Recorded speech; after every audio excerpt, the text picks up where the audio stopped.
I think all of us coming together for this next 1.5 day for this annual learner lessons learned and planning for 2023 workshop. Thank you everyone for making it happen. Now to start the proceedings, I said, in freezing daily, it's suddenly becoming warm because of we are having these lessons learned, but we didn't get the feeling of a warm this applaud. Please, let's give an applaud for everybody. That's great, and that's the applause for Ms. Lee McQueen, the chairperson, Sphere India. May I request her to kindly join here on the dais, Lee? Lee, I've seen as one of the most passionate humanitarian, who's more passionate in inclusive and protection issues, and that's what we'll get to hear from her when she speaks. Thanks, Lee. May I also request Mr. Sudarshan Suchi, the CEO of Save the Children.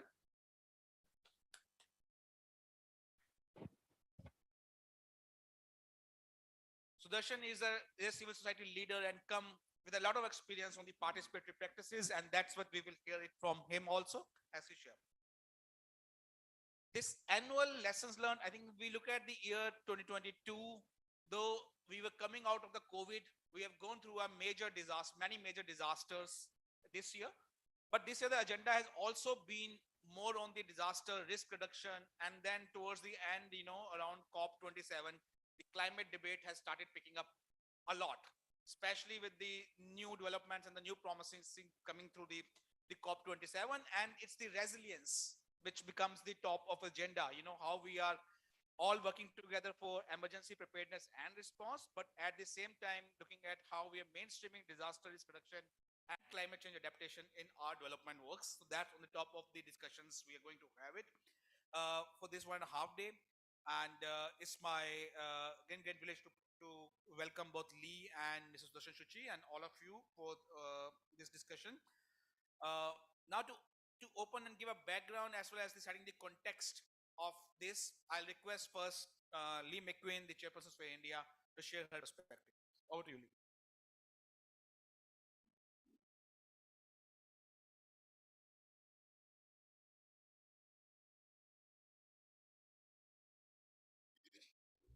Good morning, everyone.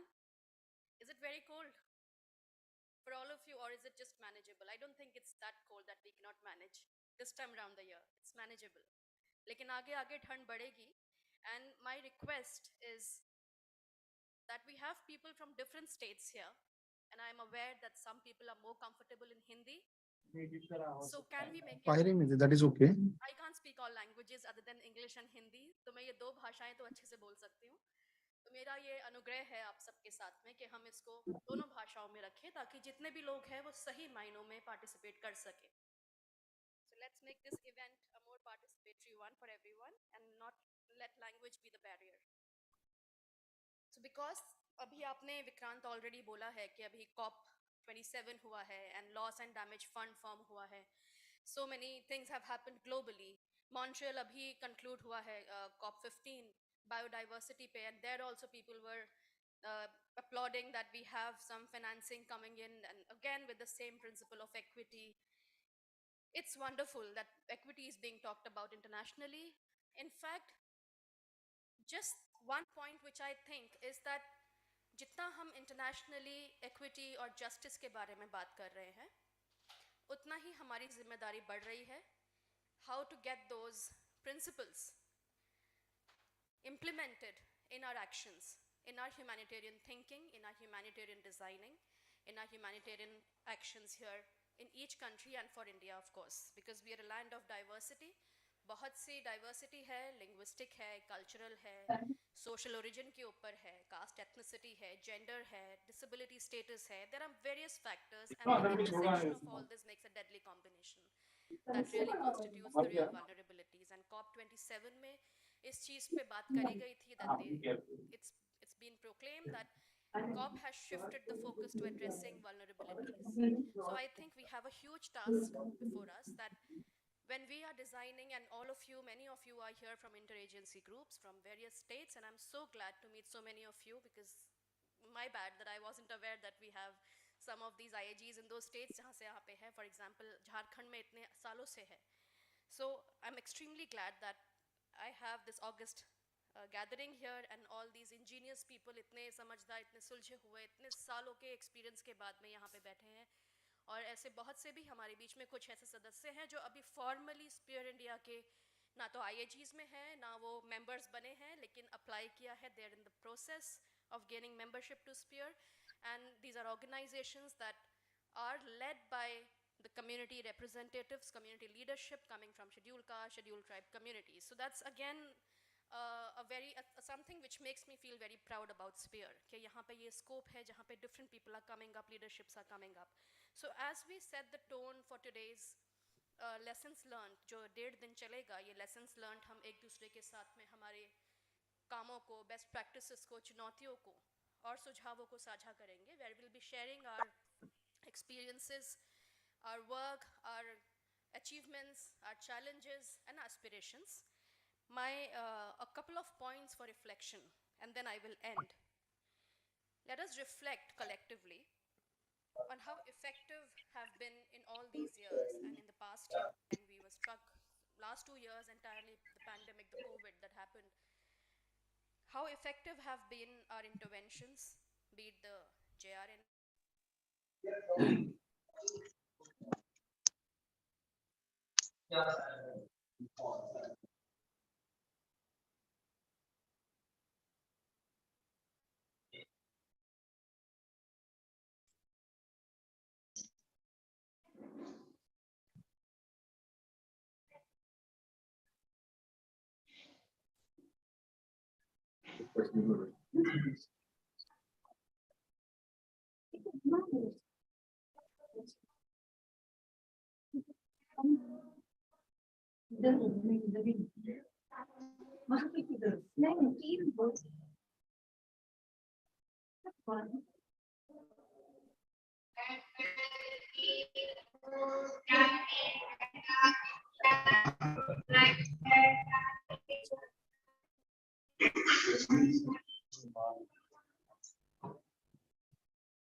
So they exist, we exist because we need them.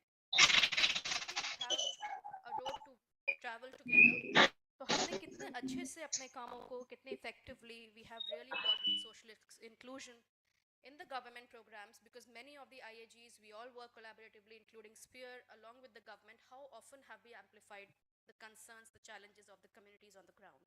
That's for us to reflect. And lastly, are we doing anything jointly? This is for the IAGs. Are we doing anything jointly, both SPEAR and IAGs together, to strengthen the IAG's response and the humanitarian response in the country?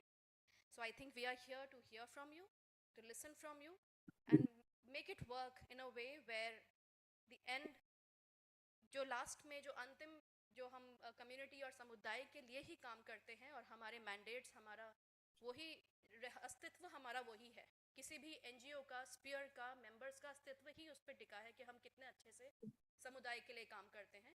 तो उसको हम कितने बेहतर तरीके से कर रहे हैं, उनके मुद्दों को ऊपर लेकर आ रहे हैं, सरकार के लेवल पे लेकर आ रहे हैं, और आगे हमें कितना दूर जाने की ज़रूरत है। और एक थॉट लीडर है जो एक अंतर्राष्ट्रीय लेवल पे थे, अब तो नहीं है, लेकिन उनके कुछ मैं विचारों को फॉलो करती हूँ, डॉक्टर माइल्स मनरो। उनकी कुछ बहुत अच्छी, क्योंकि हम सब यहाँ अलग अलग सेक्टर्स, अलग अलग डोमेन, अलग रीजन से, अलग IAG से, अलग मुद्दों पे लीडरशिप देते आए हैं और देते रहे हैं। हम खुद अपने आप में, all of us, in our own might, in our own domains, in spheres, we are leaders.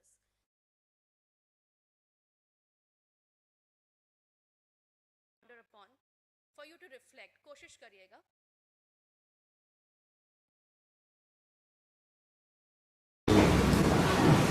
True leadership is about empowerment and not power. So are we empowering our communities at the end of the day?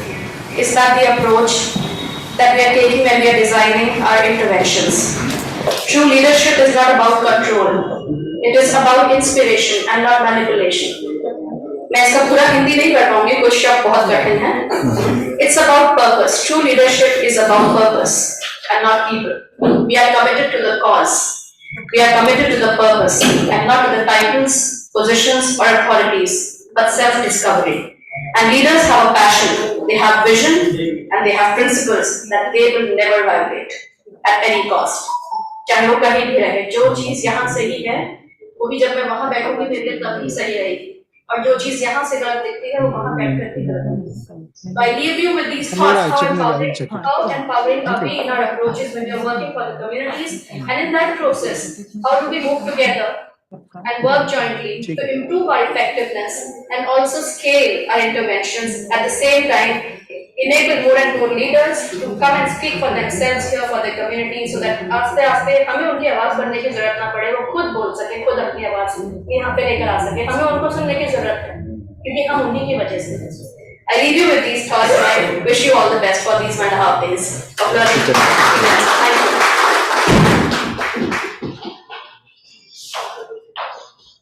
Thank you, Lee. We are talking about collective accountability. हम बात कर रहे हैं collective accountability की. Collective processes में the way I come from my experiences, मेरे अनुभव से शुरुआत एक individual से होती है. It makes a lot of difference, as an individual within the organization itself. We see that who is the individual at that moment, at that time, like Lee, as a chairperson of Spherity, as a collective of organizations, making a lot of difference. So beginning start with individual, और हमारे बीच में I think I will say that one organization where I also started up with the sector is REDA, starting with individual membership and individuals, building individual capacity and individual leaders. I think that's what Lee also spoke about, and that's what we should be looking at in the discourse of these discussions today. But moving from individuals, where are we coming as a sphere or interagency group? I think ये दोनों का नाम साथ साथ लेना बहुत जरूरी हो गया है. ये हमारी सबसे बड़ी लर्निंग और सबसे बड़ा आएगा प्लानिंग का मुद्दा भी है. तो we become organizations. Now, humanitarian sector में we are talking about the learning and all. हमारी ऑर्गेनाइजेशन लेवल पे क्या लर्निंग रही है, इसके ऊपर एक विशेष सत्र आज ऑर्गेनाइज किया गया है, राइट. उसके बाद अगला सेशन जो होगा वो हम ऑर्गेनाइजेशंस आपस में कैसे लर्न कर रही हैं as a system, as an interagency group. I think interagency group में भी सिर्फ उसको ऑर्गेनाइजेशन टू ऑर्गेनाइजेशन ना देखते हुए पूरे ह्यूमैनिटेरियन सिस्टम में कैसे हम वर्क कर रहे हैं, जहां पर government, private sector, corporate, academia, हम सबको साथ में लेके कैसे काम कर रहे हैं as an interagency group. I think that's a big shift we will take it up. अब उसके ऊपर एक अगला सत्र की डिस्कशंस करेंगे, हमारे क्या अनुभव रहे हैं और क्या हम आगे योजना बनाने वाले हैं उसके ऊपर. Now with this, I think we'll come up with more how the entire day is planned, but I think we have a more able leader on the participative practices here, Mr. Darshan Chuchi. We'd like to hear from him as a sales guy and an organization also, and what is his individual perspective to share with us on this moment of learning. Over to you, Mr. Darshan.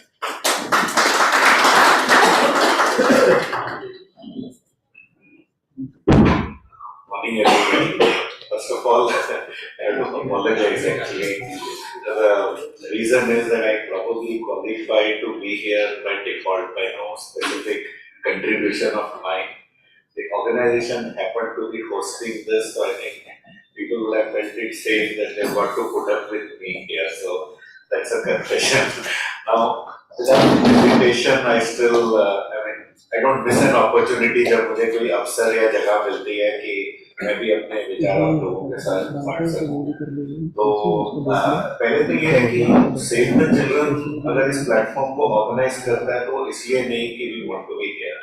We are quite happy to be there at the background because we believe कि ऐसे platforms होने चाहिए.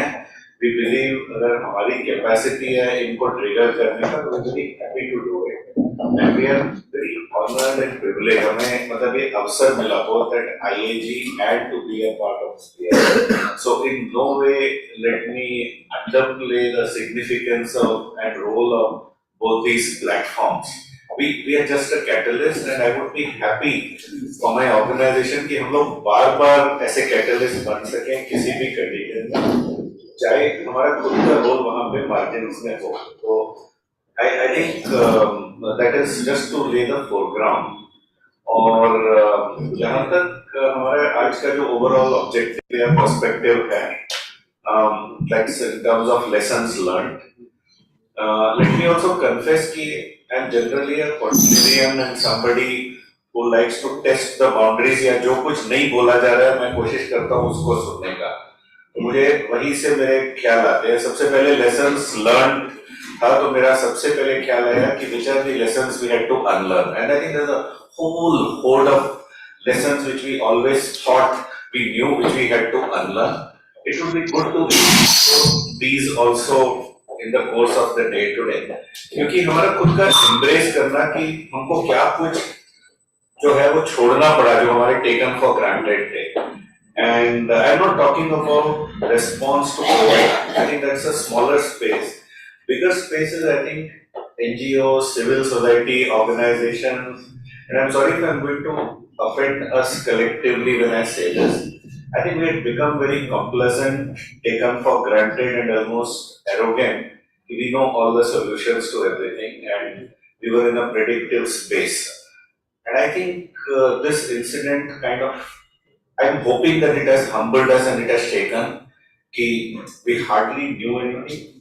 We felt grossly inadequate, and Lee mentioned about the ownership of communities. I think अगर हम लोगों ने इस पे बहुत ही like on a war footing काम किया होता, तो probably our approach to COVID is something we can't even imagine now. I think we've done well, by the way. I think हम लोग सब इकट्ठे मिले, हमने बहुत कुछ किया, but like I said, क्या हम नहीं कर पाए कि इतने सालों से हम लोग सब साथ में काम कर रहे हैं, and we have always been saying कि हम community के द्वारा, समुदाय के द्वारा और समुदाय के लिए हैं, but if it was truly so, I think they would have defined the ways of working during these 2 years. जबकि ये 2 साल में भी हमको खुद जाके दौड़ना पड़ा सब जगह. We have to find newer ways.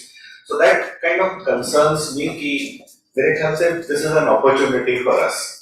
I know people have been saying कि ऐसा कभी भी आपातकालीन स्थिति फिर कभी नहीं आएगा, ऐसा पैंडेमिक या इस तरीके का एक्सपीरियंस शायद ये यूनिक था. I truly hope so. But I think her situation और हर कंटेक्स्ट यूनिक होता है, और जब वो हो जाता है उसके बाद हम लोग रिफ्लेक्ट करते हैं. So that is what is unique. So if we can defeat that by preempting and by handing over reins and building capacities of communities, capacities not to respond to what we know, but capacities to respond to what is unanticipated and what is not known. मेरे ख्याल से वही हमारा test है, and that is our legacy. When all our IAGs, here, Save the Children, government, all get activated because a primary stakeholder, the community, decides that this is how we would like to go about things. Do you all fit into our plan or not? And that is my hope for future. एक दूसरा चीज जो था, जो मेरे दिमाग में सबसे ऊपर था, और अपने वर्ड इको कर रहे हैं. So I, the thought that I had was कि in the process of these 2 years, I think I found like in my team, people had a whole new dictionary, and every other person became acquainted with complex medical terms in no time, just because they had to cope up with the situation, because there were expectations. People had to figure out CPAP, BiPAP, oximeter, God knows what all medicines, helping in pediatric wards, helping with the kids, whatever. But uske behind that scene, I think what stays is the capacity to learn. तो वो कितना उसको हम harness कर सकते हैं into exploring the unexplored for future is what I think will be the preparedness for us. How do we augment our skills? How do we enhance context? And that's where I think the entire context lies. One more thing which occurred to me during the peak of things was, on one side, the context of scientific temperament. And I'm confessing here that I could be jumping the gun, or I could be speaking something for which हो सकता है कि मुझे सूली पर लटका दिया जाए, लेकिन मुझको अभी भी 100% पता नहीं है about the mask and about sanitation.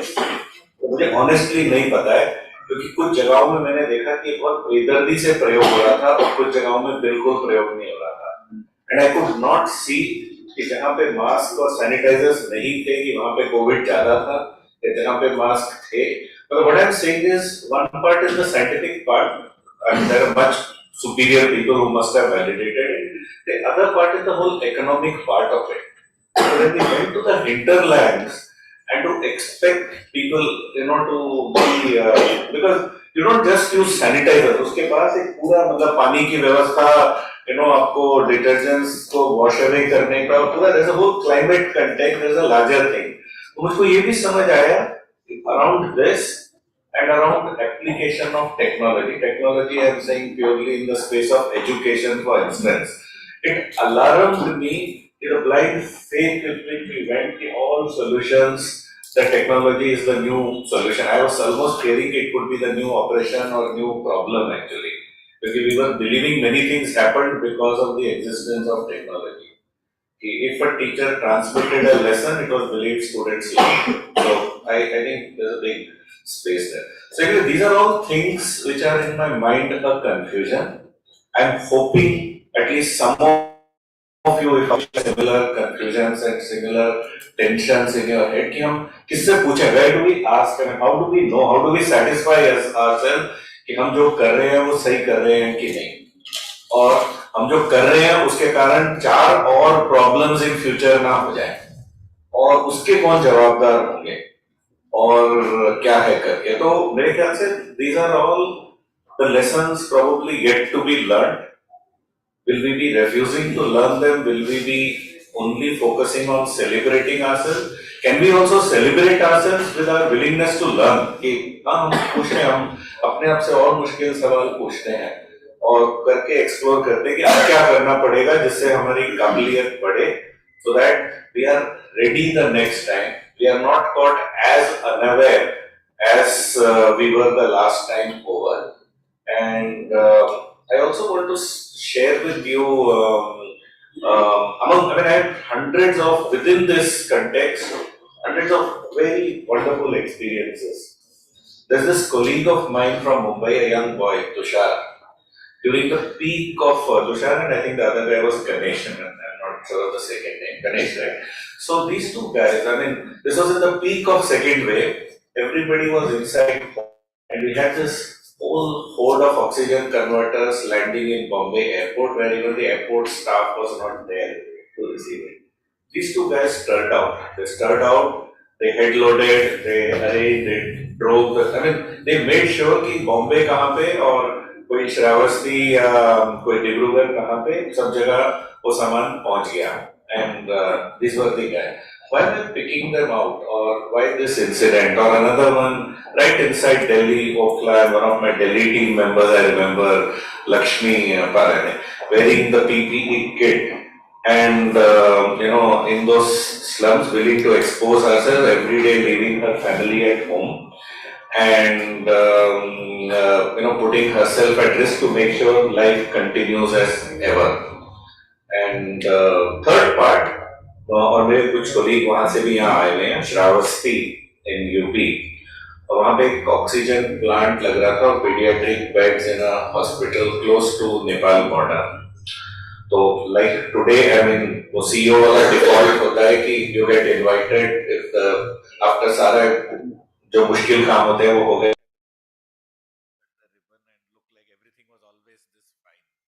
So we went from Lucknow, and when we were reaching about an hour short, I said ये तो मतलब इंटीरियर्स के लिए बहुत अच्छा रोड है. One of my colleagues said, sir, ये लास्ट 20 किलोमीटर में तो हमारा कमर टूट जाता था.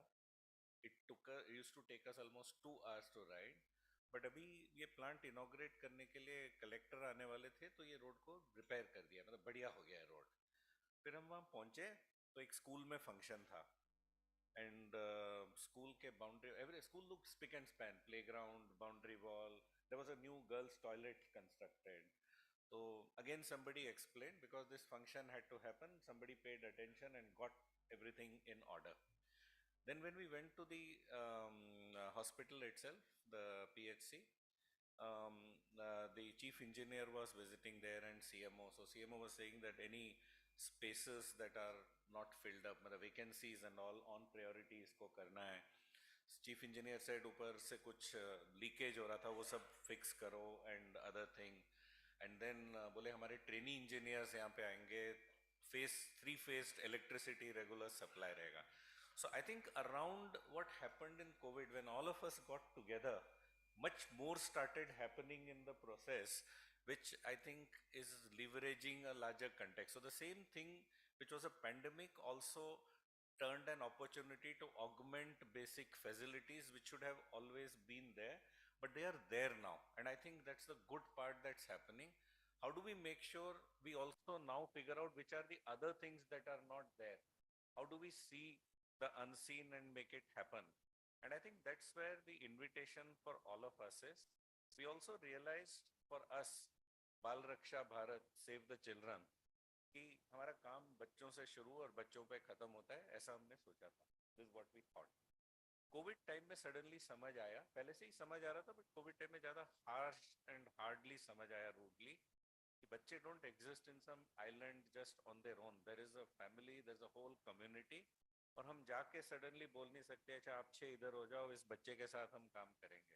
It was very neutral. So we had to gear ourselves, we had to raise ourselves, and we had to unlearn and learn in embracing a whole community and find ways of responding, which taught us to work around the vaccine hesitancy with parents, with grandparents, with all kind of people to make sure that that's an investment. Should we want to protect a child, you want the whole community to be secured and developing. So why I'm saying that last is to say to all of you who come from different organizations with different priorities, that you are all our priority. You're all our priority during these times because there is a lot to be done. And I think the best testimony will be we have a checklist which are all communities which make us redundant. कि हमारे को अब आपका जरूरत नहीं है, आप सब लोग आए, आपने हमारा काबिलियत बनाया, अगली बारी कुछ होगा तो हम आपको बुलाएंगे, वरना we will take care. But just to say, we are here and we are happy to be in the background and keep cheering and supporting for Sphere and be an active part of the IIT. That's our commitment now and forever. Thank you.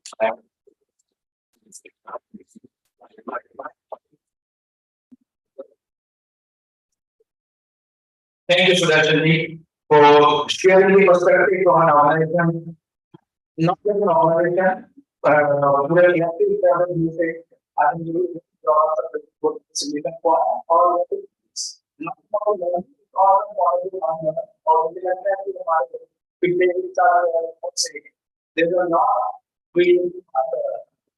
individuals and organizations and maybe local has one survey, and a running survey from responses from living collecting. So maybe I need to do my 7 for and we will shut down in the more time fairly.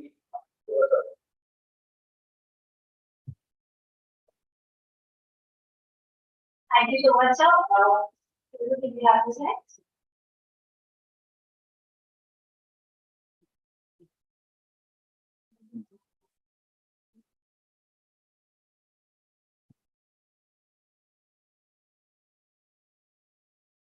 I hope slides are also visible if you are on it. Okay. So, in the last few weeks, we circulated this survey, calling it learning and learning survey, focused on year 2022. So, this survey was circulated with all IIT members and all of the network organizations. Next slide, please. So basically, this survey focused on 3 themes. One was emergency preparedness, which was organization and community level. Similarly, emergency response, expectations from parents and network. Taking everyone through some of the responses related for emergency preparedness. So one of the questions that people have were how the responding organizations play the preparedness. So this was a very qualitative and subjective survey.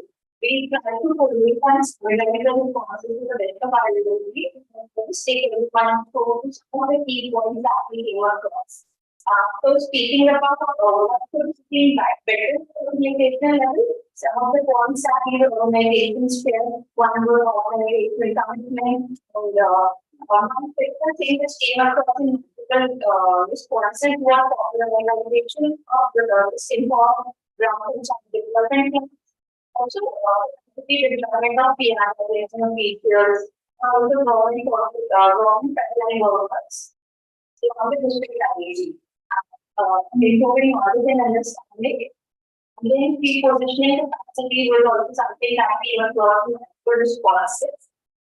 The community disaster preparedness plans, reserve contingency funds, district level trainings, selected capabilities that were also change.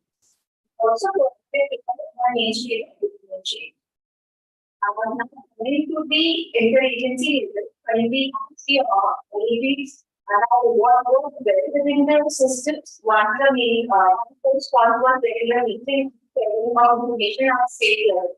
This was a very critical thing at agency level. One of the points that were was developing the capital of volunteers to work on the spots that we have prepared. JRVs want to make assessment in some of these states, mapping of resources and resource plan to work very in advance of the interagency level. Leadership of the government, which is very critical for the functioning of these created efforts. Then capacity building and district agency level. Also identification at district levels. Then connected campaigns and coordination and also capacity building programs.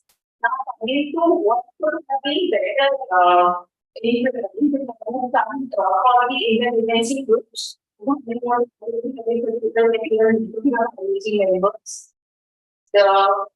some of the other points were scheduling of IoT members, improving IoT and secure coordination,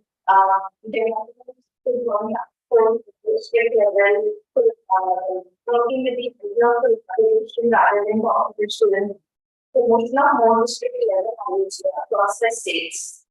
Coming to the we are resilience and emergency preparedness. So some of the key points that the organization shared, one was including small age and local age to fill the planning process itself. And integrating the other components in implementation projected times. The understanding of goals within the organizations and the organizations or the agency level.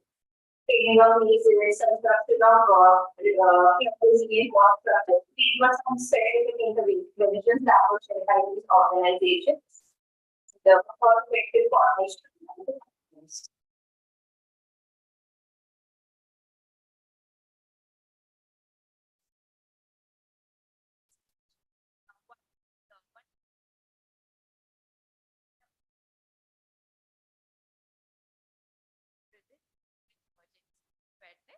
Which would encourage work and innovative ways both in DRR as well as resilience building. And of course, a broad knowledge base, respecting the local people's knowledge and systems, and more strategic investments in DRR, promotion of innovative measures like climate resilience, agriculture, and life activity, and the disbursement of information at all levels with a clear understanding. And engaging with different partners can also be involved to kind of develop a broad understanding on DRR and resilience interventions that can be adopted. And which in turn will lead to better coordination with all stakeholders and also emergency preparedness with reserve funds and manpower focusing on these. Now coming to the emergency response. So these were the similar questions we put across when it came to response. So what was very at the organization level was coordination within the individual systems and straightforward understanding and sharing approach with other organizations. Building down with the pre-positioning strategy that were adopted. Some of the organizations already were going in the community Finding vulnerable statuses so that way helping the response strategy. The community disaster preparedness plan, capacity development at village level, resource and fund mobilization costs, treatment of clarity and commitment to the community. Licensing the district patients and against village level. Further, what could have gone better? So some of the shared by these organizations was so can you yeah. So what is pre-positioning of relief items as many organizations noted that really help in streamlining the response efforts. So it can include emergency materials which should enable the response activities as soon as possible. Also vigilant monitoring of the needs assessment.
Some of the respondents suggested that if not daily, at least weekly meetings should be happening to kind of get an update in the update on the progress.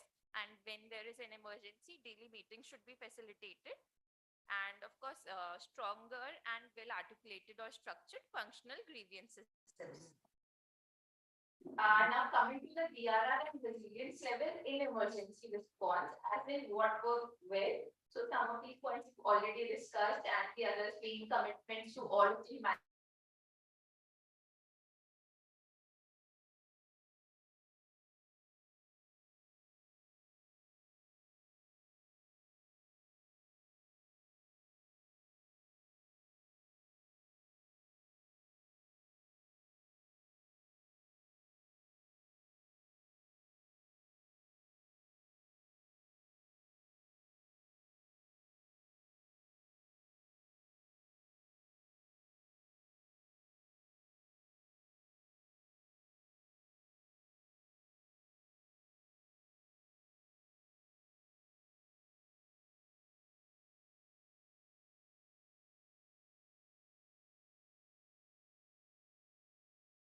generation and promote more strategic investment in DRRs, capacity building of IOCs, CSOs, community-based organizations in these thematic areas, be it resilient, disaster, disaster reduction, as well as climate change adaptation, and of course, positioning at panchayat or community level, along with better coordination with like-minded organizations.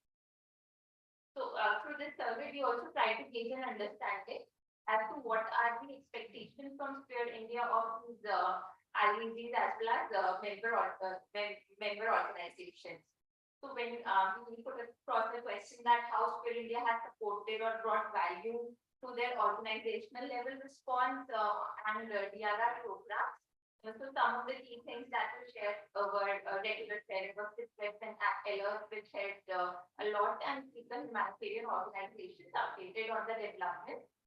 Webinars and trainings and workshops conducted by Sphere India through Academy platform, and and coordination at a national level, the traffic needs assessment, humanitarian advocacy, and of course through network and coordination, the work here is doing to bring together partners during COVID-19 as well as other emergencies. As to what are the expectations of planning teams and the organization from India, one was that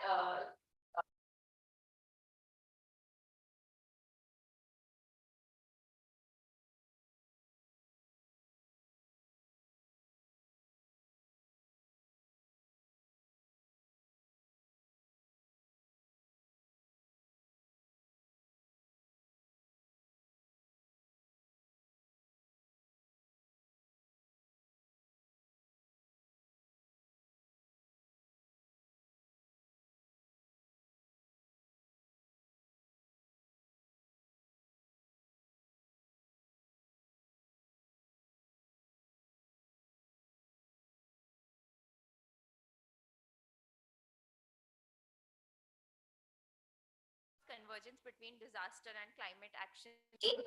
And better involvement of the local affected communities in the programming for the preparedness as well, and support for training on these critical issues.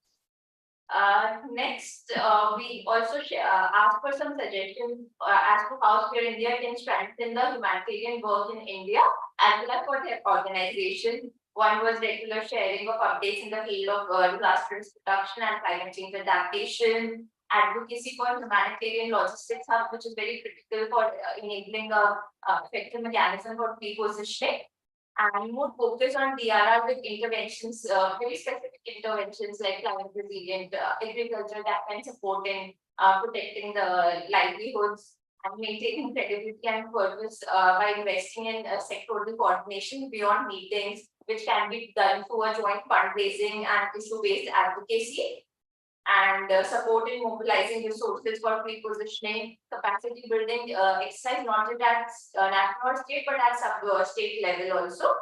And we also need to, this was a suggestion that came across, that we need to reduce conducting programs and meetings in Delhi or tier 1 cities and give preference to smaller towns and local areas.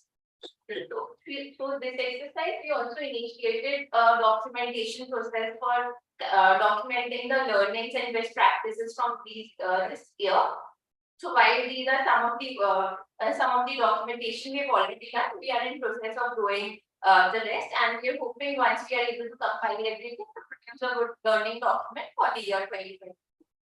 So this was the analysis, I would say, of the responses we have received from IAGs as well as member organizations on their reflections on the learnings and experiences from this past year. With that, I will hand it over back to the council to take the discussions forward. Thank you, everyone. Thank you so much, Nupur. And yeah, we see the responses, voices from the membership, from the IAG. I think that's what we are together here. But these are more from the online. I think why miss the opportunity of having responses from the people, directly in the hall. So it's time, I think I open up to invite some suggestions from you that how do we set the agenda for next 1.5 days. Though a tentative agenda, that's why we're calling it tentative. Some homework is done by the secretariat team with guidance from Interagency Conference Committee to put the discussions with some structured discussion. And largely it is structured that there is a one session, which is being moderated by Mr. Prasad Sivekari, will focus more on the organization level learnings and experiences. And then there will be a session which is going to focus more on the interagency group level learning and sharing. And of course, there's another section which we are looking at the emergencies, various major emergencies in the year, and what are our learnings coming from those emergencies. And from these sessions, the day 2, we will pick up top 3 or 4 issues, and we will give deliberate focus time to each of the issues, how we're going to resolve them, and we take it forward as a planning ahead. So again, based on the survey and the experiences, some of the issues have been put here also. I think, but we will, I think, in due course of time to the deliberation, we'll pick it up that.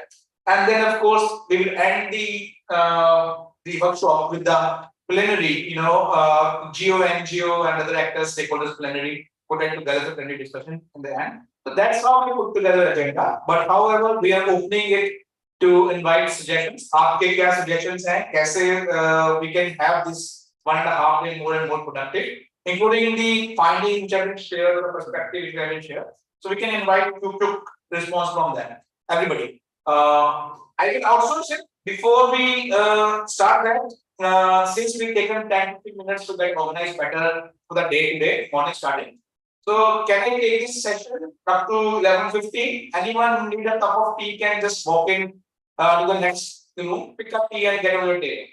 Thank you so much. I already see heads nodding for that. Thanks for the consent. Okay. So please, anybody want to share any thoughts? More focusing on how we spend this time for the agenda. Please. मैंने शुरुआत की थी ये बोलकर कि हम इसको हिंदी में यूज करते हैं और मेरी हमेशा किसी भी बैठक में किसी भी कन्वर्सेशन में ये सोच हमेशा चलती रहती है तो प्लीज मतलब ले पाए तो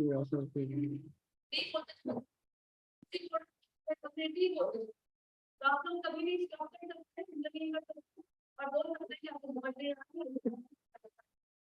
your platform is for follow make best use of thank you दी। किसी का कोई सुझाव है? अपना संक्षिप्त परिचय भी दीजिएगा।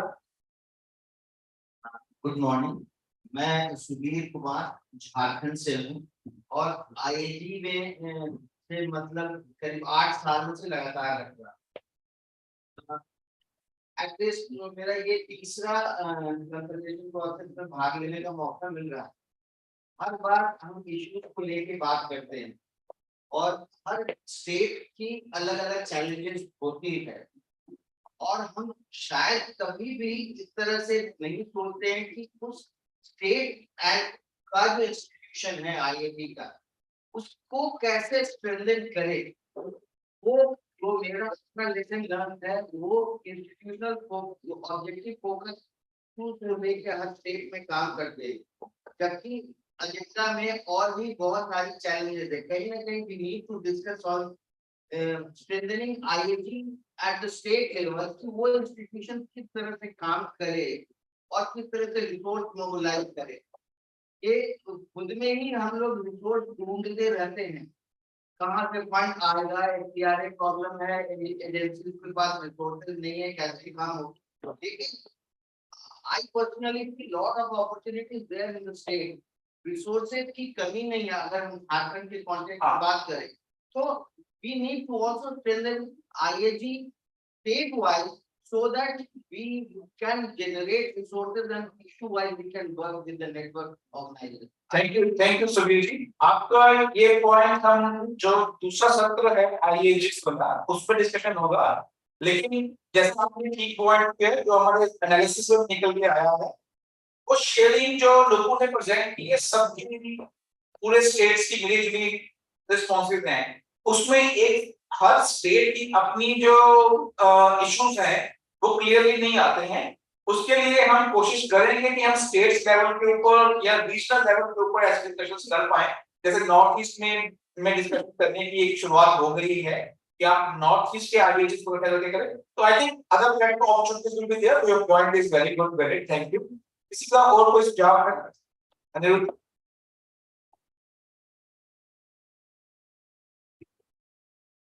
This is Aniruddha Dey. I'm one of the ex-com members of Fair India, and I'm from Wisdom, representing Wisdom State ID. My point is because it's tone setting, so not to include something in the agenda, but my request, humble request would be like I like the approaches of Lee, what she had said. हमारा बहुत confusion रह जाता है, emergency, humanitarian response, humanitarian assistance, all this thing. तो एक तो हम उसको ठीक करें कि हम humanitarian response, humanitarian issues, humanitarian assistance, इसी के ऊपर ही हमारा कोई मतलब लैंग्वेज के साथ साथ चूजिंग और सिलेक्टिंग द वर्ड्स ये भी मान्यता रखता है।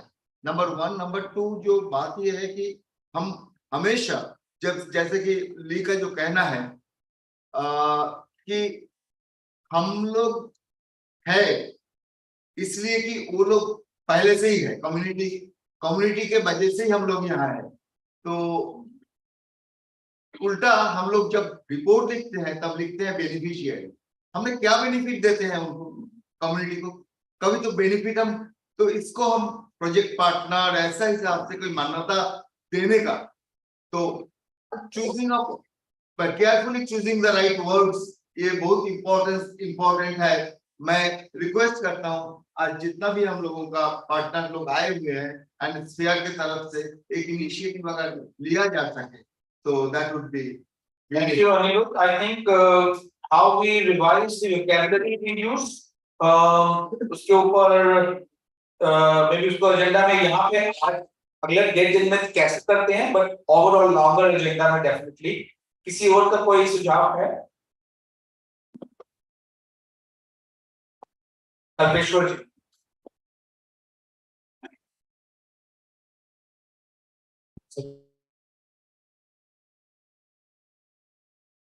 मैं बिहार से आया हूँ, इससे संस्था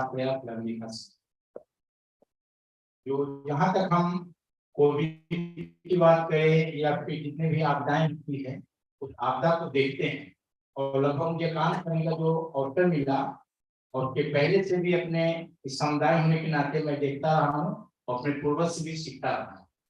उसमें देखा गया कि आपदा हमेशा कुछ न कुछ उनके साथ रहती है, लेकिन पूरे आपदाओं के अंतर्गत उस गांव को जो कम्युनिटी हमारा है वो कम्युनिटी को अगर एक्सेस करते हैं तो वो दिन दिन जो है वह जो है डेवलप नहीं करके वही रुकावट होती है। चाहे उनके बच्चे को स्कूल के बारे में बात करें, उनकी लाइवलीहुड की बात करें, उनको डिग्निटी के साथ समाज में रहने की बात करें, या उनकी जितने भी जो खास करके जीवन का अधिकार है, अधिकार से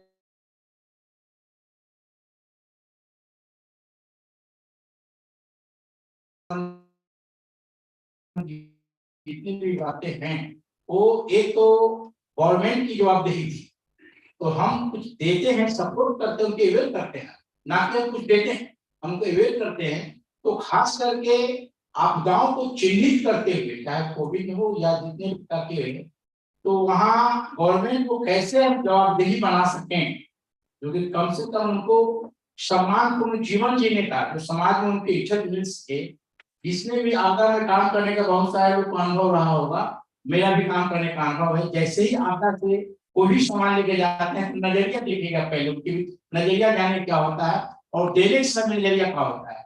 तो हम खुद ये भी अवेयर करें कि तुम कहीं मानव हो, इंसान हो, तुम्हारा भी इंसानियत में मानवता का अधिकार है, तो दृष्टिकोण से कैसे मनोबल ऊंचा कर सके, तमाम बातों को लगता है कि यह गवर्नमेंट को भी दिखाने की जरूरत है ना, और अपने आप को भी आना देखने की जरूरत है। और उसने डेवलप कितना किया है, उनके बच्चे सेल्फ एजुकेशन की जो बात कर रहे हैं, बिहार में बहुत अच्छा काम कर रहा है, मैं देखा हूँ और मैं साथ में भी रहता हूँ, लेकिन वो पूरे सर्वाइव कैसे कर सके। लाइवलीहुड की बात करें, जीवन का अधिकार, तो उनके पास रहने का जमीन ही नहीं कहीं देखेंगे। जहां जहां अभी कोरोना की मेरा अपना हो रहा है कि या तो एक तो गवर्नमेंट चश्मा दूसरे लगवा दिया लोगों को, और सोशल डिस्टेंस की बात कही। सोशल डिस्टेंस में वो क्या है, जब संवाद होने लगे सरकार से, तो खास करके मुस्लिम कम्युनिटी, दलित कम्युनिटी के लोग, वह जो फिजिकल डिस्टेंस था वही छोटा सा घर में का था, वो कहाँ किसे, अगर हम कोरोना से बचाव लगा तो वहां भी नहीं थी। बाहर के इलाका में देखेंगे तो हर समय जमीन मकान टूट जाता है, तो कम से कम डिग्निटी फुल लाइफ जीने के लिए भाई कैसा कर सकते हैं, ये भी सरकार को जवाब डाले। हम भी उस रास्ता को कैसे देख सकते हैं। थैंक यू कपिश्वर जी। तो आपका मुद्दा बहुत कि कैसे हम सरकार की जवाबदारी तय करें पर हम अपनी जवाबदारी साथ में तय करें, और एक डिग्निटी स्पेशली जो मार्जिनाइज्ड ग्रुप है, जो दलित और अन्य पिछड़े वर्ग हैं, उनको कैसे हम इंक्लूड करके चल सकते हैं। कोई एक दो और रिस्पांस पहले आप संजय जी, इसके बाद नेक्स्ट आप मे बी संक्षेप में कीजिएगा, थोड़ा समय का देखते हैं। Thank you. जय भीम। मेरा नाम कुलदीप बौद्ध है और मैं यूपी बुंदेलखंड से हूँ। और बुंदेलखंड दलित अधिकार मंच हमारा एक कैंपेन है, एनसीएचआर के साथ जुड़ के हम लोगों ने वहाँ पे काम किया है। बेसिकली यूपी में मैं जहाँ से जिस स्टेट से आता हूँ वो ड्रॉट प्रोन एरिया है बुंदेलखंड के, और उत्तर प्रदेश के और अलग अलग एरिया में पूर्वांचल साइड में आप जाएंगे तो वहाँ पे बाढ़ और उसका रहता है। जैसा कपिलेश्वर ने बताया, मैं भी उसी से रिलेट करते हुए बात कर रहा हूँ कि जब आपदा कोविड का समय चल रहा था उस समय हमने ये आईआईटी के साथ डॉक्टर भानु सर यहाँ पर हैं, जब मैनुअल स्कैनिंग का बहुत बड़ा इशू हमारे जालौर में था और कोविड के समय उनके साथ बहुत दिक्कत हो रही थी, तो उस समय डॉक्टर भानु सर ने बहुत हेल्प किया था और आईआईटी का जो नेटवर्क था उसका क्या महत्व पड़ सकता है वो देखा। लेकिन मेरा एक सवाल ये है कि कैसे हम खासतौर से जो दलित ऑर्गेनाइजेशन है, दलित संगठन के लोग काम करते हैं, क्योंकि हमारा ब्रॉड असिस्टेंट में ये चीज हमने देखा कि सरकार के बहुत सारे रिलीफ पैकेज जाते हैं, हमारे कम्युनिटी के लोग छूट जाते हैं, सर्वे होता है, देखभाल भी जाते हैं तो हमारी कम्युनिटी के नहीं पहुंच पाते। तो कैसे हम नेटवर्क करें, कैसे हम एक प्रेशर ग्रुप तैयार करें कि हम आईआईटी है, ईश्वर इंडिया है या तमाम वो लोग जो डिजास्टर ऑर्गेनाइजेशन पे काम करते हैं, आपदा पे काम करते हैं, उनमें भी वल्नरेबल कम्युनिटी जब दलित वंचित तबके के लोग हैं उनकी भागीदारी करके हम आपके व्यक्ति तक पहुंच के उनको लाभान्वित करा सके या उनको हम विकसित दिला सकें। Thank you so much. कैसे हम सभी को साथ लेके आखिरी लिविंग नो वन बिहाइंड, आखिरी व्यक्ति तक हम, आप डिस्ट्रिक्ट लेवल की बात कर रहे हैं। मैं अभी किसी एक और चर्चा में था, वहां बात हो रही थी कि डिस्ट्रिक्ट के स्तर पे 449 स्कीम्स हैं जिसके अंदर फंड्स प्रोविजन होते हैं और ज्यादातर वो अनयूटिलाइज रहती हैं। तो कैसे हम डिस्ट्रिक्ट लेवल का हमारा जो समूह है डिस्ट्रिक्ट आईआईटी और जो आप पॉइंट कह रहे हैं स्पेशली दलित और पिछड़े वर्ग को साथ लेते हुए उस समूह में एंश्योर करें कि वो जो स्कीम्स में प्रोविजन है वो हम उसको प्रॉपर्ली यूटिलाइज कर सकें। आई थिंक वो एक कलेक्टिव अकाउंटेबिलिटी स्टैब्लिश करने का एक एजेंडा हम आईआईटी वाले डिस्कशन में कर सकते हैं इसके बारे में। संजय जी मेरी मैं करना चाहता हूँ। मैं संजय पांडे, बिहार इंटर इंस्टीट्यूट उसका कन्वीनर। एक ही बात बोलना चाहता हूँ, दर्शन जी भी यहाँ से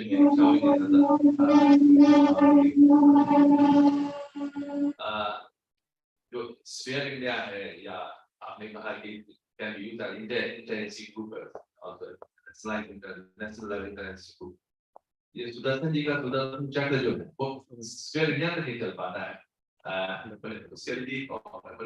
सपोर्ट स्टेट्स के आईआईटी तक नहीं पहुंचता है।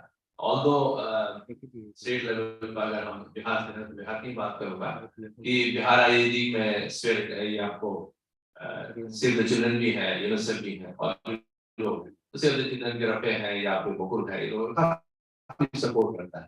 लेकिन अदरवाइज जो एक ह्यूमन रिसोर्स सपोर्ट जो होना चाहिए डेडिकेटेड, तो पहले काफी एजेंसी के थ्रू आता था, अभी बस limited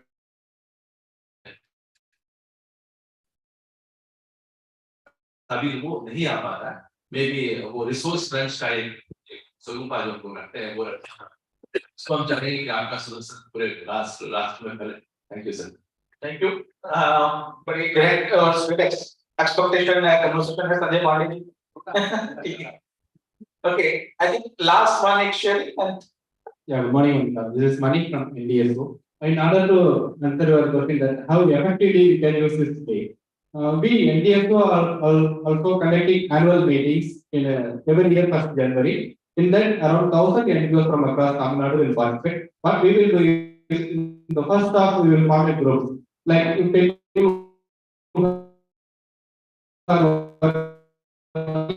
various sectors like it will be education, people may have hopes only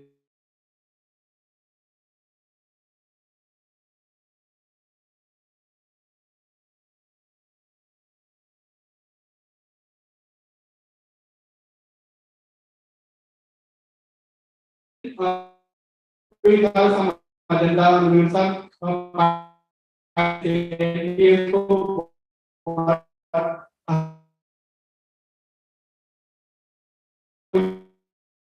here actually people are there from various states. So I think people need not share their experience and they can ask questions. So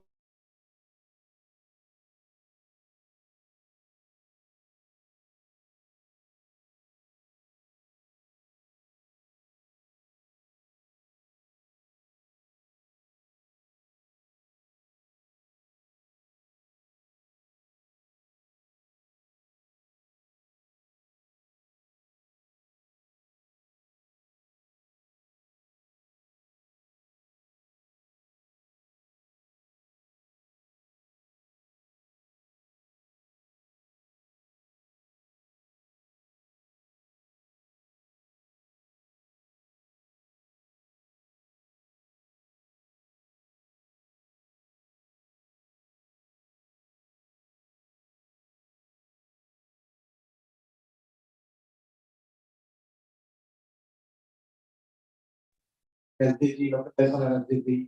Then recommendation of 15 commissions to the NDA region, the capacity building of the PRS to allocate some funds from the district to the PRIs.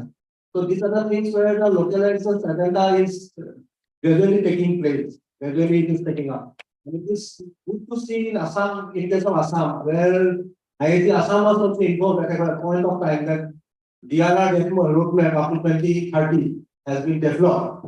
So these kinds of things where I feel basically as an organization representing from MRD, so I think that this agenda, the localization agenda, should be also part of the discussion. Where in which we can more focus on localization agenda. So the meaning, extreme meanings of forming the state level and district level yield the results. Definitely जहां तक मुझे लगता है ये आईएजी का पूरा चर्चा, आईएजी की डिस्ट्रिक्ट आईएजी की, ये सभी लोकलाइजेशन एजेंडा और लोकलाइजेशन एजेंडा एक मेन स्ट्रीमिंग एजेंडा है। हर सत्र में जो भी मॉडरेटर्स हैं उनसे भी मैं आग्रह करूंगा कैसे आप ये सब जो भी एक्सपेक्टेशन शेयरिंग हुई है अभी उसको आप अपनी चर्चा में हर अपने सत्र में मेन स्ट्रीमिंग एजेंडा की तरह लेकर जा सकें। Before we move ahead, any responses, anything from the panelists? Back to the show.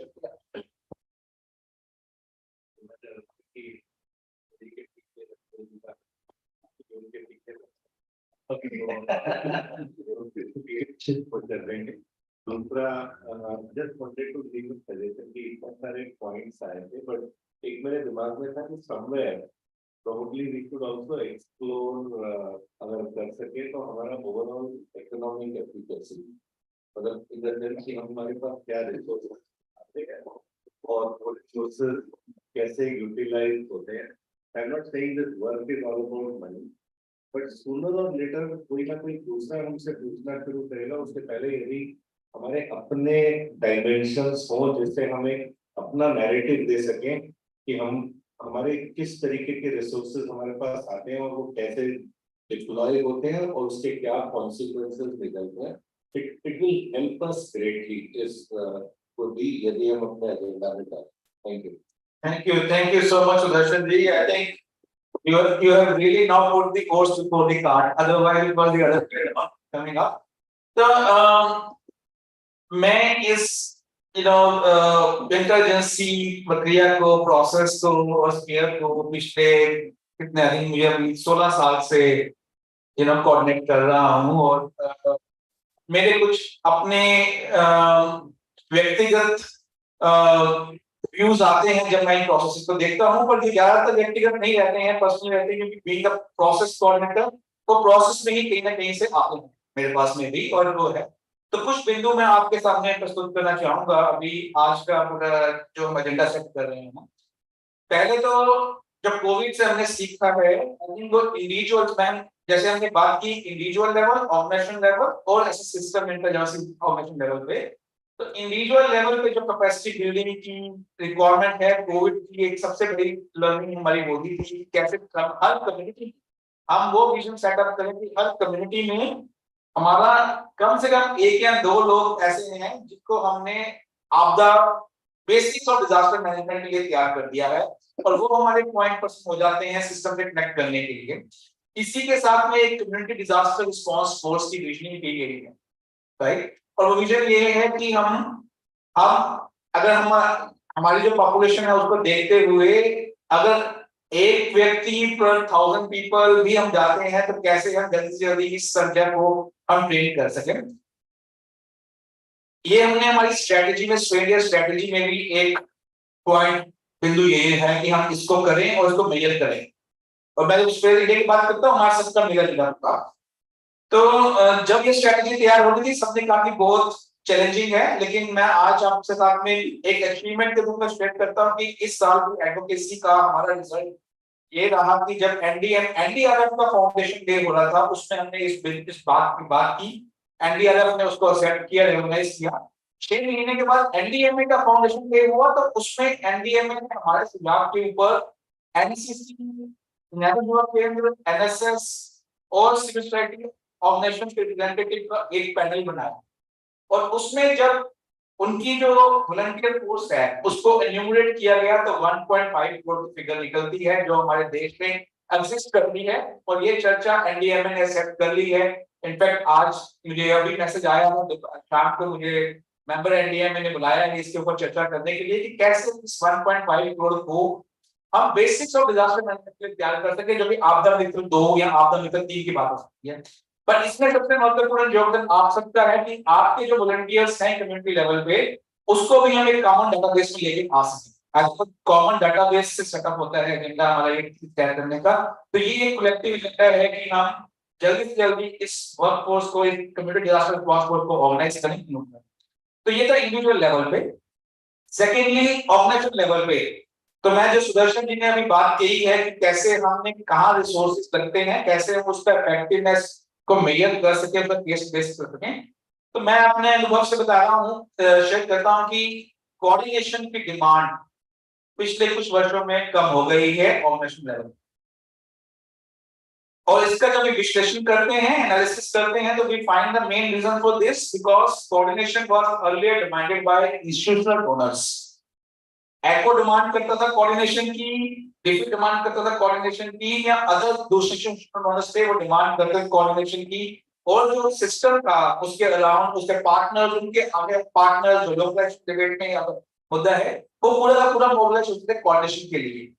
लेकिन अब इंस्टीट्यूशनल डोनर्स की का इन्वॉल्वमेंट कम होने से अभी जो सीएसआर और अदर न्यू डोनर्स हैं वो अभी इस सिस्टम को लेके इतना अवेयर नहीं है, और वो कोऑर्डिनेशन की डिमांड नहीं है। कोऑर्डिनेशन की का प्रोसेसेस ऑर्गेनाइजेशन लेवल पे मेरे अनुभव में मैं ये देखता हूँ कि वो जो प्रिंसिपल एक्शन होना चाहिए था, यहाँ जो होनी चाहिए थी, धीरे धीरे कम होती जा रही है। ये एक चुनौती मैं आपके सामने रखता हूँ कि कैसे हम ऑर्गेनाइजेशन के स्तर पे अपने कमिटमेंट को रिन्यू करें और कोऑर्डिनेशन में इन्वेस्ट ही ना करें, कोऑर्डिनेशन में पार्टिसिपेशन की भी पहले जरूरत है, हम कैसे पार्टिसिपेशन करें, उसको कैसे इंक्रीज करें। तो ये मेरा दूसरा अनुभव ऑर्गेनाइजेशन लेवल पे है। हालांकि कुछ और व्यूज हो सकते हैं, लेकिन समय के अभाव में मैं एक एक बिंदु की पुष्ट करता हूं जो सबसे इंपॉर्टेंट ये लगा। और तीसरा जो है हमारा अब इंटर एजेंसी लेवल पे, और बस जहां पे स्पेयर इंडिया और आईएजी का भी आई थिंक सबसे हमारा चैलेंजिंग रिलेशनशिप मुझे लगता है कि इस समय स्पेयर इंडिया और आईएजी के बीच में ट्रस्ट बिल्डिंग, कैसे हम कहीं किसी किसी स्टेट में तो बहुत अच्छा है, किसी किसी स्टेट में तो हम लोग जैसे कि इंटर एजेंसी को बनाया था कि ऑर्गेनाइजेशन के बीच में कोऑर्डिनेशन करने के लिए कि ऑर्गेनाइजेशन के बीच में डुप्लीकेशन ना हो, राइट, ऑर्गेनाइजेशन के बीच में ट्रस्ट बिल्डिंग आए, हम सब एक इकट्ठे होकर काम कर सके, इसलिए इंटर एजेंसी ग्रुप की हमने विजनिंग की थी। अब हम एक और सिचुएशन देखते हैं, यहाँ पे स्पेयर इंडिया और आईएजी से अलग अलग स्टेट में हमारे रिलेशनशिप ऐसे हैं कि लगता है कि आपस में कंपटीशन है। हम इसमें ज्यादा रिस्पॉन्सिबिलिटी और ज्यादा पहल स्पेयर इंडिया और ऑस्ट्रेलिया का संचालक होने के लिए I think I take more as owner of me only, but इस मुद्दे को सामने रखना भी जरूरी है कि कैसे हम ये भावना उत्पन्न करें कि स्पेयर इंडिया और आईएजी अपने में एक है। इसके मूल बीच में जाते हैं तो क्या कारण नजर आते हैं? I think a perception that Sphere India will take away the visibility of the IAG. इसके बीच में आता है कि Sphere India will take away the funds of the IAG which are meant for the IAG, right? ये आता है बीच में, और समवे आता है कि कैसे हमसे मिले बिना, हमसे कोऑर्डिनेट किए बिना एसडीएमए में स्पेयर इंडिया से डायरेक्टली बात कैसे कर ली, राइट? हमारी अपनी अपनी टेरिटरीज हैं, अपने अपने टर्फ्स हैं, और अपने अपने हमारे बीच में ये परसेप्शंस हैं या कुछ रियलिटीज भी हैं।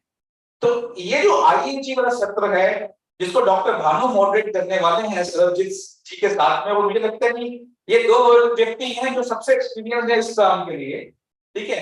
तो उनसे मैं आग्रह करूंगा कि अपनी जैसे कि आईएजी अपनी शेयरिंग कर रहे हैं, कैसे इस साल हम पहले से जो चल रहा है हमारे बीच में उससे हम बेटर सिचुएशन की तरफ आगे बढ़ सकें। मैं और कुछ एक दो और बिंदु शेयर करता हूँ कि ऑर्गेनाइजेशन की तरफ से भी मैं हमारे पास में वॉइसेस आती हैं कि जो आईएजीज हैं वो तो बन गए हैं कुछ बड़ी एनजीओस का ग्रुप, उसमें लोकल एनजीओस के लिए जगह कम होती जा रही है। तो पहले स्पेयर इंडिया के लिए ऊपर भी ये सवाल उठते थे, अभी भी उठते हैं, लेकिन लगता है स्पेयर इंडिया द वे जैसे हम लोग धीरे धीरे ऑर्गेनाइज हुए हैं, तो अभी भी हमारे ऊपर सवाल आते हैं, पर हम लोग आगे थोड़ा प्रोग्रेस हुई है। लेकिन आईआईटी में कुछ स्टेट में स्पेशली आईआईटी के ऊपर ये बहुत सवाल है। और दूसरा कहते हैं कि स्पेयर इंडिया में तो लगातार इलेक्शन होता है, रोटेशन होती है, ऑफिस पेरेंट्स की, चेयरपर्सन की, सबका कमेटी की सबका रोटेशन होती है। लेकिन आईआईटी में पिछले 15 साल से एक ही कन्वीनर है, एक में कोई रोटेशन नहीं होती है, कुछ नहीं होता है, कैसे प्रिंसिपल आईआईटी बनेगा वो? तो ये भी एक सवाल आते हैं।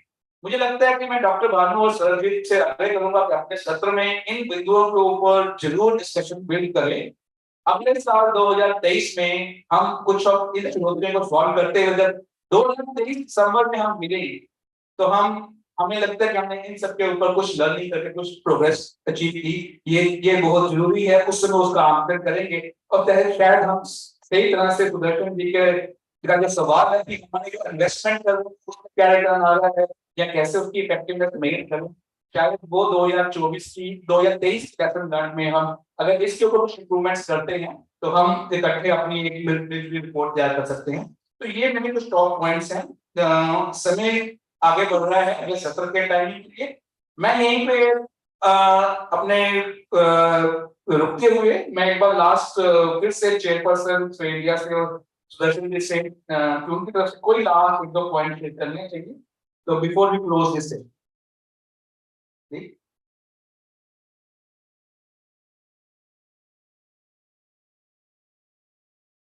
हमारा ये नेटवर्क जो मैं कहती हूँ स्पेयर सिर्फ मेंबर्स से है, स्पेयर का अपना कोई अस्तित्व मुझे नहीं लगता कि होना चाहिए कभी भी। मेंबर्स ही किसी नेटवर्क को बनाते हैं और मेंबर्स अगर शांत हो जाए या हमें अकाउंटेबल ना ठहराए, because the office parent are elected, you have all the power, all the right in a democratic setup like this. तो मुझे लगता है वहां पे प्रॉब्लम है और मुझे बहुत अनसेटल्ड होती हूँ जब मैं देखती हूँ कि हम अलग अलग क्यों हो, जुदा क्यों हो, अलग क्यों हो, हमें साथ में मिलकर काम करना है। और मैं इसमें आपसे रिक्वेस्ट करूंगी विक्रांत कि जब डॉक्टर भानु और सर जी आईआईटी सत्र को चलाएंगे उसमें संजय पांडे जी का मैं चाहूंगी कि आपका एक एंकरिंग रोल भी रहे, क्योंकि आप लोग बहुत समय से आईआईटी को चला रहे हैं। कुछ जवाब वहीं से आ सकते हैं जहाँ पे लोग रियलिटी में उन चैलेंजेस को फेस कर रहे हैं या जहाँ पे थोड़ा बहुत कहीं ना कहीं कुछ तो खलिश है, तो शायद वो अगर हम करेंगे तो बहुत अच्छा रहेगा। थैंक यू ली। तो इसमें अंत में हमारी ये जो आज हम इस हॉल में है ये एक सेफ स्पेस है। इसमें मतभेद होना और मतभेद को सामने लेके आना जरूरी है। मन का भेद किसी के अंदर नहीं है, मतभेद है, लेकिन उस मतभेद को सामने रखने से ही हम अगले आगे बढ़ेंगे। तो मैं सबसे आग्रह करूंगा बिना किसी संकोच के, बिना किसी से पूरी चर्चा करें, पूरी तरह से आप उसमें भाग लीजिए। हमने जरूर इसके एक 1.5 डे की वर्कशॉप को कंक्लूड करते से मुझे बहुत उम्मीद है कि हम इसमें से बहुत अच्छी लर्निंग और अगले साल का बहुत अच्छा प्लान लेके आगे बढ़ेंगे। Thank you so much for all your questions. I think with this, I take permission from all of you to close this session and hand it over to Nupur for planning the next session. Okay, thank you so much.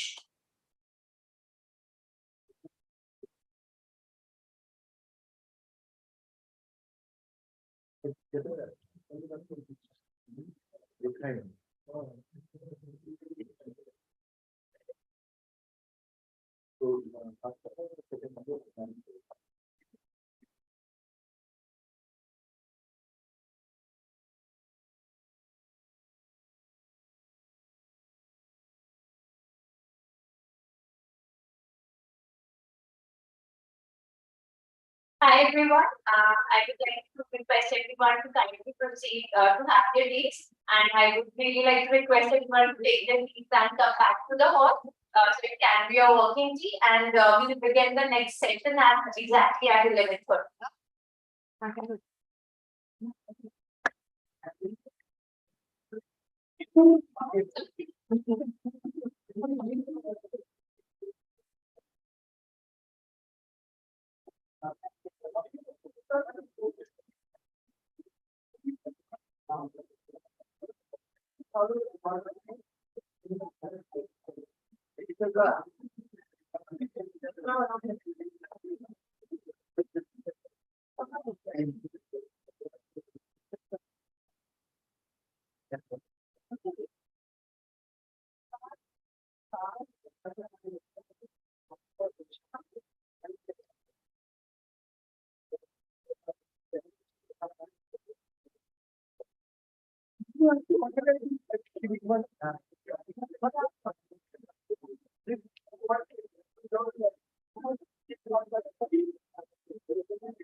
चल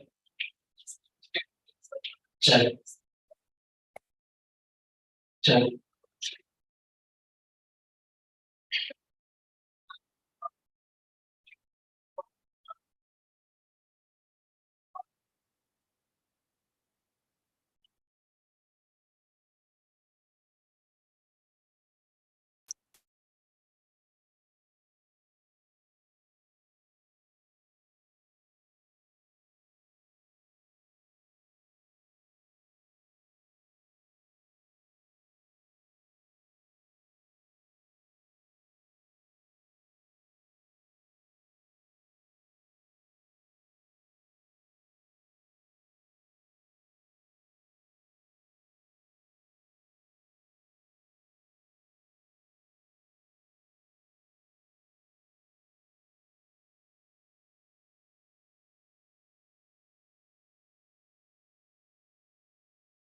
चल चल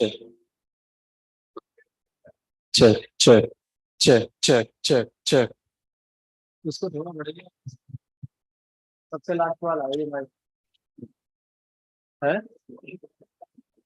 sir बोलते हैं कि धीरे आता है चल चल वाह ठीक है ठीक है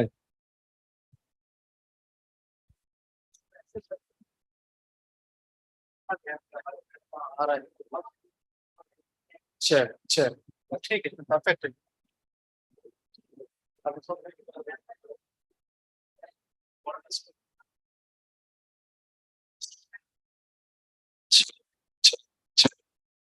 चल चल चल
over 20 years in initiating, planning, monitoring, and capacity building for participatory development and humanitarian relief programs. And we've been involved in coordinating urban and rural water and sanitation interventions in India, West Africa, and Middle Eastern and South Asian environments. And I would request Mr. Prasad to kindly steer the discussion for this session. I would also like to invite the panelists who are present here to kindly join us on the dais. Dr. O.P. Singh, who is the program head, Wash, Health and Nutrition for State Limited. Next, we have Mr. Pradeep Kumar Mishra, head Program Development, State Limited. And we also have Dr. Navneet Yadav, Program Director, Towards Himachal Pradesh, joining us today. Next, we also have two panelists who are joining us online. Mr. Vinay Malagar, CAS Advisor, South Asia, Minister, and we also have Ms. Karen Sharma, EC member of Mahavikurit, Maharashtra. So these panelists will be joining us online. Over to you.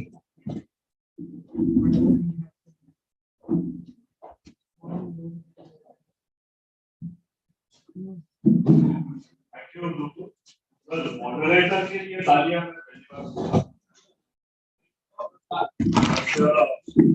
thanks for making it happen.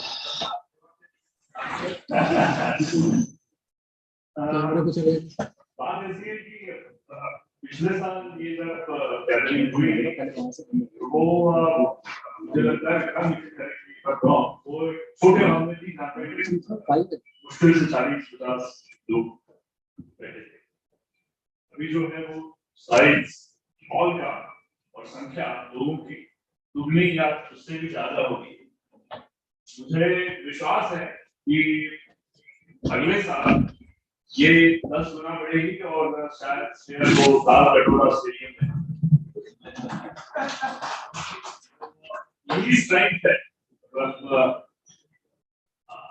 साल भर हम लोग काम करते रहते हैं और साल के आखिर में तो कम से कम हमें थोड़ा बैठ के सोच के विचार करने की आवश्यकता रहती है। We need to reflect.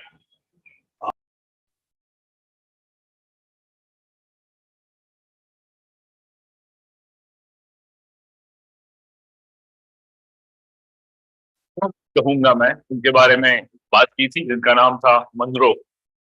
I don't know if I am rightly, but it was Monroe as well who had said that leadership is all about inspiring. हम भी सोच सकते हैं कि हमारे नेतागण जो है, हमारे नेताजी जो है, वो हमें सिर्फ प्रभावित करते हैं या प्रेरणा भी देते हैं, इंस्पायर करते हैं।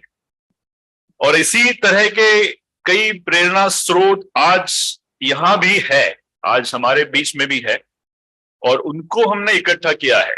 और इसके लिए मैं स्फीयर को धन्यवाद देना चाहता हूं कि जिस तरह से ये होता आ रहा है, पिछले साल भी हम लोग स्फीयर के साथ हम पहले से ये सभी संस्थाएं जुड़ी हैं, हम रेडार से हैं, हम भी पहले से हैं, लेकिन आज जिस तरह से इसका स्वरूप बदला है और जिस तरह से अलग अलग सिरे से, अलग अलग नुक्कड़ से प्रेरणा स्रोत हमारे साथ जुड़ रहे हैं, वो बहुत ही अच्छी बात है। और इसी को हमें आगे ले जाना है कि जहां जहां से हमें काम करने के लिए प्रेरणा मिले, वो लेके उसका परिशीलन करके, एनालिसिस करके, सिंथेसिस करके हमें हमारी उपलब्धियों को जानना है और वो जान के हमको आगे बढ़ना है। मुझे पता है मैं मॉडरेटर हूं, मैं यहाँ पे मेरा ही कुछ कहने के लिए नहीं आया हूं, लेकिन लोगों का कहना जो है वो जोड़ने के लिए जो थोड़ा बहुत एक धागा सूत्र बांधना पड़ता है, उसकी मैं कोशिश जरूर करूंगा। ये जो सत्र होने वाला है, ये इसके ऊपर बात हुई थी कि ये ऑर्गेनाइजेशनल लर्निंग के बारे में है।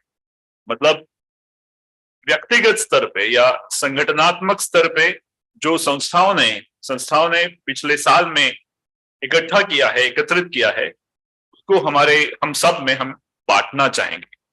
बात ऐसी है कि ये लर्निंग क्यों है, मतलब एक हम लोग हर साल जो काम करते हैं, जिनके लिए काम करते हैं, जिनके साथ हम काम करते हैं, उनसे हम सीखते हैं, हम नया कुछ करते हैं. We create something, and when we create, we try to retain those things, and when we retain, we should also try to transfer. So creation, retention and transfer of knowledge, लेन देन जो बढ़ती है, उसी से जाके ये जो हर समय बदलने वाली परिस्थितियां है, उससे हमें जो अडाप्ट करना पड़ता है. अडाप्टेशन के लिए मुझे अभी हिंदी शब्द नहीं मेरे दिमाग में आ रहा है, लेकिन जिस तरह से हमको खुद को भी बदलना पड़ता है, वो खुद में बदलाव लाने की प्रक्रिया जो है वो इन 3 चीजों से संभव हो पाती है, ऐसा मुझे लगता है. एक तो है क्रिएशन, दूसरा रिटेंशन और तीसरा ट्रांसफर. और इसी के लिए हम अभी यहाँ पे बैठे हैं. और यही करने के लिए जो आज हमारे प्रमुख साथी है, सपोर्टर है सेव द चिल्ड्रन, मैं विनंती करूंगा डॉक्टर ओपी सिंह साहब से कि सेव द चिल्ड्रन ने जो कोविड में काम किया है, और वो बहुत ही अच्छा काम कोविड के दौरान हुआ है. आप सब जानते हैं कि करीब आधी आबादी हमारी बच्चों से बनती है. Nearly half of India's population is children. और उनके साथ काम करते समय, जैसे सुदर्शन जी ने बताया कि there has been a realisation कि बच्चों को अलग नहीं किया जा सकता. बच्चे और फैमिली, कुटुंब व्यवस्था जो है वो साथ में उनके तरफ देखने की बात होती है. तो करीब 2 साल तक कोविड रिस्पॉन्स आपका चला है, और अभी जाके मेरे ख्याल में बात कर रहे थे कि अगस्त 22 में 2 साल के बाद आपने ये काम खत्म किया है. 19 राज्यों में और करीब 10,000 गांवों तक आपका प्रभाव रहा है. तो ये सब किस तरह से हुआ है, इसमें इनकी भी क्या लर्निंग्स है. इनकी जो इंटरवेंशंस थी वो ना सिर्फ सर्वाइवल के लिए थी, बल्कि life and livelihood go together. तो जिस तरह से अगर हम लाइफ की बात कर रहे हैं तो लाइवलीहुड की तरफ भी ध्यान देना चाहिए. जैसे ये लर्निंग की बात हो रही थी, तो उसमें क्लाइमेट रेजिलिएंट एग्रीकल्चर वगैरह बातें निकल के आई. तो किस तरह से आपने सर्वाइवल के ऊपर काम किया, किस तरह से आपने लाइवलीहुड सपोर्ट के ऊपर काम किया, और ये सब करते करते आप बच्चों तक कैसे पहुंचे. मैं रिक्वेस्ट करूंगा कि आपके जो वॉइसेस फ्रॉम द फील्ड आप इकट्ठा करके आए हैं. Let us have a big applause for what Save the Children has done over the last 2 years in ensuring that children who are suffering not only survive but prosper in the process. Please.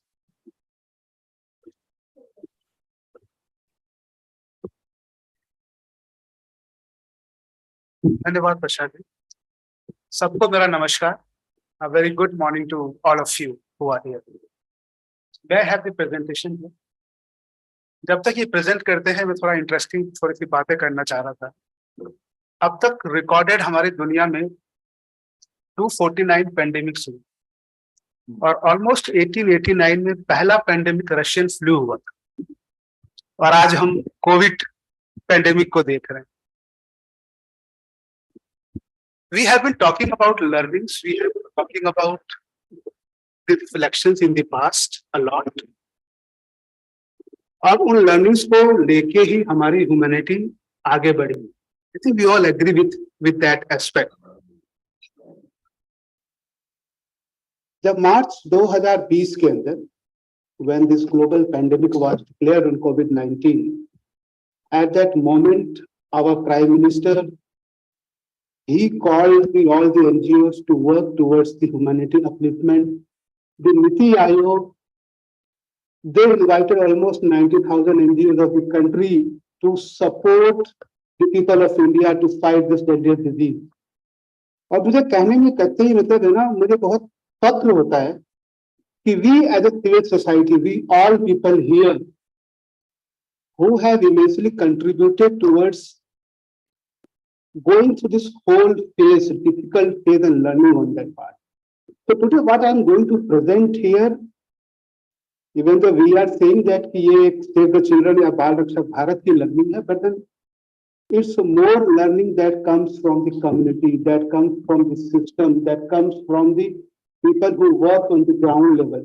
So we owe to them, we are actually, I am just reflecting there. और उन्हीं voices को कुछ represent करने के लिए हमारे साथ में हमारे कुछ स्टेक होल्डर्स यहाँ पे हैं. So I will give a short presentation and उसके बाद I will request my few colleagues who are here to talk about their practical experience of working in the district. So I have the next slide, please. So while Save the Children started working on COVID response, we had three phases in this: reform, perform, and transform. So जब पहली बार जब Covid start किया तो हमने इसको कहा कि let's reform, let's get together, let's plan to do, and what we did, we developed our plans, business continuity plans. The existing projects that we had, we tried to convert into the COVID response. Actually, we tried to build the capacity of our internal staff itself. Our partners were working with us how to respond to this whole situation. And at that time, what best can be done at that moment, how we can help the immediate needs of the people, especially the population, which are migrant population on them, the vulnerable population. तो जो भी हो सका हम लोगों ने उस time पे वो करना था. दूसरा जब हम परफॉर्म फेज की बात कर रहे हैं इसको, it was a phase जब उसको second lockdown कह रहे हैं actually, and this was a phase which focused much on strengthening the health systems actually, how we can strengthen the oxygen supply system altogether. अब आप सबको बड़ा अच्छा एक्सपीरियंस भी हुआ कि फर्स्ट फेज से सेकंड लॉकडाउन के अंदर आप लोगों का रेस्पॉन्स एकदम चेंज हो गया हो, है ना? Most of the things started working towards focusing towards more towards health, oxygen supply, how we can strengthen, all those kind of things are happening. And the third phase, it was more of a transformative phase, how we can stabilize all this within the ground, how we can support vaccination, how we can continue the education of children, how we can continue to feed the people who have not been receiving enough adequate diets on their part actually. So looking at all these aspects, Save the Children implemented this fall for the 2 years on the ground level. We had conducted an internal assessment, COVID response evaluation within ourselves.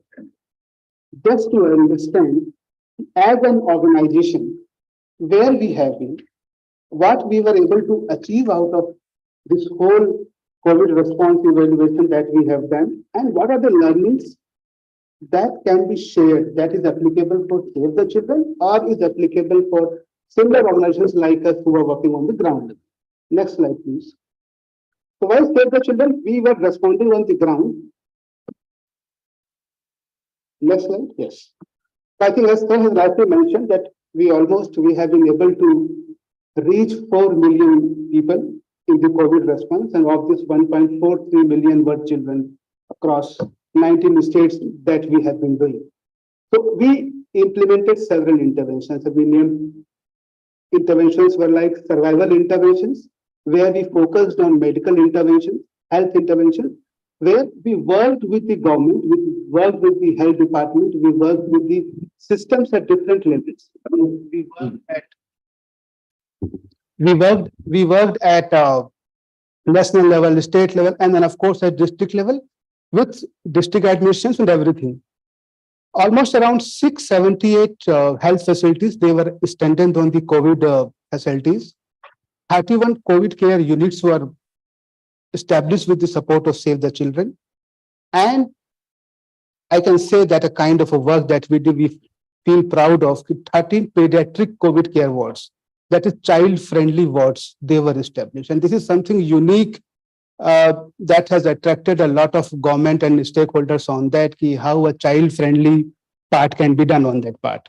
And then, of course, through this period, we were able to support the mobilization of over 2 million COVID vaccination of the people. And these 2 million people, they do not come from well-to-reach areas. These 2 million people are from hard to reach, marginalized sections of the society where the regular services were not available at the moment of time. Next slide, please. And then if I talk of working towards the schools, continuing education on that part, So almost 500 schools we have supported, 946 ICDS centers. And what we have done actually, almost more than 55,000 children, they have been supported with learning kits at home level. More than 30,000 children have been trained. We have opened up the community libraries to work on that. For improving the quality of life, almost 410,000 people have been reached with the hygiene and dignity kits in place. 153 childcare institutions have been supported. We have, trained more than 1 million mothers and children on hand hygiene, COVID appropriate behavior, and more than 9,000 frontline health workers and teachers on COVID appropriate behavior, including hand hygiene as a part of these. As a part of our livelihood promotion activities, we have supported more than 3,000 households with the livelihood, with the cash, 362 households. And then we have set up a community resource center in 144 centers. So these are some of the figures, but then figures don't talk, they tell us a kind of a thing, but the kind of reach that we have in the minds of the people, within the head of the people, that we'll share very shortly. Next slide, please. Now, how do we work on that actually? As a Save the Children, we very strongly believe in theory of change. तो save the children के अंदर हमारे एक specific theory of change पे हम काम करते हैं, जिसके हम कोशिश करते हैं कि हम कुछ इनोवेट करें, हम लोगों की आवाज बने, हम एक स्केल के ऊपर काम करें, एविडेंस को इकट्ठा करके बात करें हमारे। तो सारे पैरामीटर्स अगर हम देखें तो सेव द चिल्ड्रन जब काम कर रहा था ग्राउंड लेवल के ऊपर, और जिस प्रकार से कम्युनिटी की डिमांड थी, जिस प्रकार से कम्युनिटी की रिक्वायरमेंट थी, उस प्रकार से हमारे इनोवेशंस ग्राउंड पे होते गए। हमने अपनी फील्ड्स पे कम्युनिटी के साथ में काफी इनोवेशंस तैयार किए। फॉर एग्जांपल जैसे कोविड केयर यूनिट्स तैयार किए, सोशियो साइकोसोशिकल हेल्पलाइन के बारे में बात की, IVRS के ऊपर हमने बात की, हमने लर्निंग किट्स को डेवलप किया। ठीक है, अब ये सब करने के बाद हम हम अकेले तो कर नहीं सकते। So these all work was done in consultation, coordination with the government department itself actually. तो जहां भी हम काम कर रहे थे, we were getting engaged with them, getting their support, getting their approvals, and then implementation on the ground level to take it ahead. Plus also to very effectively manage the whole part कि कैसे हम Covid appropriate behaviour को लोगों तक पहुंचा सकते हैं। हमने सोशल मीडिया का बहुत ज्यादा हमने उनका सहारा लिया अपने पूरे टाइम के अंदर, और सोशल मीडिया के सहारा लेने से मोर देन 1 बिलियन लोगों तक हम सिर्फ उसी से खाली हम रीच कर पाए थे। हमारा कहने का मतलब यह है कि कोई भी इस प्रकार का रिस्पॉन्स अगर हम करना चाहते हैं, कोई भी सोसाइटी अगर करना चाहती है, तो हमारा सबसे पहला लर्निंग ये है कि let us not feel that we are alone here who are responding to it. Let us see our surroundings. There are 100 players who are like us, and we all can get together to respond all together with them on that part. Next slide, please.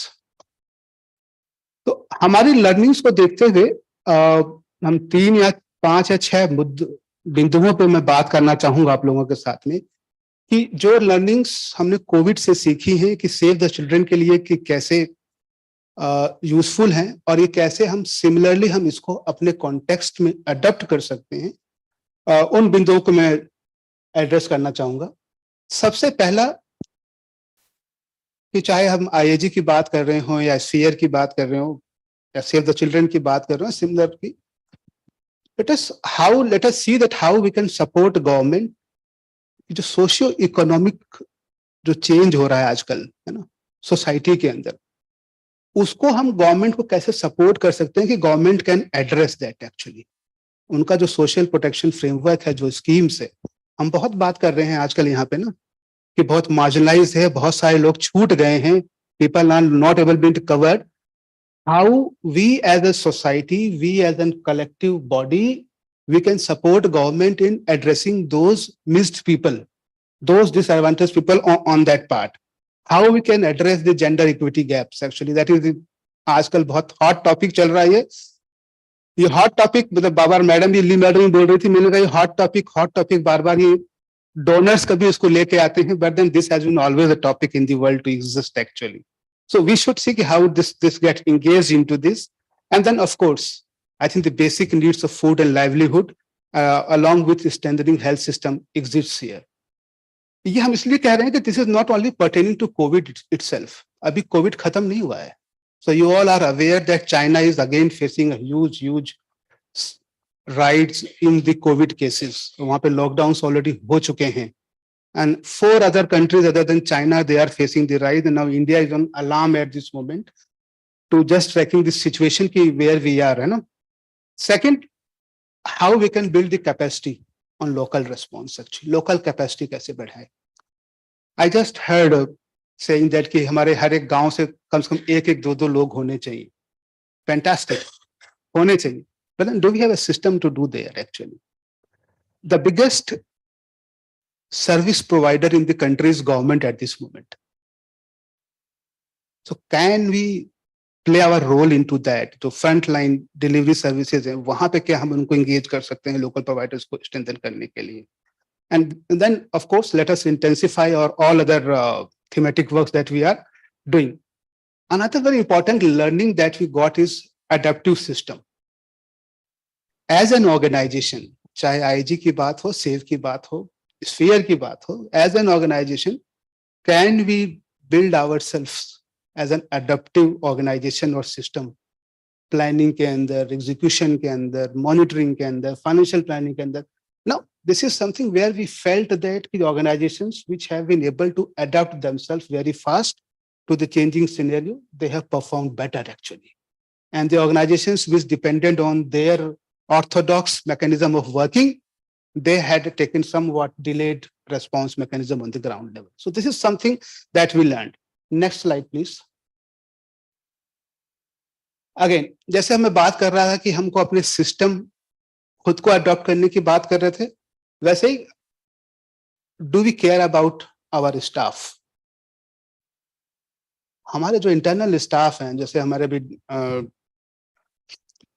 Sudarshan ji ने कहा कि हमारा staff Delhi के अंदर PPE kit पहन के ground level के ऊपर थे, हम लोग खुद ज्यादा है काम कर रहे थे, है ना. ये पॉसिबल नहीं होता अगर हमारे स्टाफ, हमारी ऑर्गेनाइजेशन ने हमारे स्टाफ का केयर नहीं किया होता. So one of the best part I can say that we did internally was that we developed an internal response system itself first. सबसे पहले हमने तो एक इंटरनल रिस्पांस कमेटी बनाई अपने लोगों के लिए और उनके परिवार के लोगों के लिए. और believe me, on weekly basis we were having a catch-up call to discuss what is the status of each and every family member in the organization. Does anybody need a support? So that kind of a backup we had as an organization. As an organization, our organization opened up the things to all the colleagues who are working there to work on that.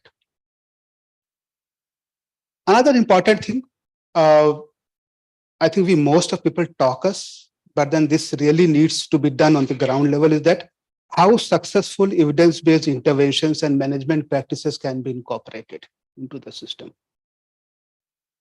I can see almost representation from 17 states here. We all do a lot of things here. But then, do we have evidence to document and take it ahead? And can we make some of them as SOPs of best practices to move ahead as a learning part of that? And then finally, leverage the partnership actually. So I think we have been talking about this point in the previous session also. So let us see that how as a team, as a group of organizations, how we can leverage on each other's strength to work together, how we can leverage on the goodwill that the civil societies have created during the COVID response within the government. So that would, help us as an organization to grow much faster and serve to the most needy population on the ground level. Next slide, please. So I pause myself right now here and let me invite my colleague Pradeep to talk much more about the voices from the community, and then we'll talk about later on. Thank you.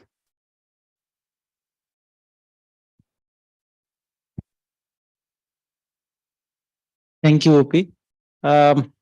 Good morning, everyone.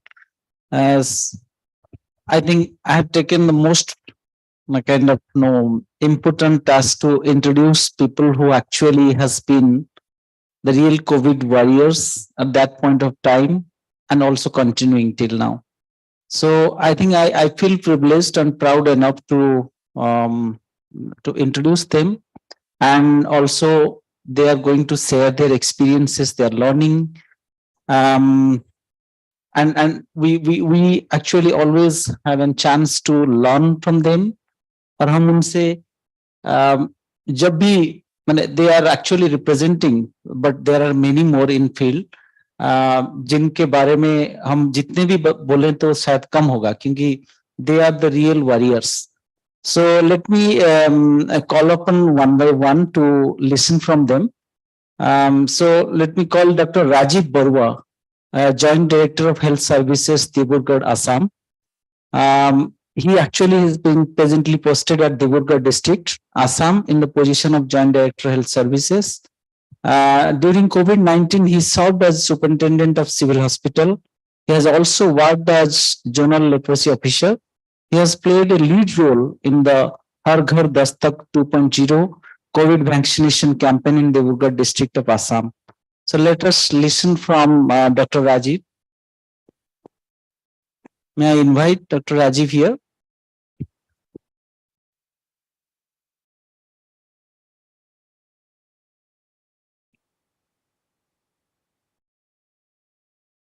Yes.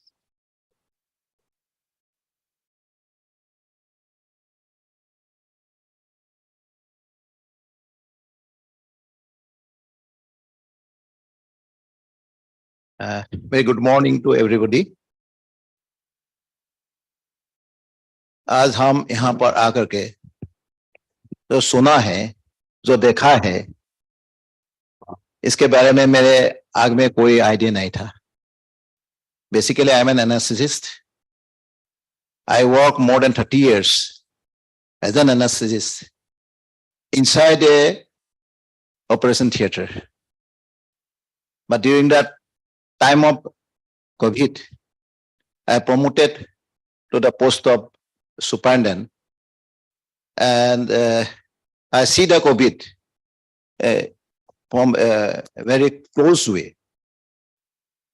मैं भी ये भी करने को चाहता हूँ.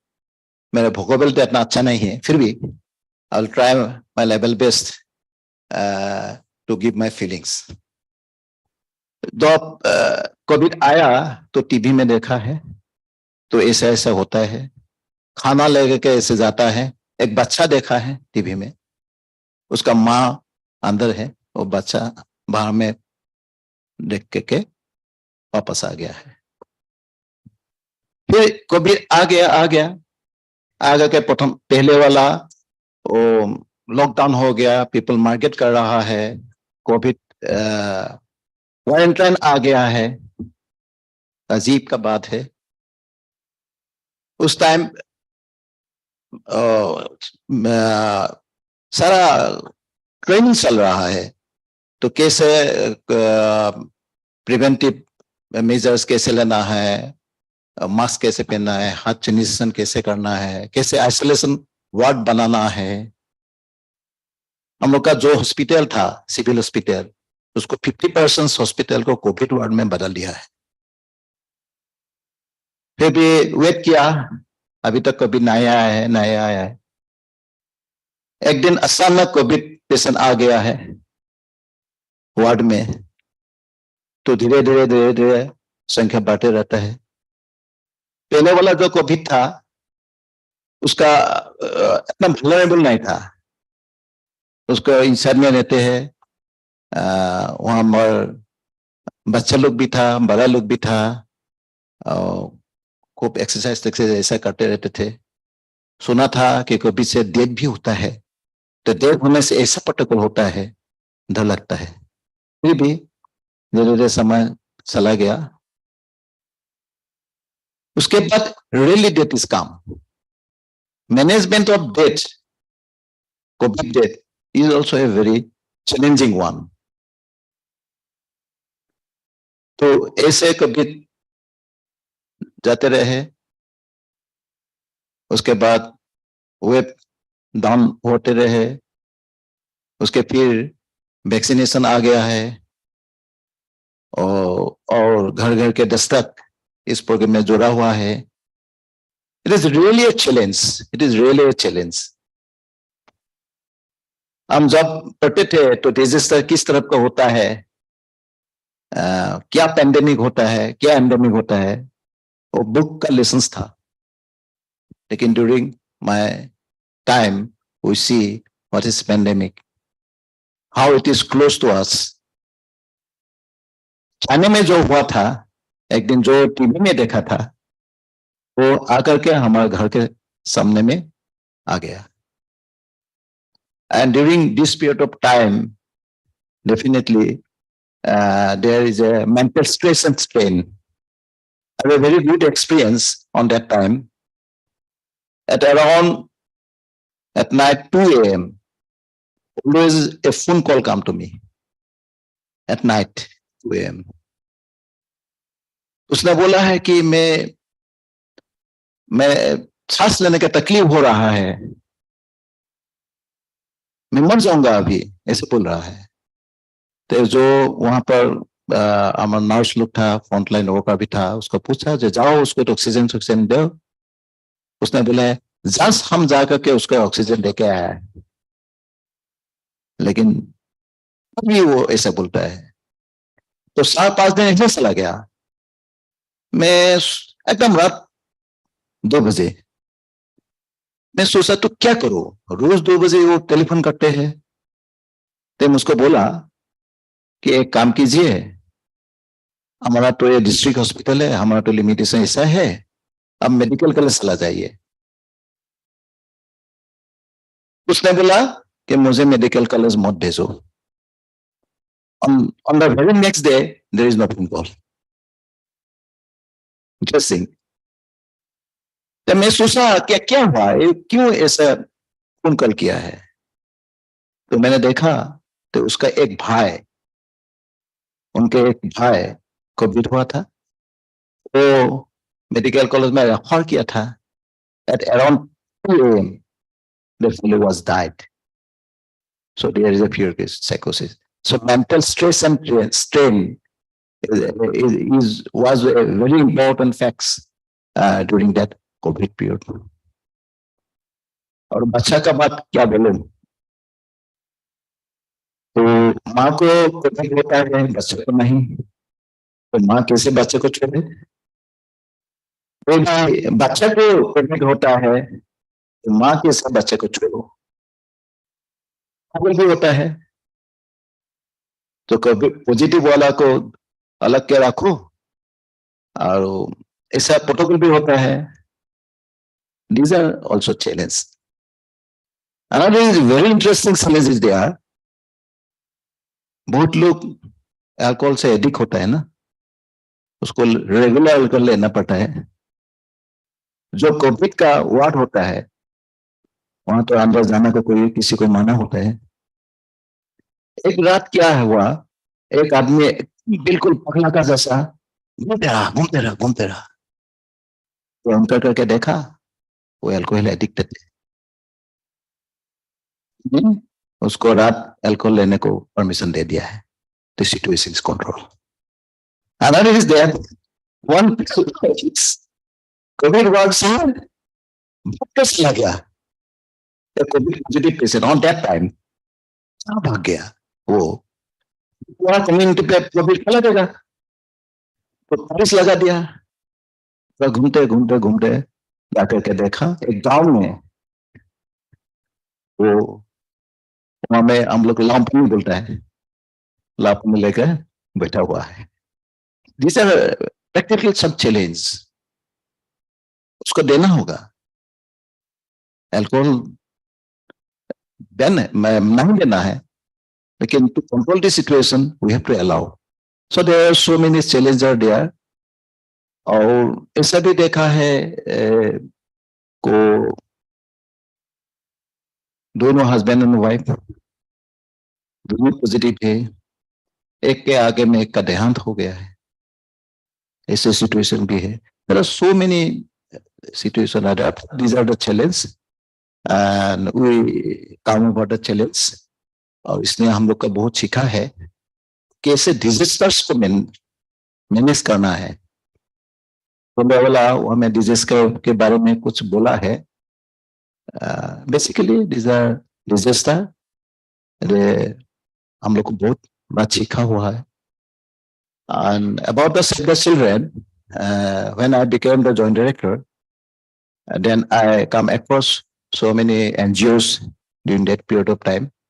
Save the Children donated ambulance, life-saving ambulance, Moran SD, for which I am very much grateful to them.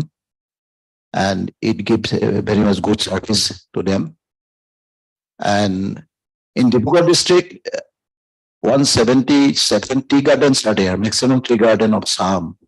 You may say Dibrugarh is the town of tea garden or city of tea garden. और उसका जो potential होता है, socio-economic factors are there. Another problem is that there are so many teenage pregnancies there. So there are so many scopes are there who works in Dibrugarh district. Therefore, I'm very much glad to give some focus to the Dibrugarh district. Thank you with these few lines. Goodbye. Thank you, Dr. Rajiv. I think अपना अनुभव जितना भी बोलेंगे वो कम है, but पता नहीं समय के अभाव से हम बहुत ज्यादा इसको और नहीं ले पा रहे हैं. Sorry for that. But I would also request, there are more 6 government stakeholders with us who are going to share their experience as well. So thank you so much for coming here. I would now invite Dr. Sucheta Bharti, who is the Chief Administrative Medical Officer of MCD West Zone, supervising hospital, maternity homes, mobile dispensaries, child welfare centers under MCD West Zone. She serves maternal and child welfare department for more than 28 years. During COVID-19 pandemic, she served as nodal officer COVID West Zone and honored as Corona Warrior by Evangelika Church of India for contribution during COVID. So requesting Dr. Sucheta संक्षेप में अपना बात रखें यहाँ पे. Thank you. पहले तो इतने अगस्त गैदरिंग को एक एड्रेस करना in itself is a big thing, और स्पेशली अपने पार्टनर जो इतना सारे हमारे साथ सहयोग कर रहे हैं उनके बारे में कुछ भी ग्रेटिट्यूड फील करने की जो अपॉर्चुनिटी मिलना, I think is a very great thing. और सबसे पहले हम ये कहेंगे कि हम आजकल कोविड के बाद में, जैसे कोविड स्टार्ट हुआ, हमारी सब चीजें कोविड से ही शुरू होने लगी. ऐसा नहीं था. आज जो भी हमारे सामने यहाँ बैठे हैं, ये कितने सालों से जो है वो काम कर रहे हैं पब्लिक के लिए, पर शायद ये एक अपॉर्चुनिटी थी. कोविड ने हमें एक अपॉर्चुनिटी दी कि हम एक साथ ऐसे समय पे आए जहाँ पे डिमांड जनरेट हो रही थी और साथ के साथ हमें वो सहयोग चाहिए थे जो हमारी उस डिमांड को मीट कर सके. तो सही बात है कि कोविड में भी यदि लॉकडाउन भी हुआ तो लॉकडाउन का पर्पस ये नहीं था कि हमें पता था कि हम वायरस को दीवारों के अंदर समेट देंगे. हर कोई जानता था कि वी वर नॉट प्रिपेयर्ड. तो जो कुछ भी हुआ इट वाज फॉर प्रिपरेशन, ताकि जो बाद में इसका फैलेगा, जो बीमारी होगी, उसके बाद में जब ये वेन ऑफ होगा तो उस फेज सब के लिए हमारी तैयारी पूरी होनी चाहिए. तो हम लोगों का उस वक्त में जो एसोसिएशन हुआ सेव द चिल्ड्रन में, मैं यहाँ स्पेशली बताना चाहूंगी कि जिस वक्त लॉकडाउन में सब लोग अपने घरों में थे, शायद कुछ ऑर्गेनाइजेशन और many more, that's what we are speaking on their behalf. There were many, and I think all of them, they were just thinking what we have to do, what we have to plan, so that the next phase, when the disease will be spreading, how we can reach to the people, how can we meet the demand of the hospitals, of the different organization. And I'm very proud that we got as a partner Save the Children, और उनका यदि contribution कहें, अभी sir ने सारा खोल के बताया, तो हम तो ये कहेंगे कि वो सब चीजों के साथ वो हम तक भी पहुंचे और जब सेकंड वेव आया तो हर कोई जानता है दो चीजें मेन थी, we were very much concern about our children. First wave में हमें लगा शायद बच्चे जो हैं they will not be affected, but हर कोई जानता है कि सेकंड वेव पे हमें लगा कि बच्चों के लिए हमारे पास शायद आईसीयू फैसिलिटी नहीं है, बच्चों के लिए शायद हमारे वार्ड भी इक्विप्ड नहीं है, उसके साथ साथ हर कोई जानता है कि एक ऑक्सीजन। तो जब हमारे हॉस्पिटल में हमारा नया हॉस्पिटल बन रहा था, माता गुजरी हॉस्पिटल, तो उस वक्त हमारे लिए सब चीजों की जरूरत थी। दे केम फॉरवर्ड, उन्होंने हमारे यहाँ 30 बेडेड पीडियाट्रिक वार्ड बनाया, 5 बेडेड हमारा पीडियाट्रिक आईसीयू, नियोनेटल आईसीयू तैयार किया, स्टेट ऑफ आर्ट इक्विपमेंट दिए, उन्होंने हमारे यहाँ पे ऑक्सीजन के लिए जो फैसिलिटी तैयार की ताकि हम सेल्फ सफिशिएंट हो सके, हमारी अपनी डिमांड मीट हो सके, और उसके साथ साथ जो हमारे आसपास जितने भी और हैं यदि किसी को जरूरत हो हम उनको भी वो प्रोवाइड कर सके। तो एक सेल्फ सफिशिएंट बनाने के लिए हमें वहाँ पे इस level state of equipment provide करने के लिए उनका जो सहयोग है, हमारी ऑर्गेनाइजेशन उसको बहुत लेवल तक अप्रिशिएट करती है। बहुत समय नहीं लेंगे, सही बात है, किसी ने बोला फर्स्ट सेशन में भी जब बात हुई, सुदर्शन जी ने कहा कि हम देते हैं पर सच में हमें देखना है कि कितना यूटिलाइज होता है। सही बोले तो कोविड समय हम शुरू किया, इसका असली यूटिलाइजेशन जो है वो शुरू हुआ है। Most 400 children who actually required assistance, we have treated them. उनके बेसिस हमारा जो आज हम कहते हैं ना कि child is not a child, child के साथ कंपोनेंट है। आज हम डिलीवरीज ले रहे हैं, लोग की डिलीवरी ले रहे हैं, आज हम ऐसे डिस्ट्रेस के बेबी की डिलीवरी ले रहे हैं, तो हमें पता है कि provide equipments they are with us. आज दे आर सो कॉन्फिडेंट।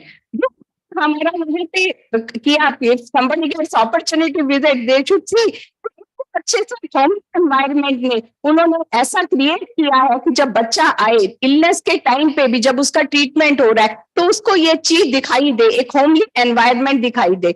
बच्चों के हिसाब से ही उसको पूरा डेकोरेट करके वार्ड को तैयार किया गया, और सच में यदि कोई आता है तो nobody can say this is a government facility. So we are so thankful to them. I just want to say to the Save the Children people that we really appreciate your efforts, and we are actually very thankful, and we are looking forward to more such opportunities to collaborate with each other. Thank you very much. Thank you, Doctor. Thank you. What she has said is very important. It is all about preparedness. तो ये जिस तरह से आपने बताया ये बहुत ही सराहनीय है, और उससे जाके आगे जाके कि इसका यूटिलाइजेशन अभी शुरू हुआ है, और आने वाले समय में जो भी हमें और भी दिक्कतें महसूस होंगी जो अभी चाइना में शुरू हुआ है, उसके चलते तो ये इसके ऊपर हमें बहुत ही अच्छी तरह से ध्यान देने की जरूरत है। Thank you. Too much, but हाँ ऐसा नहीं है, we are unprepared, and it's all Absolutely, thank you. That's the virtue of partnership. That is what is important. Thank you very much. Thank you. Maybe I'll just suggest that we have 3 minutes Yeah. for Yes. Yeah. Thank you so much. क्योंकि ठंडी है, मैं सोच रहा हूँ थोड़ा है ना, let's applaud with a great clap for everyone and warm up ourselves. Thanks for all your efforts. So let me call upon Dr. Mukesh, who is the well-known orthopedic surgeon. Currently, he is rendering his service as additional CMO, Shravasti district of Uttar Pradesh. Additionally, he is also nodal officer COVID vaccination, vector-borne disease district surveillance officer, and district immunization officer. During COVID times, when the district health system was facing severe adverse situation, Dr. Mukesh played very crucial role in setting various COVID centers in the district, and also came forward to support establishing oxygen plant in collaboration with SAVE. Thank you so much, please. Thank you. Everybody has his weakness. Stage पे मैं थोड़ा uncomfortable हो जाता हूँ, so I slip something. Don't मतलब bear.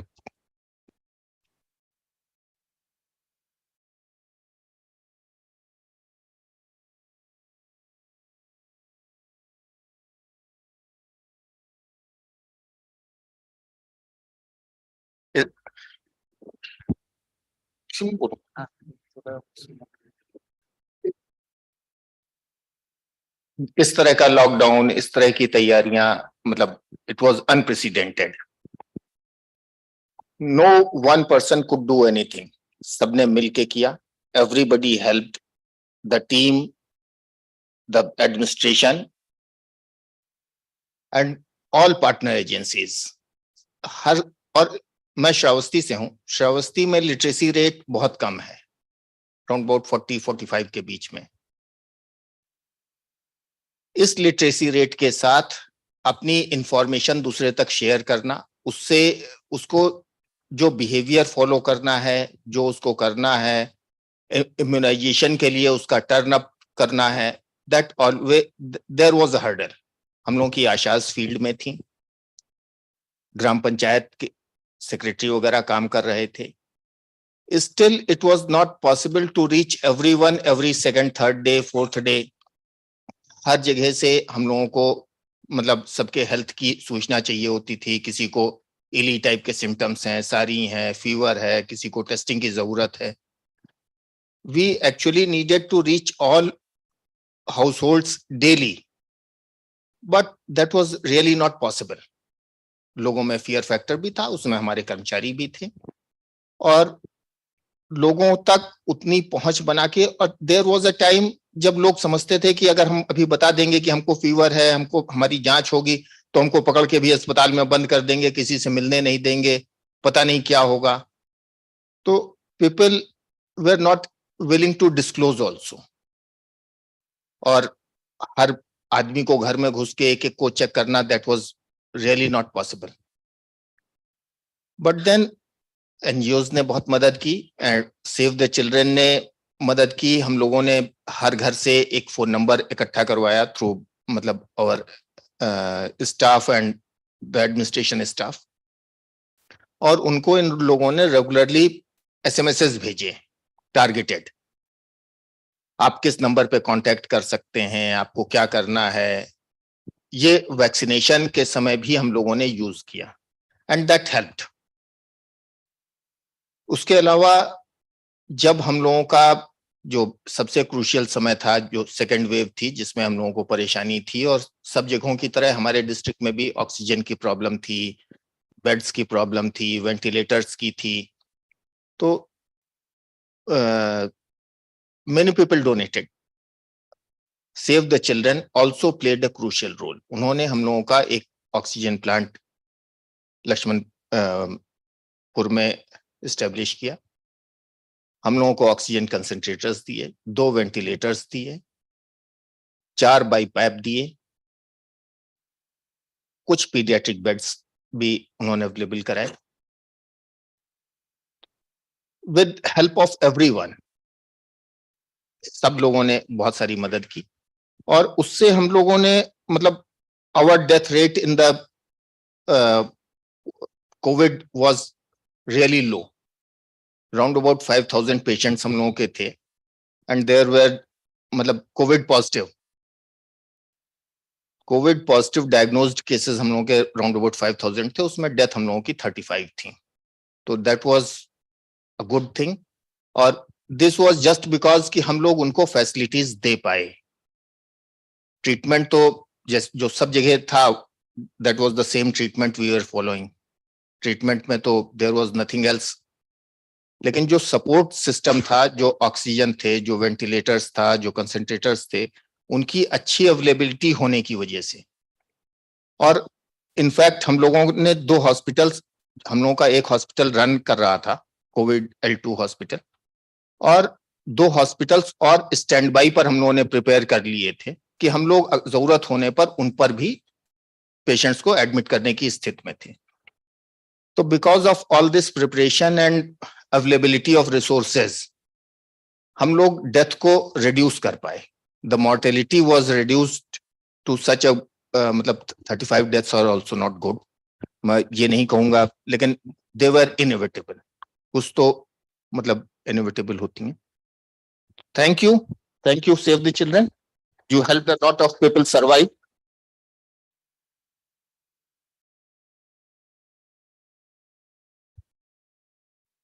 Thank you. Thanks for sharing all your experiences. Now let me call upon Satish Budde.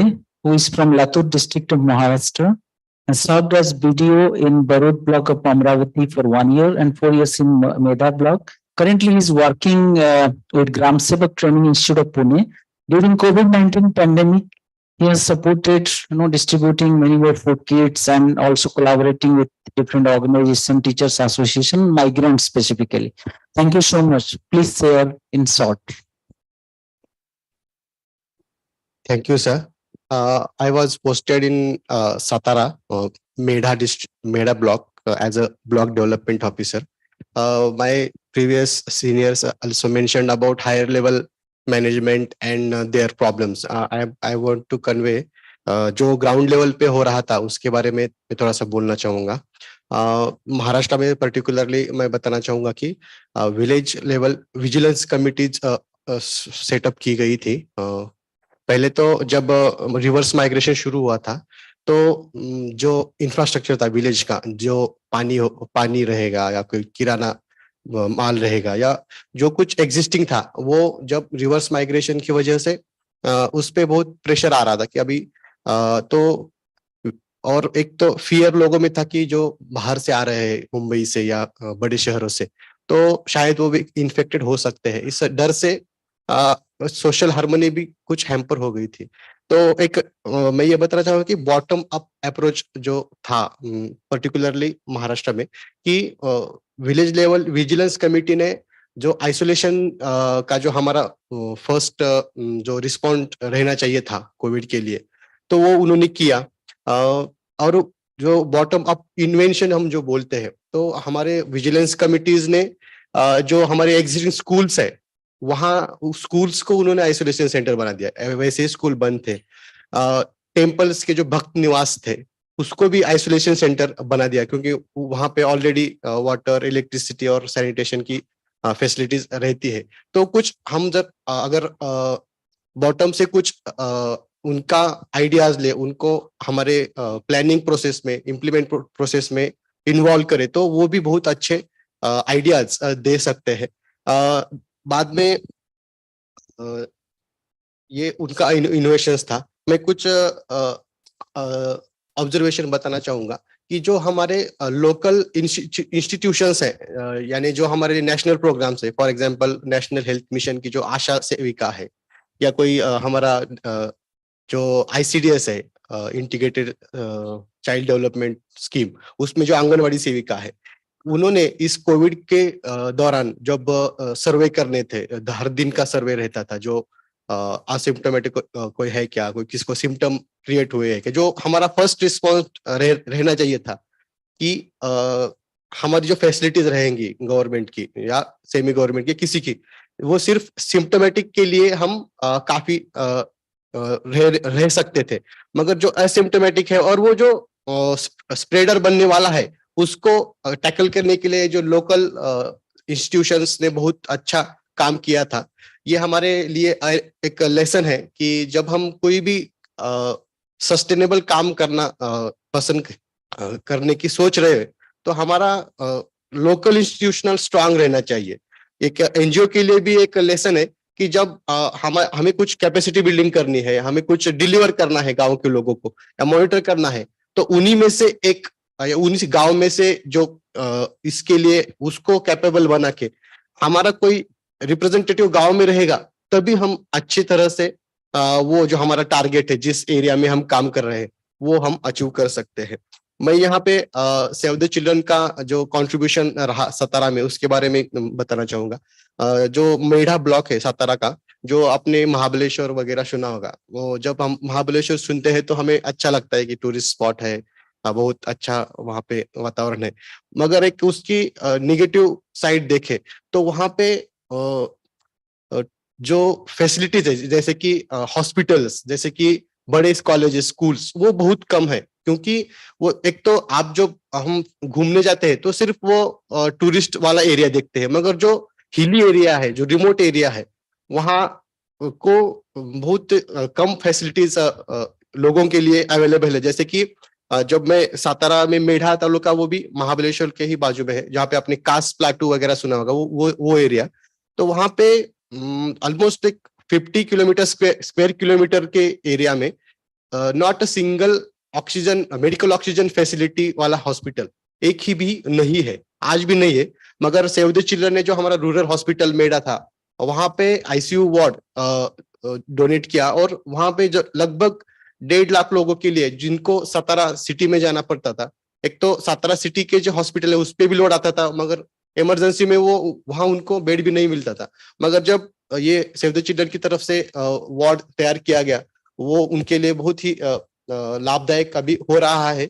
और एक अलग बात मैं सेव द चिल्ड्रन के बताना चाहूंगा कि जो उन्होंने जो डोनेशन दिए हैं वो एग्जिस्टिंग जो फैसिलिटीज है गवर्नमेंट की, जैसे कि सिविल हॉस्पिटल, रूरल हॉस्पिटल, वहां पे दिए हैं।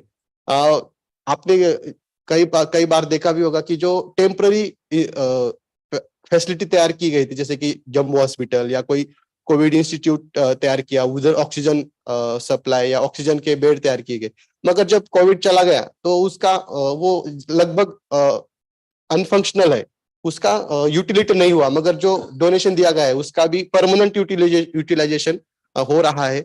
इसके लिए मैं जो उस वक्त की स्टेट लीड थी इप्सिता दास मैम, और अब प्रणयिंग गर्ग मैम और मैथ्यू शिरीन मैम, उन्होंने बहुत अच्छा कोऑर्डिनेशन किया। अभी यहाँ पे बहुत डिग्निटरीज या एक्सपर्ट यहाँ पे है, हम अच्छे इश्यूज पे डिस्कशन कर रहे हैं। मैं लास्ट में एक इशू रखना चाहूंगा, या मैं एक ओपन डिस्कशन के लिए आपको रिक्वेस्ट करूंगा कि हमने पहला जो वेव्स था कोविड का, उसमें देखा कि कोमॉर्बिड लोगों के लिए वो बहुत यानी डेंजरस था, और एक और भी ऑब्जर्वेशन था कि जो लेट ट्रीटमेंट के लिए जा रहे हैं उनको वो डेंजरस था। सेकेंड वेव जो हमने देखा तो वहां पे हमें मेडिकल ऑक्सीजन का बहुत स्कार्सिटी था या नहीं मिल रहा था। तो इस मंच पे मैं आपको रिक्वेस्ट करना चाहूंगी कि हमें इस बारे में सोचना चाहिए कि अगर थर्ड वेव आएगी तो क्या नए चैलेंजेस होंगे, और उस नए चैलेंजेस के लिए हमारे पास क्या कैपेसिटी है, या पहले तो हमें चैलेंजेस जो रहने हो सकते हैं उसको डिमार्केट करना पड़ेगा, और उस पे हमें डिस्कशन करना पड़ेगा कि हम उसको कैसे टैकल करें। उसमें गवर्नमेंट हो, नॉन गवर्नमेंट हो, सिविल सोसाइटी हो, या कोई जो हमने बोला कि लोकल जो विलेजर्स है, लोकल जो इंस्टीट्यूशंस है, उनको इन्वॉल्व करके हम कैसे जो आने वाले चैलेंज है, कोविड हो या कोई भी हो, उसके लिए कैसे हम सॉल्यूशन निकाले, इस बारे में चर्चा हो, ये मैं आपके लिए रिक्वेस्ट करना चाहूंगा। इस मंच पे आपने जो मुझे मौका दिया उसके लिए मैं सबका शुक्रिया अदा करना चाहूंगा, और मैं रुकना चाहूंगा। धन्यवाद। Thank you doctor Mukesh. आपके अनुभव हम सबको प्रेरणा देगी। इस जो 10 दिन की व्हाट्सएप है उस पे हम और भी चर्चा करेंगे, आप जो सुझाव रखे। Thank you so much. Now I invite Nazir Ahmad मोटो from Kashmir, who is actually coordinator at Directorate of School Education, and additionally serve as nodal official for implementation of National Scholarship Program in Kashmir Division. So he looks after the collaboration of NGOs with desk in the field of education. Najeer, please. Thank you.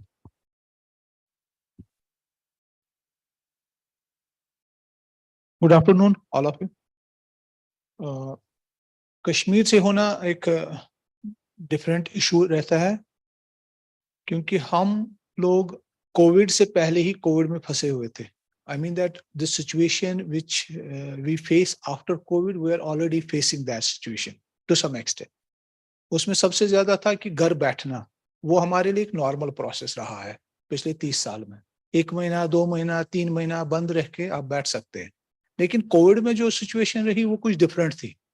वो बहुत सारा difference ये था, सबसे पहला difference हमारे पास रहा कि बच्चे बाहर खेलते थे तो चल जाता था, लेकिन कोविड में बाहर भी नहीं जा पाए।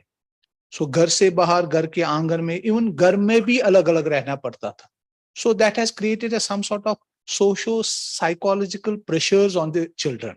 उससे क्या है कि बच्चों की तालीम पे बहुत ज्यादा असर हुआ। कॉन्फ्लिक्ट में तो ऑलरेडी तालीम बहुत इफेक्ट रहती है, all of you are aware about it. और फिर कोविड में भी बहुत ज्यादा अवेयरनेस रही है, मतलब इफेक्ट रही है हमारी एजुकेशन। तो इसको देखकर हम ऑफिस भी नहीं जा पाते थे। अब जहां जहां कंटैक्ट्स रहते थे तो डायरेक्टर साहब की कोशिश से और फिर बहुत सारी एनजीओज हमारे साथ मिली इस एजुकेशन सेक्टर को ठीक करने में। तो सबसे पहला जो इशू हमारे पास रहा, तो फिर उसको एड्रेस करने के लिए वो ये था कि बच्चों तक तालीम को कैसे, बच्चों को कैसे एंगेज किया। तो हमारे कई सालों से टेली क्लासेस चलते थे टीवी पे। हमारा एक EMRC सेंटर है, वहाँ हम रिकॉर्ड करते थे, प्री रिकॉर्डेड भी हमारे पास थे, और कभी कभी कोई टीचर घर में जाके रिकॉर्ड करता था, फिर भेजते थे। एनीवे वो चलते रहते थे। तो उसके चलाने के बाद पता चला कि बहुत सारी जगहों पे टीवी अभी अवेलेबल भी नहीं है, तो फिर रेडियो का इस्तेमाल किया। रेडियो पे भी टेली क्लासेस नशर होने लगे, तो बच्चों तक ये क्लासेस पहुंचते रहे। तो उसके बाद फिर पता चला कि नहीं, थोड़ा सा मूवमेंट हो रही है, कोविड को थोड़ा सा इम्पैक्ट कम होने लगा। तो फिर एक नया कॉन्सेप्ट जो हमने सीखा, जो इससे पहले नहीं था, वो था कम्युनिटी क्लासेस। वो कम्युनिटी क्लासेस को डेवलप करने में NGOs का बहुत रोल रहा, और save the children is one of them. अब चूंकि हर एक NGO हर एक डिस्ट्रिक्ट में, हर एक स्कूल में जाती, तो कोई इफेक्ट नहीं मिलता था।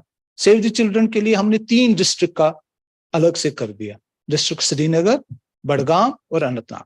3 डिस्ट्रिक्ट्स की जिम्मेदारी जो थी एजुकेशन के हवाले से जितना भी हो सकता था, वो सेव द चिल्ड्रन को हवाले कर दिया हमने। Save the children took care of that part in that. तो कम्युनिटी क्लासेस में भी जो चीजें चाहिए थी वो प्रोवाइड की सेव द चिल्ड्रन ने। और उसके बाद जो ही स्कूल थोड़ा सा खुलने लगे या कुछ और इफेक्ट रहा, थोड़े से ये स्कूल जो अडॉप्ट किए हुए थे ऑलरेडी सेव द चिल्ड्रन ने, उन स्कूल्स में जो बच्चे रहते थे, क्योंकि वो फार ऑफ एरियाज के थे, बहुत ही कट ऑफ एरियाज से थे, वहां पहुंचना मुश्किल रहता था, तो वहां सेव द चिल्ड्रन ने उनकी ह्यूमैनिटेरियन हेल्प कर दी in the form of providing livelihoods to those families of those students जो स्कूल के स्टूडेंट्स थे। और फिर उसके बाद उनके किट्स भी दे दिए, एजुकेशनल किट उन बच्चों के लिए जो वो अवेलेबल नहीं कर पाते थे कोविड के दौरान में। और सेफ्टी जो ही स्कूल खुले, तो सेफ्टी किट्स का एक अच्छा कॉन्सेप्ट रहा सेव द चिल्ड्रन का। पूरे स्कूल्स में, इन 3 डिस्ट्रिक्ट्स में सेफ्टी किट्स को प्रोवाइड किए गए। तो उस सेफ्टी किट्स में जो स्कूल का जो माहौल बना हुआ था, जो नए से सिरे से हम स्कूल्स को ओपन करके वहां सैनिटाइजेशन करते, वो तो उसके लिए Save the Children they have helped a lot and provided. उसके बाद बच्चों के साथ एक ट्रेनिंग प्रोग्राम रहे, soft skills, peace education, socio psychological clear. और एक अच्छी चीज जो रही, जो हमने भी लर्न की, and then after that in consultation with other organisations also, we have created a counseling cell at directorate level as well as at district levels. It was all because of the findings of the Save the Children, which came to us, and we discussed with the authorities, Director School Education, then Commissioner Secretary Education, and they gave us a nod for that let us have at it. अब इसमें नई recruitment कुछ नहीं हुई, बस जो ही teachers, जो भी मास्टर्स, जो भी लेक्चरर्स हमारे साइकोलॉजी बैकग्राउंड के थे, we have utilized their services from them, and for that they have conference facilities रही, बच्चों के फोन नंबर्स रहे, जिन बच्चों की कोई प्रॉब्लम रहती थी उनके टीचर्स या सेव द चिल्ड्रन के वर्कर्स या वॉलंटियर्स आते थे, वो कॉल करके उनके साथ फोन पे बात होती थी, उनकी काउंसलिंग फोन पे रहती थी, and that way to some extent we tried to cope it up. I will be short, very precise to you people. एक सजेशन मेरी है, पोस्ट कोविड एजुकेशन सेक्टर में इस चीज के कितने इम्पैक्ट है, इसकी कोई सर्वे नहीं हुई है। इसकी सर्वे अगर होती, इसका जो डेटा हमारे पास होता बच्चों से ही, कि बच्चों की ऑब्जर्वेशंस कैसी रही, बच्चे उसमें किस हद तक ठीक कर पाते हैं, क्या उनको ये अच्छा लगता है कि नहीं लगता है, किस हद तक या किस हद तक नहीं, क्या और सजेशंस होती, तो इस बारे में बात होती तो बहुत ही अच्छा होता। At the and I will conclude with a share, this is for sphere and save the children. मंजिल से आगे बढ़कर मंजिल को तलाश कर, मिल जाए तुझको दरिया तो समंदर तलाश कर। Thank you. So now, thank you so much, Nazir sir. Now I request Anita Lakshmi from Karnataka, who is actually currently serving as CDPO, Child Development Project Officer in Bangalore Rural District. She is contributing to achieve goal of Poshan Abhiyan and PMMBY target. Additionally, she has played various critical role as nodal officer, Saki One Stop Center, and in charge of District Women Welfare Officer. So thank you so much for coming. Please share in short. Elrigo Namaskara. I'm saying in Kannada because that is my local language and mother language. Good afternoon, one and all. I learned from COVID, we are zero in front of nature because in that time we were working both day and night. In the night times, I was working on the airport. We had to receive the passengers and we had to place them in the resorts and restaurants like that. In the daytime, I was working in the hospital sector. In that time, most of the things we were doing as per government instructions. Along with that, so the children that NGO very close to us, they given more things to means ambulances, hygiene kits, and other health kits they have provided to us. And one more thing, they introduced the online teaching for the preschool education Anganwadi students. Because in Anganwadis only we were having that ICDS prescribed education, but so this children team very actively involved that. I think they forgotten. They introduced Anganwadi Habba in Karnataka. It's done in our project only, means in a development project, Bengaluru Rural District. So they were working very actively, and what is my request is government schemes, you know, the budget controlled and revenue controlled things, but in NGO sectors, we have more newly introduced education system. In ICDS, we are following the state government prescribed in every states, but along with Save the Children team, we are doing very well preschool education also. They trained our selective Anganwadi teachers to how they can introduce the education. This is also main thing to us in the current time. They were working with us as a sector because most of the department closed their services in the time of COVID. But very few departments worked at that time. I'm proud to say that I'm also working with the WCD. So that is the main service-oriented department. So it is the helping with NGOs also. I'm thankful to Save the Children because they are given space and place over here because this is the very very different than government sector. Because in the government sector, we are going to discuss on the government schemes and like in our Karnataka, Bhagyalakshmi, PMY, like schemes we are going to discuss.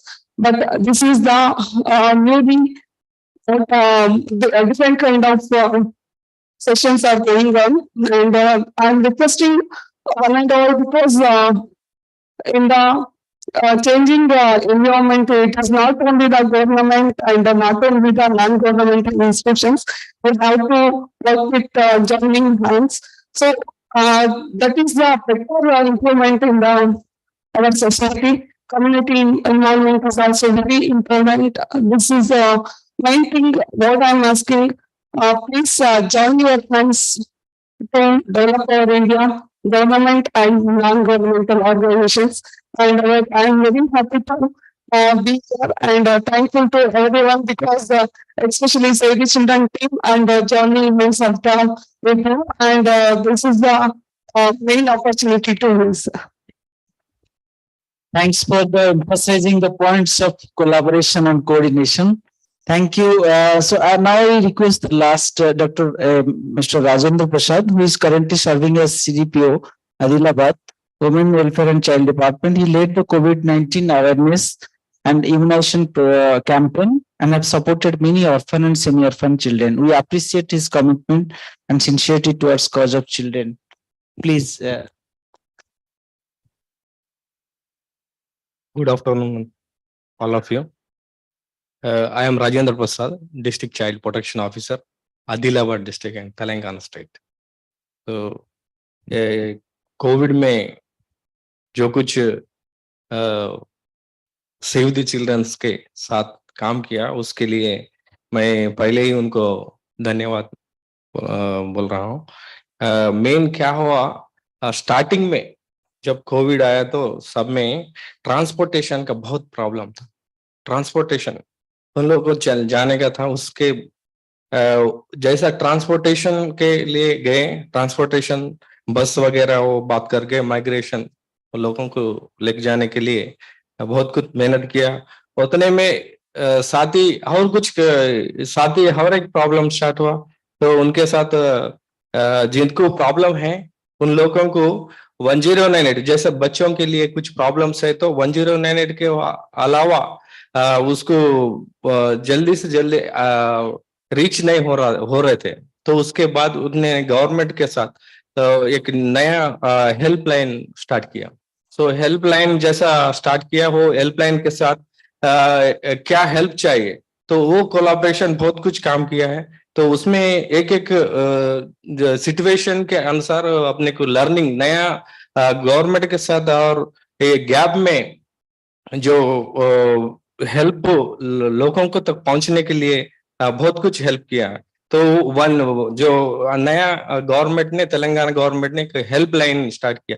तो जो helpline को प्रचार करने के बाद save the children's के साथ सब कुछ जो कुछ होना है उनको काउंसलिंग सपोर्ट और जहाँ पर बच्चों को रीच होने के लिए इसमें बहुत कुछ हमारे को सपोर्ट मिला। उसके साथ किट्स और फूड, उसके साथ ऐसा काउंसलिंग सपोर्ट करते हुए आगे आगे कैसा एक एक चीज के लिए वो सिचुएशन अपने को एक नया सॉल्यूशन के लिए नया एक प्लान करने के लिए, नया काम करने के लिए सिचुएशन ही क्रिएट किया। वो सिचुएशन अपने को काम करने के लिए एक अवसर का हो गया।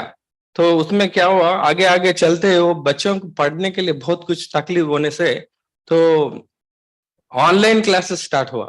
तो ऑनलाइन जब क्लासेस स्टार्ट हुआ तो बच्चों के पास, सभी लोगों के पास कुछ मोबाइल्स वगैरह नहीं थे।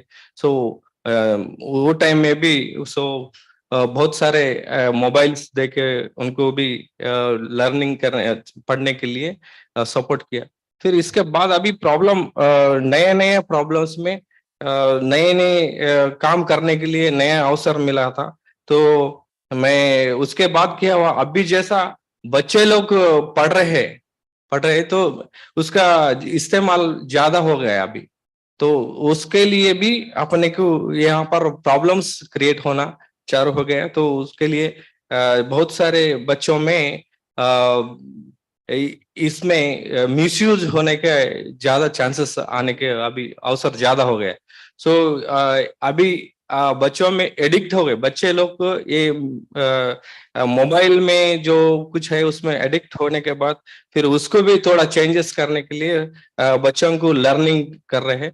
सो इसमें क्या हो रहा था, बहुत कुछ बच्चों को ज्यादा यूज करने से, एडिक्ट होने से के बाद उससे बाहर आने के लिए भी अभी काउंसलिंग सपोर्ट और बहुत बच्चों के लिए मोबाइल पे कितना रहना चाहिए नहीं है उसके लिए भी सो अभी नया काम स्टार्ट हो गया। तो उसके लिए भी मैं सेव द चिल्ड्रंस वाल अवेयरनेस हर जगह पे बच्चों को हेल्प करने के लिए बहुत फैसिलिटीज की है।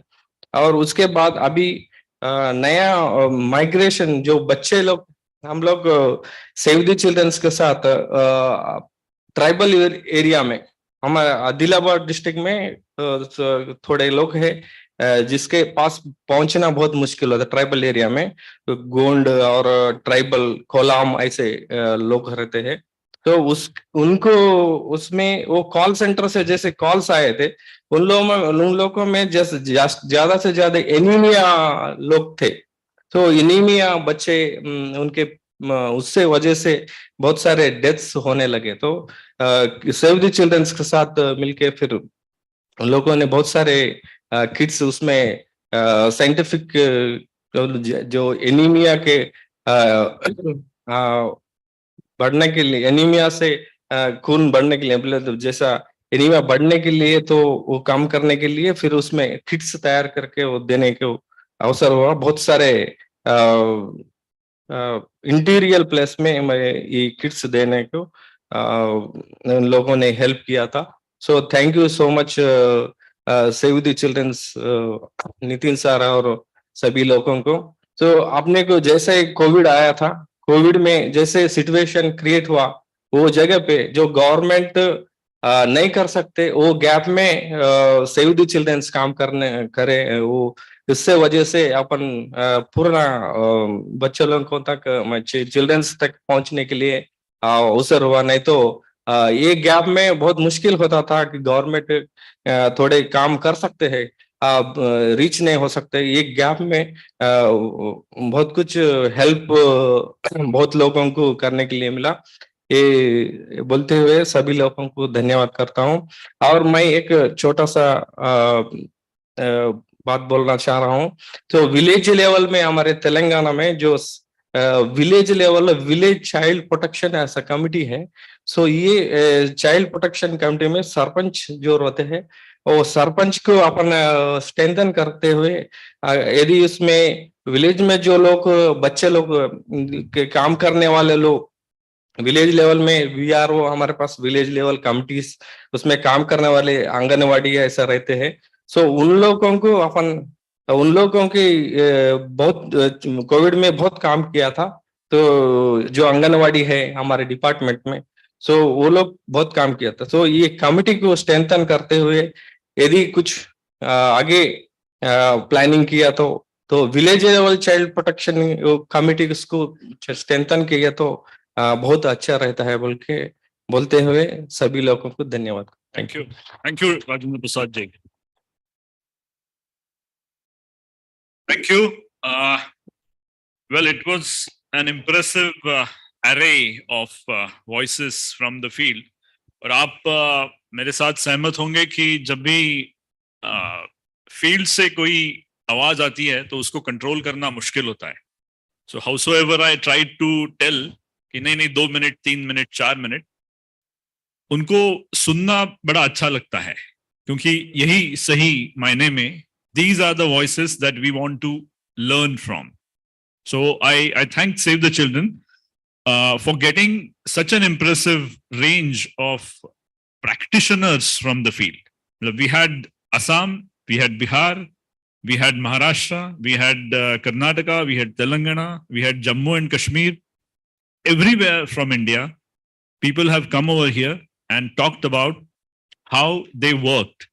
For me, what is important, and for us as well to learn here, is that we cannot work in isolation. Neither can government work in isolation, nor can the humanitarian community. There is a need for coexistence.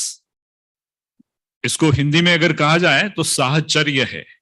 ये एक के साथ दूसरे की आवश्यकता जो यहाँ पे महसूस होती है वो है, और ये साहचर्य की जो भावना है वो कोविड के दौरान ज्यादा प्रतीत हुई है।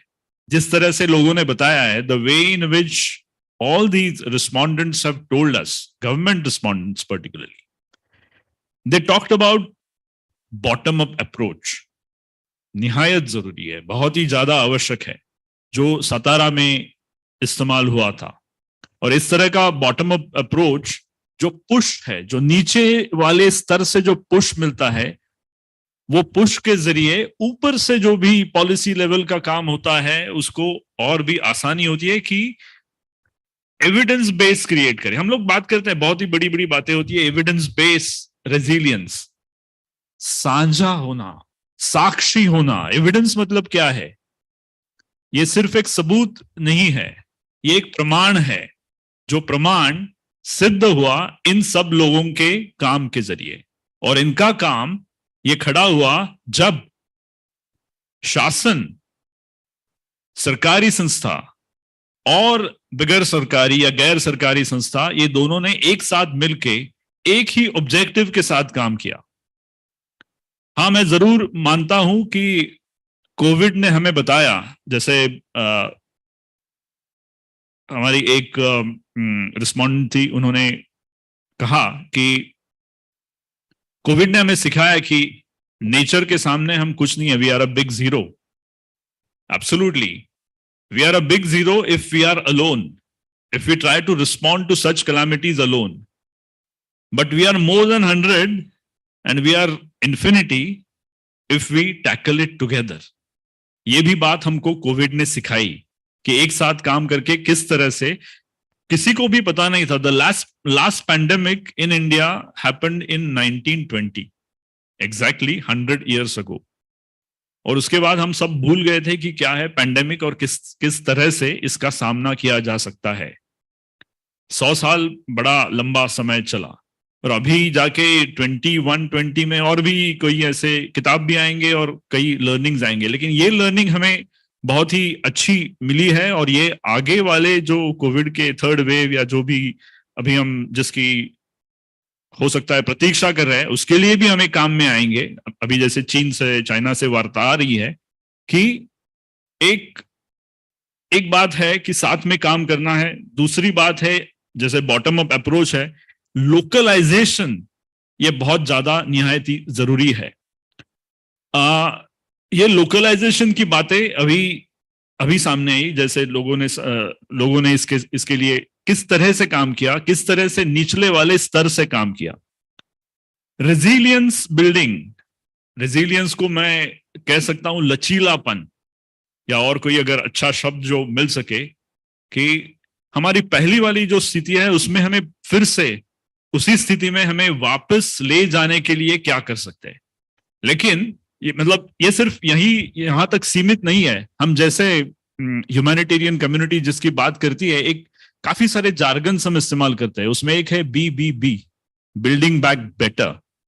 सो resilience should take us not to that position where we were before the incident happened, but even beyond that in such a way कि अगर ऐसी कोई संभावना भी आती है तो हम उसका सामना करने के लिए हर तरह से तैयार हो. इसीलिए मैंने उस समय भी कहा था कि प्रिपेयर्डनेस इज एवरीथिंग. किस तरह से हम तैयार हो सकते हैं इन चीजों के लिए जो हमारे सपने में भी नहीं आती है. That's why they are called as unforeseen circumstances, unforeseen events. तो इसके लिए हमें हमारी क्षमता वर्धित करनी चाहिए. We need to build our capacities and preparedness to respond to such unforeseen events, calamitous events. इसमें एक और भी बात बहुत ही उभर कर सामने आती है कि चाहे वो लोकलाइज्ड हो या चाहे पैंडेमिक की तरह बड़े पैमाने पर, डिजास्टर तभी होता है जब कोई भी हादसा उनके साथ घटता है जो लोग पहले से ही vulnerable हो. Disaster happens only with those people when hazard hits people who are vulnerable. So again, it falls upon to us to see as to how we are able to build the capacities of these vulnerable people in such a way that they are able to respond on their own. First of all, they are the first responders. Then it comes to the government, and then it comes to us, the humanitarian non-government communities. Friends, I can also say that government is the biggest NGO. If we look at the government, the way in which they are functioning, you might differ, but government is the biggest NGO. And we should ensure that NGOs, that is us people, we do not turn into the government that it is now, but we turn into being a government which it should have been as a biggest NGO. अगर हम इस तरह से साथ में काम करें तो we will be able to reach out to those who remain unreached, and we will then be able to say that there is no one unreached. That is where we need to go, to a land where no one is left unreached hereafter. Thank you very much. Save the children. Thank you very much to all those from the government, various departments from the different regions who participated in making this happen. This is what this is how we leverage the strengths from different sectors of the society and make this happen in much more coordinated and informed way and learned way that we are here today for. Thank you very much. I request you to continue with the rest of the program, and then we have 3 of our participants who would be talking about their own experiences, because this is organizational learning. तो उसके लिए हमें आधे घंटे का समय अभी रहा है. So we will try to see as to how that happens. Maybe we can extend our session. Oh, Hina is already nodding negative, but we can see if we can complete the 3 other speakers by 1:30. Before that, we could quickly.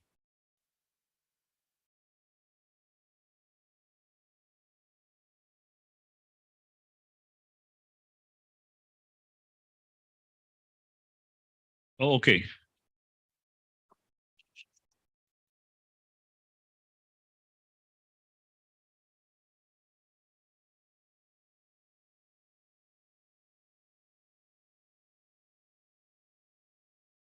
I think that would be better. So, would you get back with that information?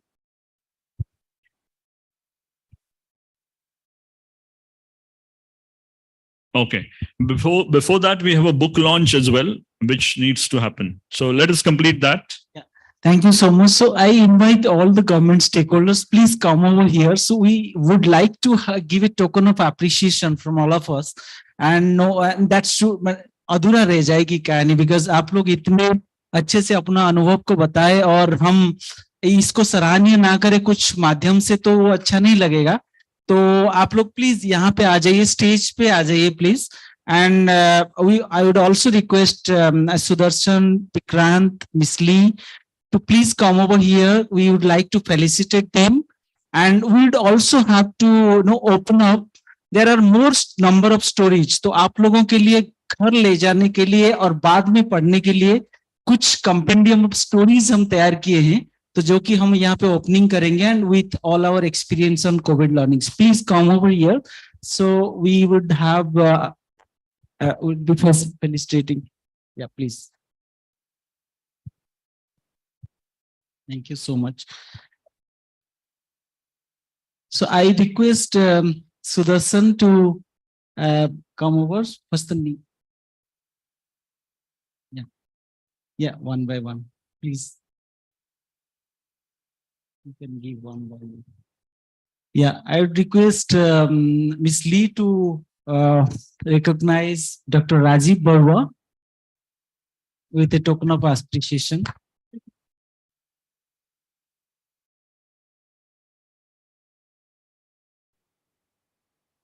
Requesting Sudarshan to give this token of appreciation to Dr. Sucheta Bharti, please.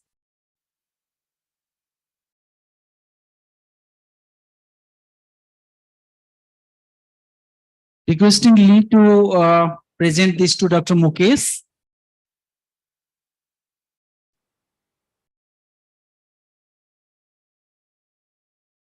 Continuing with Lee to Mr. Satish Budhe. You please stand over. Requesting Sudarshan to felicitate Mr. Nazir. Yeah.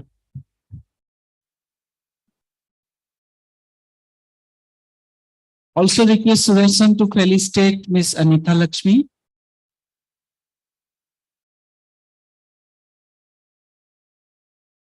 Requesting Lee to present this to T. Rajendra Prasad.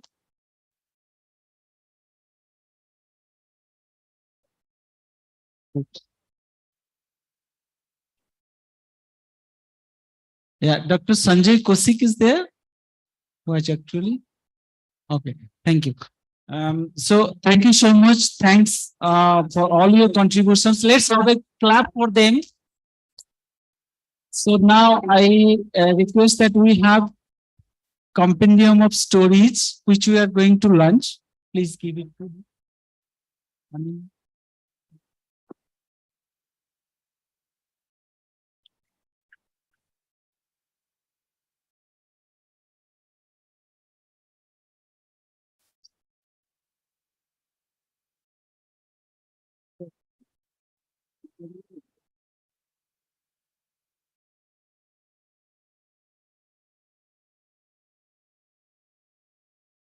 So this is about stories from all over the states where we are going to lunch and release this storybook. Requesting everyone to open that. I know it's a difficult task now, but we try to. Azam, the other one also.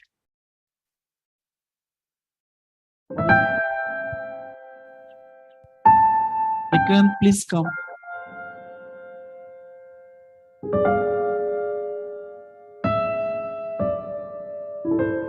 ये क्या? मिर्जा दूसरा कौन?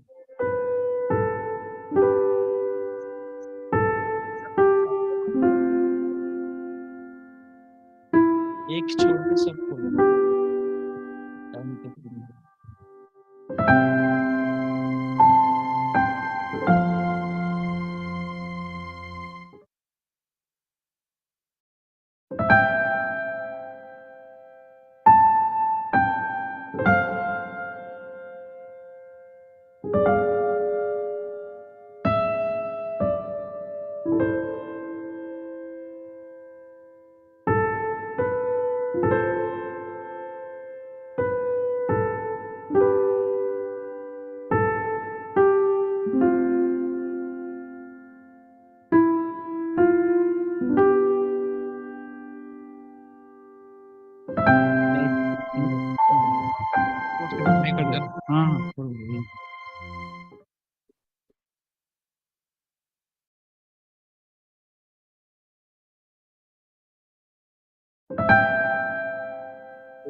Thank you.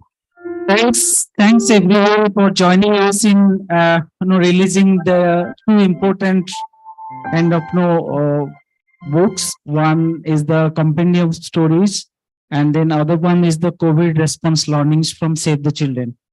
So this would be distributed to all of you, and thank you so much.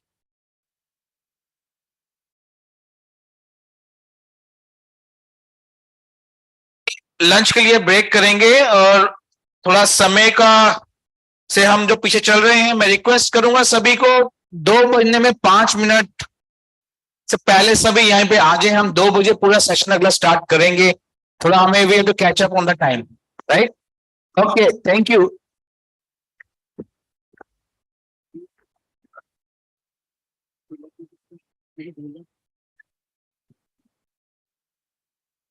अभी lunch शुरू नहीं हुआ क्या? No, it's okay. We start with lunch now. We have now. Can we complete the presentations or have they already left? Vikrant, this is Kiran over here. It's announced. We can request Kiran to join at 2 o'clock. Huh? Yeah, it's already dispersed. Maybe request Kiran if she could come at 2 o'clock. Maybe we can start first with her. I'll just check. Yeah, please, if you can just start with me first, because this is Hi, Karen ma'am. So since we were running short of time, we are just departed for the lunch and we'll be coming back by 2. If we can have you then, we'll have you. Yeah, but then please let me go first because I'm ready. Yeah, to sure, I'm sure. not even in the Definitely, ma'am. country. I'm out of Definitely. the country and I've just adjusted for this time. Please. Yeah. Great. Sure, ma'am. Sure. We'll consider this. Thank you.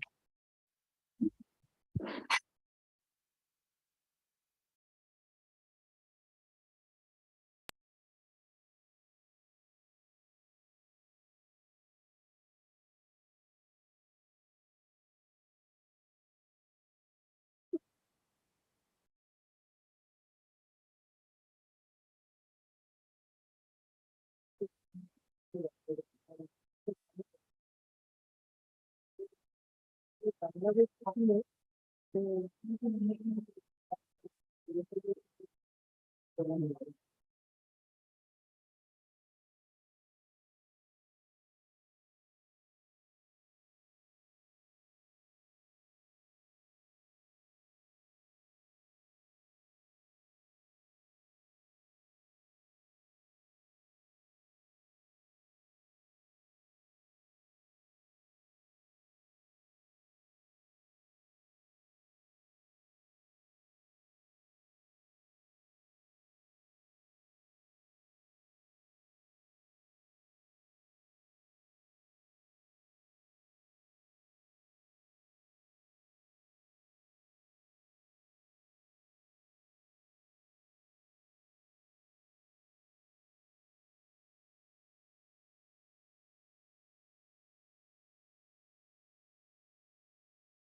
check, check, check,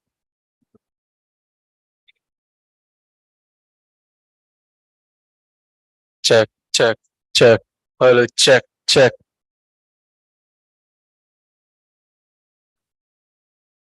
check, check, check, check, check.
Hello, mic check.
हमने ऐसे देखा था मेरे को जब वो पूछा था सिंगल हो मैरिड हो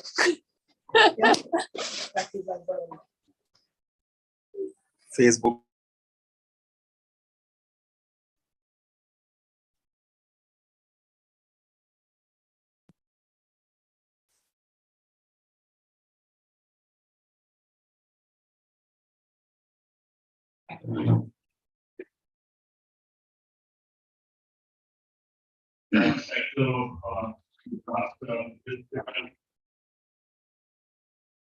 Organizational learning are going to help you understand to what is it that really have better should there be in the situation next year.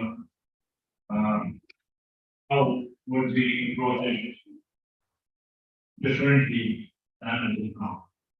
Kevin has been leading the way for sorry, Kevin. We had to shuttle you back to post lunch session. But thank you for joining online. Kevin introduced the culture, but I think on the answer to another question.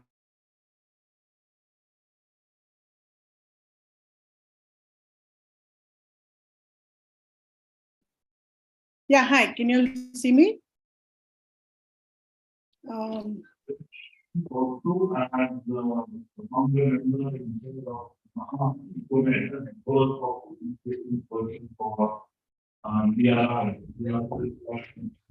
Maharashtra. I would like Karen to share her experience. I will share my presentation on the screen. Is that all right? Okay. So one.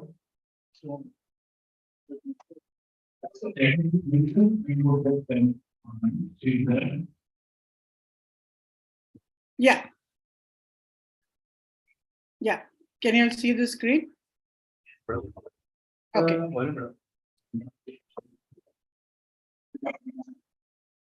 Can you see my screen? Yeah. Yeah, it's okay. Okay. Thank you so very much for the invitation. I'm sorry that I couldn't be there physically, but thank you for having me on virtually.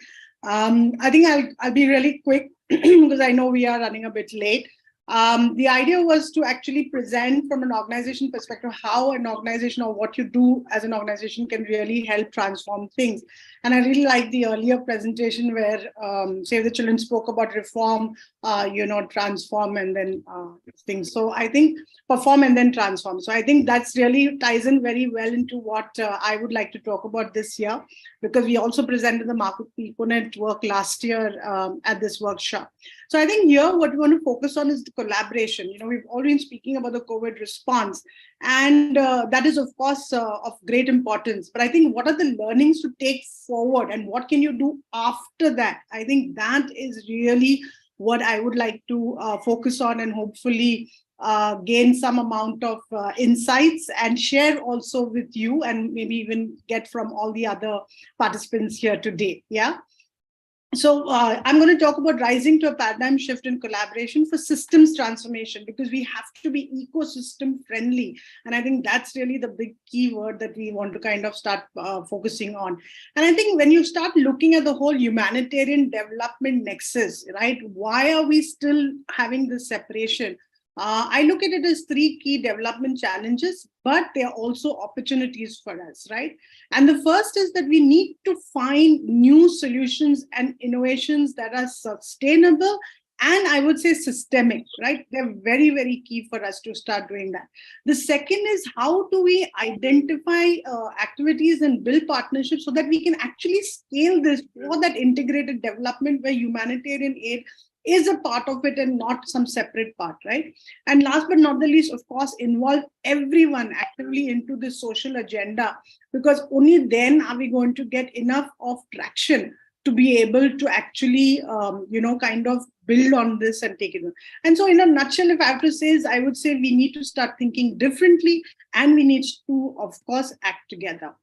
The way we have built our whole collaboration right through the years is actually based on this platform or this model that we call the PICO model, right?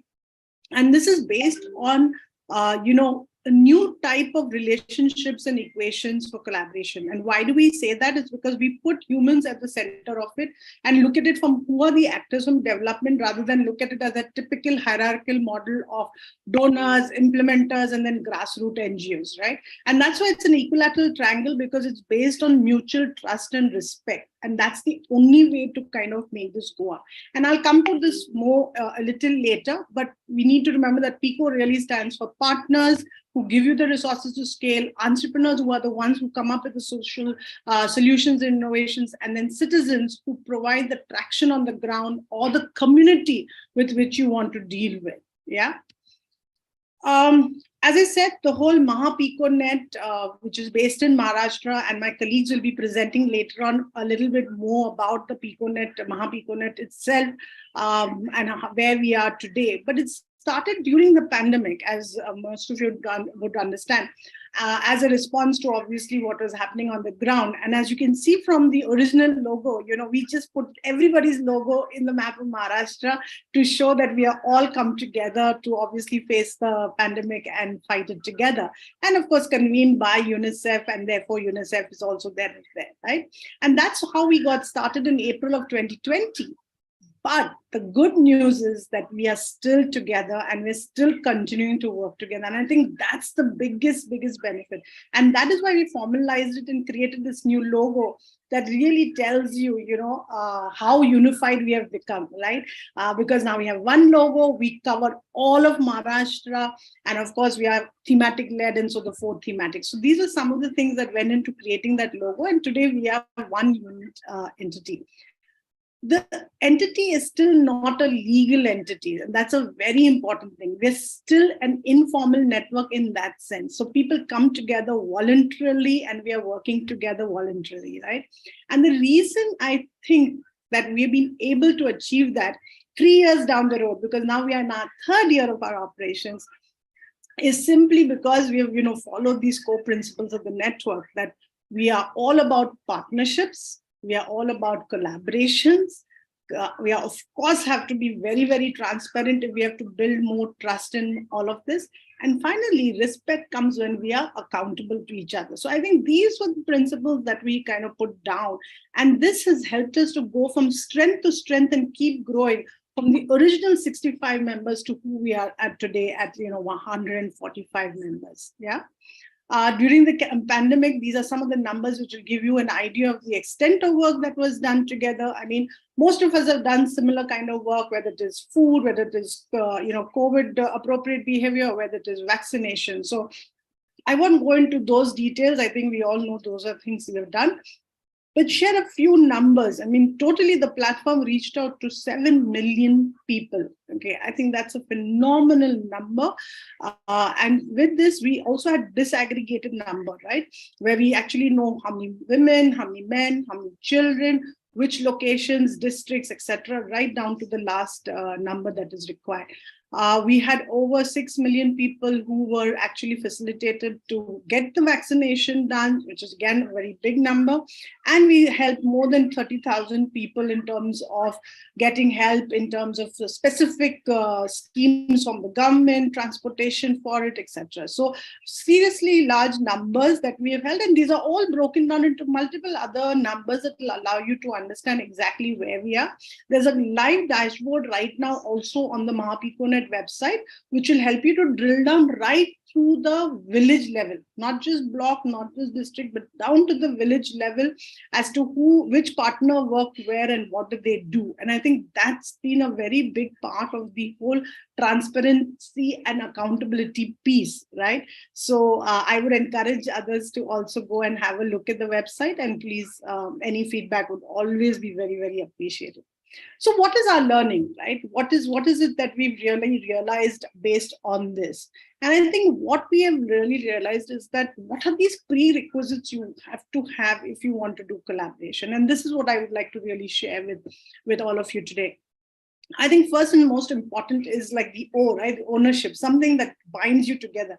And this comes from common good projects. When we understand and realize that whatever we do is contributing to the larger good, I think that automatically motivates and inspires people to come together. And so you have to be able to identify that and not say that, oh, this is my project, that is your project, this is your location. No, understand what is that convergence, understand what is the intersectionality of what you're doing with others. I think that brings about a lot of positivity as well as interest in saying, yes, let's do this together. Of course, you do need some kind of an anchor, a neutral person that helps to keep people together, helps people to deal with each other, because there's always going to be group dynamics, there's always going to be differing priorities. So how do you manage all of that is, of course, very important. You have to amplify efforts, right? Without amplifying the efforts, how are you going to get resources? How are people going to know what you're doing? So communication becomes very important. Technology, as I just shared with you all, without technology, tracking what is done, right? Or being able to share it easily with others so that it is transparently available at any time to anybody is really the key. And therefore, you do need to make sure that you're using technology tools which helps you to scale your efforts, but also helps you to keep everybody on the same page and in touch with each other. So technology becomes very important.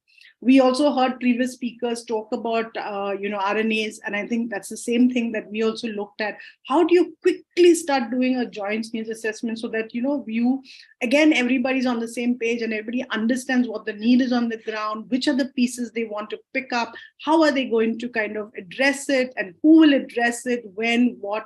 I think when you do this together, I think it makes a big, big difference, right? And then, of course, monitoring and evaluation, there has to be regular reporting, right? There has to be regular understanding of where we stand, where we want to go, because the situation evolves in such a dramatic way that if you are not in tune with it, right, you might be doing something that is totally not required on the ground, or maybe doing something that is totally the opposite of what people are asking you to do. So how do you know that is by making sure you're reviewing on a regular basis. Again, I think another speaker mentioned on weekly basis, having those kind of calls that allows you to kind of assess the situation and then take decisions appropriately based on that. The next is knowledge management. I think the amount of goodwill that has been created during the pandemic and best practices that people have really gone out of the way in terms of innovation and coming up with new kind of ways of doing things. I think if you don't harness that, if you do not document that, if you do not share that, I think there's a huge loss of such a resource if we don't do adequate amount of knowledge management. And last but not the least, of course, compliance and reporting. And this can be at multiple levels, whether it is with donors, whether it is with the government, right? Or it is even just your users, right?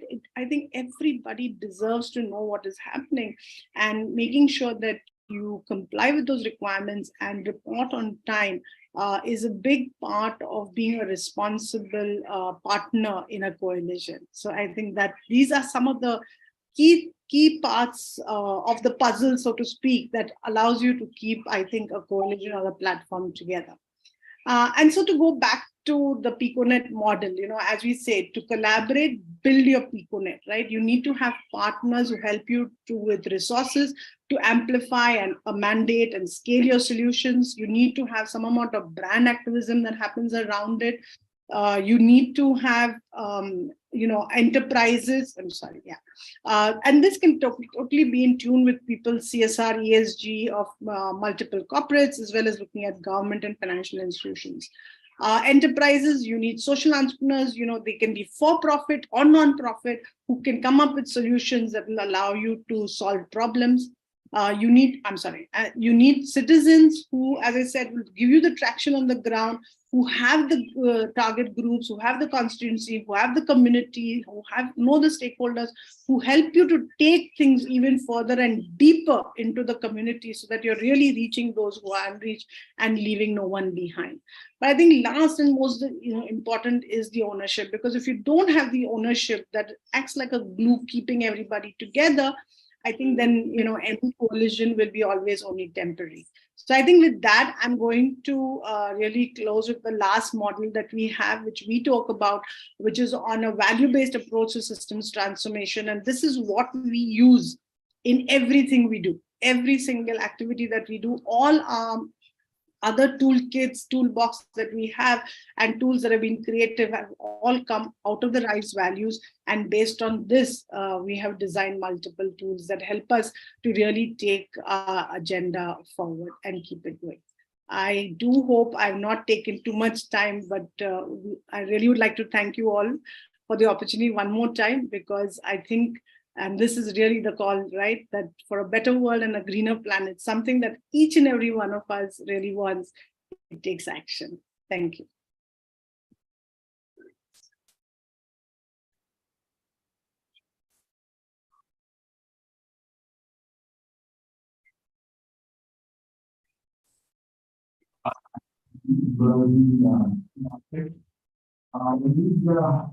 We have to collaborate, we have to overcome the challenge. You will keep the collaboration with Hansel, the food for thought for the next IG. You talk about monitoring and evaluation.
No audio coming.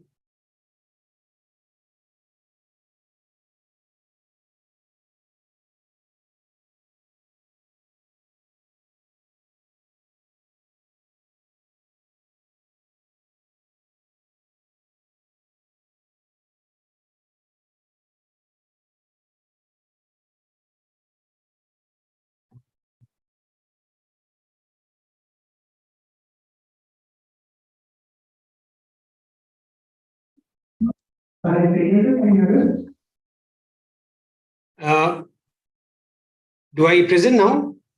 Yes. Your voice is very poor. Am I audible?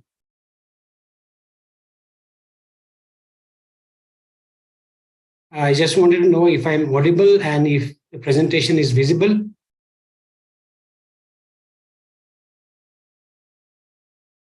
Hello?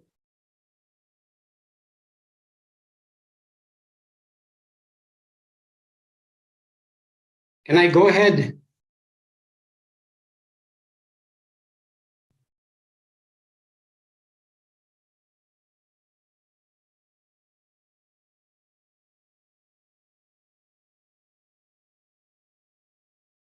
Okay.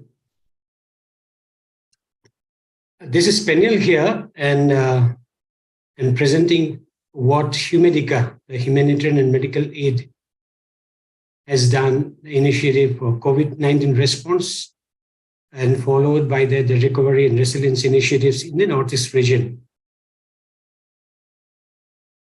It's a small organization, small start, small beginning. We are beginning from the grassroots in the Northeast region, which is least or very less reached. Now, the overall goal of these projects were to alleviate sufferings of the vulnerable people and also to build resilience to recovery and DRR approaches. The project was implemented in the region of Northeast, 2 states and in 5 locations. Broadly, what we have done during the COVID response is provide nutritional aid and food. 5 villages, large number of volunteers were engaged. 51 training sessions were conducted basically to help develop or build up village watch teams to monitor the, and control the spread of the coronavirus, as well as to keep a watch and promote to campaigning through awareness and sensitization programs.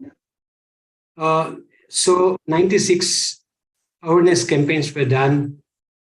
41 most vulnerable families benefited. 13 critically ill individuals, those who are elderly, sick, chronic illness, provided medical emergency support. 6 people with disabilities. Now, we've also done, despite the critical situation, we have done a household survey with all COVID-appropriate behaviors that we could control, manage. Driven cells in every point, because that's a time where we felt we do not have a point for the community to get back. It may be very challenging to know what is happening around the field. So a disaggregated data is there, but you can see a large number of children were benefited from this program. Large number of trainings conducted through virtual means. So what is the visible outcome of the project is relief recipients could escape from the extreme hunger in our observations through efficient and effective food aid delivery, reduction of COVID-19 spread through increased awareness in the intervening villages, and we have seen the government data to actually prove this. Local capacity building through various trainings have added value to the local community and the local partners. This is what one sustainable outcome, I guess.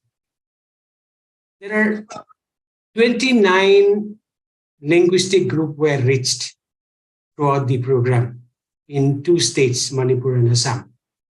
Now we all know about the excerpts from these organizations about socio-economic and health challenges that COVID has left or it's still on. So we plan to do a follow-up program and had field visit and interactions with the community to understand what is their need and what is the widening gap. And so we launched the follow-up program for recovery for livelihood assistance. And we added one tweaked in one new concept, which is saving and sharing through, beneficiary chain system. And we worked on the risk resilience program through various DRR training programs. Now, 10 villages, in the cluster of 27 villages, we developed a village accountability cell, which is the first point of monitoring and taking feedback from the community, beneficiary community. Also, it increased our accountability and transparency. So 271 families in these villages were benefited, and 68 beneficiaries were added as an outcome of beneficiary chain system. And these are the following various livelihood assistance that we have provided. And we saw that, simple things like providing electrical tools, advanced tools to the electricians, a barber shop, a salon, provided automatic equipments and, garden tool kits. Small shops boosted their livelihood assistance, livelihood capacity in the small timeline. This is where we want to highlight about saving and sharing. Great satisfaction comes from sharing with others. Now, the nature from the beginning has been sharing its water, air, and everything that it produces. So why not we inculcate that habit of saving and sharing by those beneficiaries who are receiving those assistance? And we have seen 19 in very short span of time, 19 to 20% of the beneficiaries have started saving and sharing to the beneficiaries in waiting. This is something that we have learned that we can do that, empowering local community, empowering local beneficiaries even in their, allowing them to have their say in the program. You can see this again, the most the reasonable outcome from providing, salon kits, electrical kits. These are all something that came out from the community. This is, we don't need the regular things, but these are the things and that is what I think we have learned, that involving in true sense the local community can really bring up better results. And those local agricultural products, in the Northeast do not have market. So we brought in the national level entrepreneurs and even successful entrepreneurs in the region and asked them to share about success stories and connected with our beneficiaries who have those, heart and desire to be an entrepreneur in the future. There are some success stories even in the other fields, and these videos are there in the website. I don't want to take away your time. Now, towards the building. Hi, Pradmal sir, can you hear us? Since we are really running short of time, if you could summarize in another 1 minute, please. Thank you. Okay, I felt I have taken very less time. If that is so, then I would just stop here. I don't want to hurt your timings. I think we have to be fair in our providing time. So I will just leave it here as it is.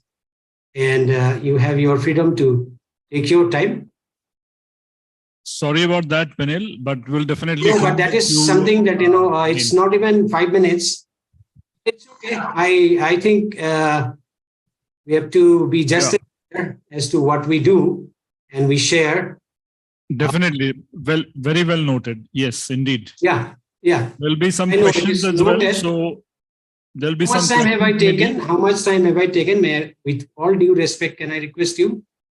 How much time have I taken so far? Well, we are short with time, Penil. That's why. So why should it be on you? So why should it fall on me?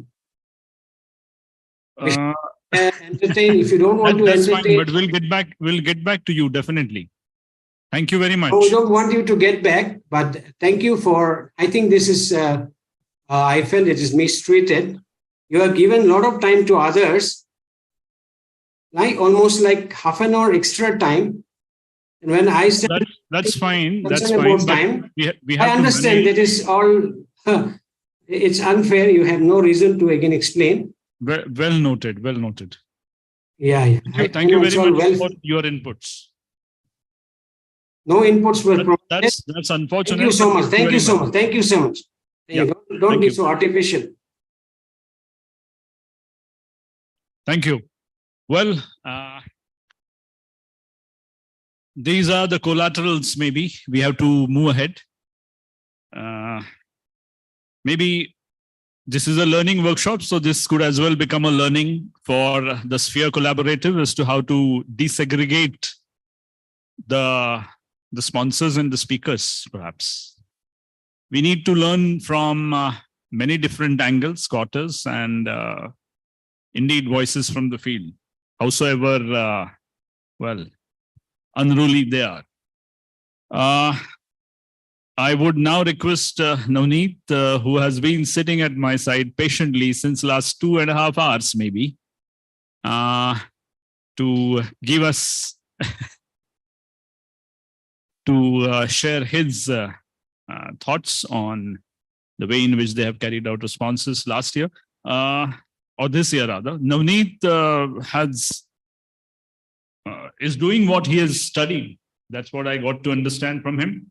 He has a post-graduation in risk and crisis and disaster management, and that is exactly what he is doing in the states of Himachal Pradesh and Punjab. And he is doing through an organization which is very aptly named as Doers. So over to you. And let's try to keep it short and simple. Thank you very much. Thank you, sir. Can I have the slides, please? So first of all, I would just quickly like to say thanks to Sphere India and all the co-hosts. Doers is essentially a very small organization. We founded Doers somewhere in 2015. So we work in 3 themes: resilience, sustainability, and empowerment of communities. But then if you sum up the programmatic interventions, we look at disaster risk reduction and climate change adaptation, and the interconnected aspects of public health as well. Humanitarian response becomes subjective. Whenever there is a crisis or disaster, then we intervene in the state, which actually happened in COVID-19. So हम सब लोगों को पता है COVID-19 ऐसा hazard था जो सब लोगों के लिए नया था, और हम लोगों के साथ में क्या हुआ वो मैं आपको अभी पिक्चर्स के जरिए दिखाऊंगा. मैं टाइम का नोट लिया, मेरे पास 5 मिनट है. I will stick to that. एक चीज मैं आपसे शेयर करना चाहूंगा कि मेरे कलीग्स जो हैं पिछले 2 साल में कोविड वाला जो टाइम है हम लोगों के लिए अच्छा रहा, क्योंकि यूनाइटेड नेशंस का जो एक ग्रुप है UNDRR बेसिकली ऑर्गन है, उसने मेरे कलीग्स को रिकॉग्नाइज किया. फीमेल कलीग्स जो है मेरी वो फाइनलिस्ट थी. Lee is also one of them, she is sitting here. But मेरे जो कलीग्स हैं निधि और Anuradha, they were the among the finalist for their work that they have done in the aftermath of COVID and even before COVID. तो ये कुछ achievements जो मुझे template दिया गया था स्फेयर की तरफ से, मैं उसके हिसाब से जा रहा हूँ. एक और चीज है जो लर्निंग के तौर पे सामने आई कि एक एजाइल ऑर्गेनाइजेशन का होना आज की डेट में पहले के कंपैरिजन में बहुत ज्यादा जरूरी है. FCRA और बाकी सब चीजें साथ में चल रही हैं. सिविल सोसाइटी को लेके लोगों का और सरकार का नजरिया बदला है, तो वो हम लोगों को फ्लेक्सिबल होने की उस सेंस में जरूरत है कि हम देखें कि एवेन्यूज और क्या क्या हैं. तो हमने पहली बार कंसिडर किया, हम बहुत पहले से ना करते आ रहे थे CSR को. हिमाचल में पावर प्रोजेक्ट्स हैं बहुत सारे, वो बोलते थे आप काम करो हमारे साथ में. हमें लगा कि नहीं, अगर आप डिजास्टर रिस्क रिडक्शन पे काम कर रहे हैं, उन लोगों के साथ में कैसे काम करेंगे जिनकी वजह से कई बार प्राइमरीली रिस्क जनरेट होता है. तो हमने उन्हें मना किया कई कंपनीज को पहले, लेकिन बाद में हमें क्योंकि कोविड टाइम चल रहा था तो हमें अप्रोच किया SBI जनरल इंश्योरेंस ने. उन्होंने कहा कि एक रोड सेफ्टी का प्रोजेक्ट है, आपको करना है, तो हमने ये प्रोजेक्ट भी किया. एक इंटरेस्टिंग चीज जो मैं आप सब लोगों से शेयर करना चाहूंगा, सुबह भी मैं कुछ चीजें सुन रहा था कि यहाँ पे NGO सेक्टर का एग्जिस्टेंस जितना भी बचा हुआ है वो उस चीज पर टिका हुआ है कि आप कितना मिलजुल के काम कर पाएंगे. जो आपके पास में है वो शेयर करें दूसरों के साथ में जो लेस फॉर्चुनेट है. तो हमने क्या किया, डीप रेड नाम का ये जो प्रोग्राम है, हमने देखा कोविड के इनिशियल हफ्तों में, शुरू के कुछ वीक्स में हमने देखा कि जो NGOs थी डेटा कलेक्शन वो रजिस्टर लेके जा रहे हैं, वो माइग्रेंट्स का डेटा ले रहे हैं और जैसे रजिस्टर्स वगैरह के साथ में. तो हमने कहा कि डेटा मैनेजमेंट को थोड़ा स्मार्ट भी करें और डिसएग्रीगेटेड डेटा कलेक्शन को लेके हमने ना मेन स्ट्रीम करने की कोशिश की. अभी तो देखिए डेटा कलेक्शन कैसे हो रहा है, इतना ब्लाइंड डेटा हम लोगों को मिलता है. आप पूछेंगे तो ज्यादा ये पता चलेगा मेल था कि फीमेल है, एज कितनी थी. अगर आप पूछे कि जो कोविड में फीमेल मरी है वो माइग्रेंट थी कि नहीं थी, और माइग्रेंट थी तो कौन से स्टेट की थी, और अगर किसी एक पर्टिकुलर स्टेट की थी तो उसका रिलीजन क्या था, क्योंकि रिलीजन डिस्क्रिमिनेशन का बेसिस भी बन जाता है. अभी मुझे बताने की जरूरत नहीं है आप लोगों को, है ना. तो फिर ये डीप रेड नाम का एक प्रोग्राम था. और इसके अलावा हमने कोविड टाइम का बहुत अच्छा यूज किया. जितने भी हमारे 3 डिस्ट्रिक्ट जो है, कुल्लू, ऊना और किन्नौर में जो माइक्रो मैपिंग हमने काम किया. देखिए प्रिपेयर्डनेस का टाइम भी आपके पास में कम मिलता है ना. कोविड ऐसा था कि ज्यादातर चीजें बंद थी और लॉकडाउन वगैरह खुलते खुलते बहुत टाइम लगा. तो हमने क्या किया कि उस समय जो प्रिपेयर्डनेस बढ़ाने की कोशिश की अपने जो इंस्टीट्यूशन से, हमने माइक्रो मैपिंग किया. जो क्रिटिकल फैसिलिटीज हैं गूगल से ज्यादा, मतलब गूगल में आपको कुछ चीजें मिलती हैं आपको डिजास्टर के टाइम पे कौन कौन से रिसोर्सेज चाहिए उन सब की मैपिंग की हमने, और सिटी डिजास्टर मैनेजमेंट प्लान हमने एमसीके और यूएनडीपी के साथ में मिलकर बनाया, एक फायर डिजास्टर मैनेजमेंट प्लान। और ये जो तीसरी पिक्चर आप देख रहे हैं यहाँ पे, ये शिमला सिटी में जितने लोग आए होंगे पूरा वुड बेस्ड इतना काम है, बिल्डिंग्स सारी वुड बेस्ड कंस्ट्रक्शन है। तो हमने माइक्रो मैपिंग किया हाइड्रेंट्स का भी, क्योंकि बर्फ में दब जाएंगे, आग लग रही है तो उन्हें हाइड्रेंट ढूंढने से मिल ही नहीं रहा था, तो हमने जियो टैग माइक्रो मैपिंग कराया। स्कूल सेफ्टी को ट्रेनिंग का कंपोनेंट हमने ना ज्यादा हमने इसे इनिशिएट किया कि जो कॉम्प्रिहेंसिव स्कूल सेफ्टी फ्रेमवर्क है उसके अंदर हमने कोविड के जो कंसर्न्स थे उन्हें एड्रेस किया। मैं कुछ पिक्चर्स के साथ में बात करूंगा। हमने इंस्टीट्यूशंस को बोला कि अपने आपके पास में अच्छा टाइम है, इस समय कॉलेज स्कूल्स बंद हैं, तो आप लोग अपना इमरजेंसी इवैक्यूएशन प्लान्स देखिए, अपॉर्चुनिटी यहाँ पे भी थी कोविड टाइम पे भी, तो हमने उसका फायदा उठाया। एनडीआरएफ, ये कोविड का बिल्कुल पहला हफ्ता था, जब मार्च का मेरे ख्याल से सेकंड वीक 2020, तो उस समय एनडीआरएफ के लोगों ने हमसे बात की, जो डीजी साहब थे, उन्होंने कहा कि हमारे जो टीम मेंबर्स हैं उन्हें आप थोड़ा एक तो स्मार्ट डेटा कलेक्शन, साथ में डिसएग्रीगेशन के ऊपर भी उन्होंने हमें इनवाइट किया यहीं एनडीआरएफ हेडक्वार्टर न्यू दिल्ली में। और कम्युनिटी के साथ में हमारी वर्कशॉप जो पिछले साल से शुरू हुई दोबारा से रिज्यूम किया, वो अभी आप देख रहे हैं। अब कोविड और बाकी जो बीमारियां हैं उनके प्रिवेंशन को लेके भी हम लोग बात कर रहे हैं अपनी कम्युनिटी वर्कशॉप्स में। जो सशस्त्र सीमा बल है, जो हमारी पैरामिलिट्री फोर्सेस हैं, उनके साथ में मेंटल हेल्थ हमारा सबसे की कंपोनेंट रहा है पिछले 3 साल में। अगर आप मेरे से एक वर्ड में पूछना चाहते हैं, MHPSS has been the core strength. आप में से जो साथी हैं उस विषय में काम करना चाहते हैं अपनी कम्युनिटीज के साथ में, प्लीज आप बात कर सकते हैं। और हम लोगों ने क्या किया कि जो वल्नरेबल ग्रुप्स थे उन्हें फोकस करते हुए, जिसमें हेल्थ केयर प्रोफेशनल्स हैं, ये डॉक्टर्स और नर्सेज हैं हिमाचल के, उनके साथ में मेंटल हेल्थ और साइको सोशल केयर पे, ये अगेन सशस्त्र सीमा बल की एक दूसरी यूनिट है हिमाचल में, उनके साथ में ये लोग, इन लोगों को छुट्टी नहीं है, आप देख लीजिएगा, है ना, कितने हाई स्ट्रेस एनवायरमेंट्स में ये लोग काम करते हैं। और बुजुर्ग लोग जो हैं, सीनियर सिटीजन, उनके अंदर भी दहशत बैठी हुई है, किसी का कोई चला गया उस समय, जो बचे हुए हैं वो भी अधमरे जैसे जी रहे थे। तो हम लोगों ने ये सब बातचीत उनके साथ में शुरू की, मेंटल हेल्थ के ऊपर सेशंस किए, और ये यंग लोगों के साथ में माइक्रो मैपिंग का कुछ मिक्स जैसे पिक्चर्स हैं, जिसमें क्योंकि टाइम का मुझे पता था थोड़ा लिमिटेशन होगा। ये हमारे जो फेलोज हैं डिजास्टर रिस्क मैनेजमेंट पे, इनका ट्रेनिंग का हमने थोड़ा ऐसा किया कि रिस्क इन्फॉर्म डेवलपमेंट के ऊपर सब लोग बात कर रहे हैं।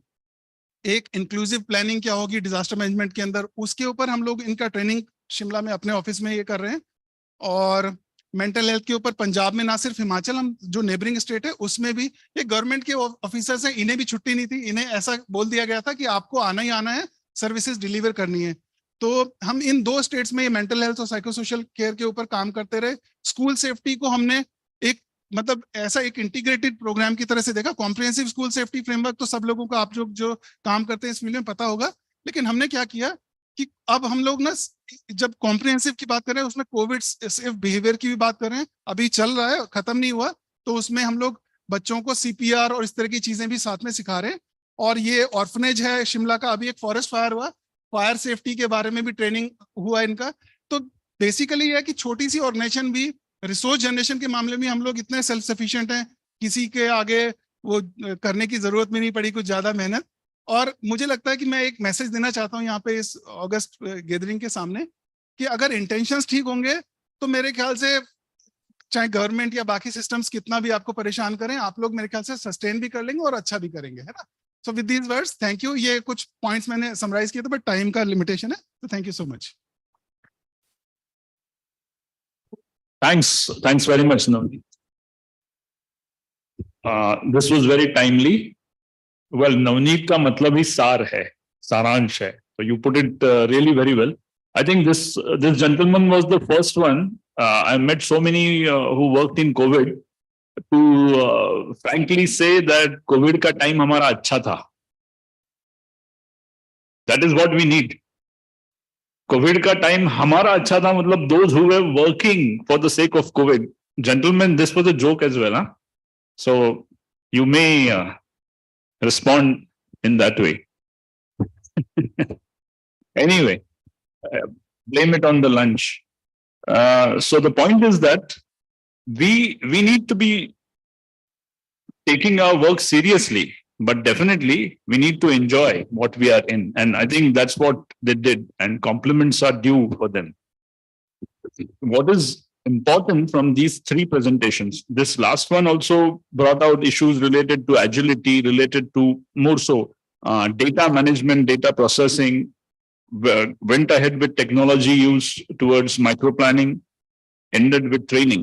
All these three organizations that अभी जिनके साथ हमने बात किया और जिनका अनुभव हमने सुना, ये कोविड के समय में शुरू हुए, काम इनका कोविड के समय में शुरू हुआ, चाहे वो महापिकोनेट की तरह नेटवर्क हो या डूअर्स हो या पेनिल मलाकार की ऑर्गेनाइजेशन हो. लेकिन कोविड का काम सिर्फ उन्होंने नहीं किया.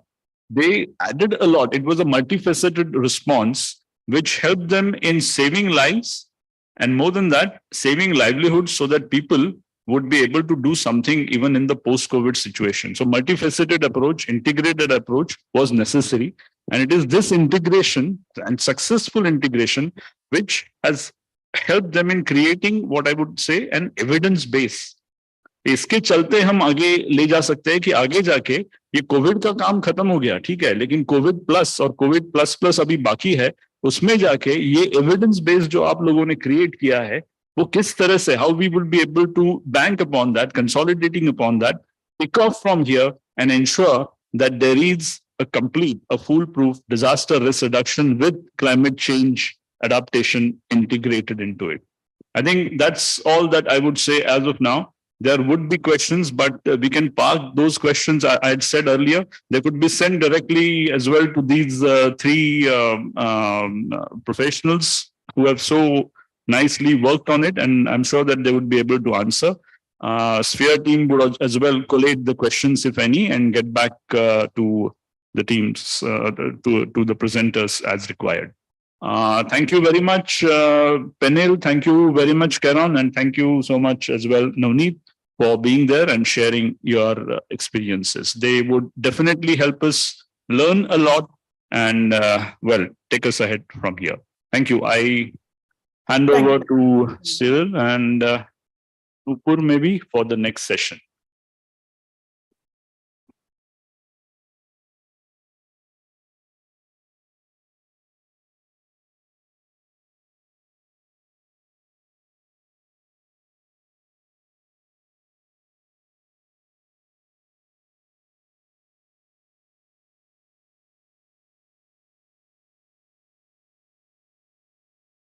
Does it work? Yeah. Good afternoon, friends. My name is Sarabjit. I think most of you know. I work with UNICEF as a disaster reduction specialist, but that doesn't matter. I think what matters is that it was a great learning since I came here. Thanks, Prasad, for coordinating that very difficult session. The next session is more important because that's about you, the interagency groups. And we have 9 interagency groups from 9 states. And we have less than, how many minutes? About, no, 40 minutes. 40. So if we were to stick to time, and I think we should demonstrate that flexibility, adaptability, and Navneet, no? In his session, I think he made that point very clearly that agility is very important, and I think we all have to demonstrate camaraderie with Peniel, who finished his presentation in 3-4 minutes. So everyone will speak for 3 minutes. We have seen your presentations. Let me assure you, I have seen all your presentations. They were sent to me, and we can discuss those presentations in some separate meeting. But today, I think I'll invite you to speak about 2-3 points. Number one, your experience. We want to learn from you. Share your experience of good governance within interagency group. Yeah. So what is the collective vision, collective working? Then your experience on leadership for collective action, leadership for humanitarianism. So the third point would be the ethos of working. I think Navneet again hinted at that there are lots of agencies for different reason they put their hat in the ring, but they're not sure about why they are there. But if we are sure about why we are there, no one can stop us. Yeah. And I think that was the final point Navneet was making. So on these 3 points, we're going to have Mr. C. Manikandan from NDSO, Bhanu from PGVS, Sudhir Kumar from IAG Jharkhand, Sanjay Pandey from Bihar, everyone knows him, Manoj MP from Kerala, Gayatri Parihar from Madhya Pradesh, she's representing Interagency Group, Biju Lukos from Manipur, Etender Bali, Dr. Etender Bali from Kashmir, and Megha Gurudat Prasad, my good friend from Andhra Pradesh. Now, if for any reason this session goes beyond 3:30, then Bhanu has agreed to remove his hat as a PGVS and don the hat of a convener to this session, yeah, and take it up. So maybe you should come only in the end, okay? Yeah. So let's start with NDSO. Can someone pass on the mic to Manikandan?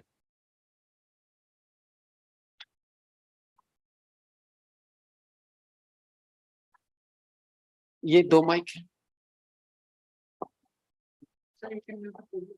Huh? Yeah, either way. Yeah. Manikandan, 3 minutes only. Yeah. Don't use a presentation. Do you want to use presentation? 3 minutes.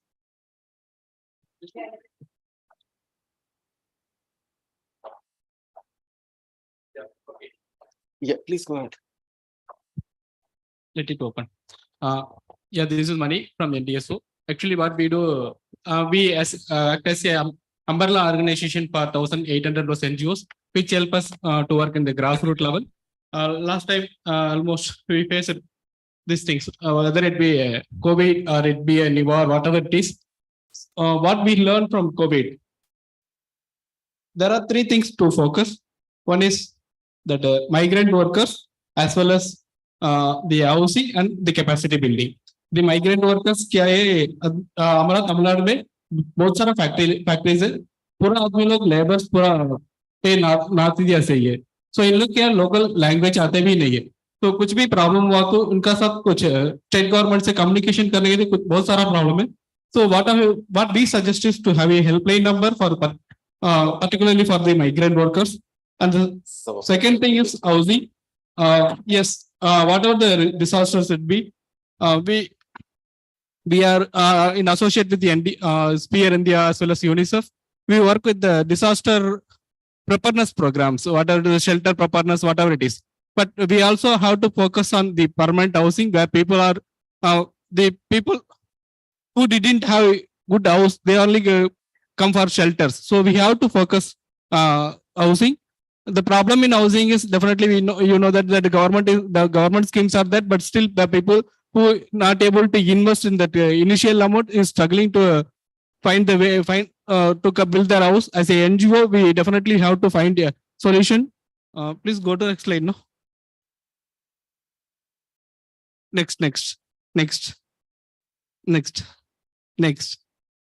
And just skipping all things because by saying the limitations of this is still people are there in the these kind of houses. Please next.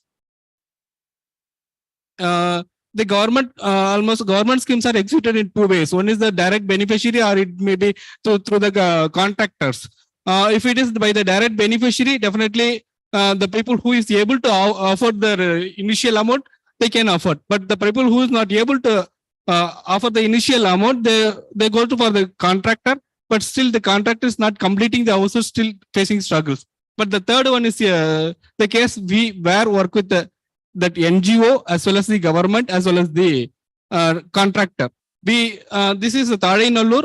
In 2015, our team entered there. There is nothing there, so everything is washed out. So they don't have anything, and they asked us for housing. Then we inquired about patta. They don't have it. Then they worked with the government and they got patta. Then we constructed attached houses. then we have given for goats as a livelihood support. Then initially, then gradually we educate them, started tuition centers and everything. Now they got everything, that road and water, and finally they got 14 houses, the construction by the again contractor, but under the supervision of NGO and as well as government. So when we NGO as well as and government and the private work together, we can achieve. This is a case study. And the final thing, last thing, that again it's a capacity building for NGOs. We since we work with 1,800 NGOs, the practical problem what we are facing is, see, here we are hundreds of people as a representatives, but we are discussing with the things at the top level. But the people in the ground level, what they are saying, when I am giving 1,000 rupees, they will work for 2,000 rupees. They will give whatever the amount we are given to them is directly going to the beneficiary. There is no doubt. But when asking about the survey report, something entirely they are still lagging. So they are not able to support the survey reports, or they feel that it's a waste of time. So we have to educate, even though we also like that. But when contact with UNICEF, we work with the, see, unfortunately, I have to mention one thing. During that Nivar, almost we have given 63 lakhs worth tarpaulins. See, the COVID pandemic, but when we come to particularly, I have to mention Mr. Mahendra. What he has given is, he had a call when Nivar came now 1 week before, he formed a team. Money, this is what happened. So Nivar will go on this text, ask your coordinators to form a team. Yes, we had a team, and they every day by day he has updated. Then we form a survey report. Then I circulate all these things. Around 4,500 tarpaulins where is the need.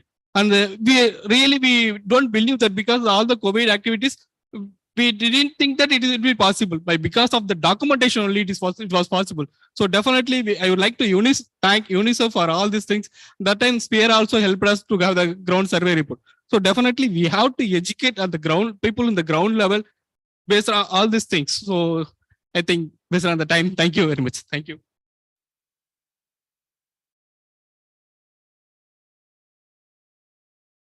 Okay, I think this was exceptional that Manikandan stuck to time and passed on the very clear messages. Number one, I think there is a lot of capacity locally. 1,800 local NGOs associated with NDSO, and they have capacity gap. They know the local NGOs don't like preparing reports and surveys. They need capacity, and but they could deliver a lot of things.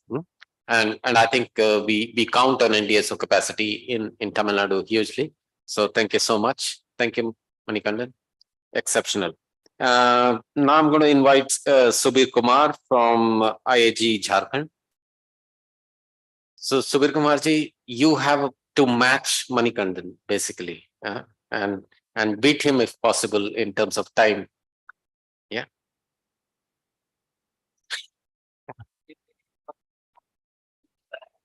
Because my coming here to express my state as well. Thank you.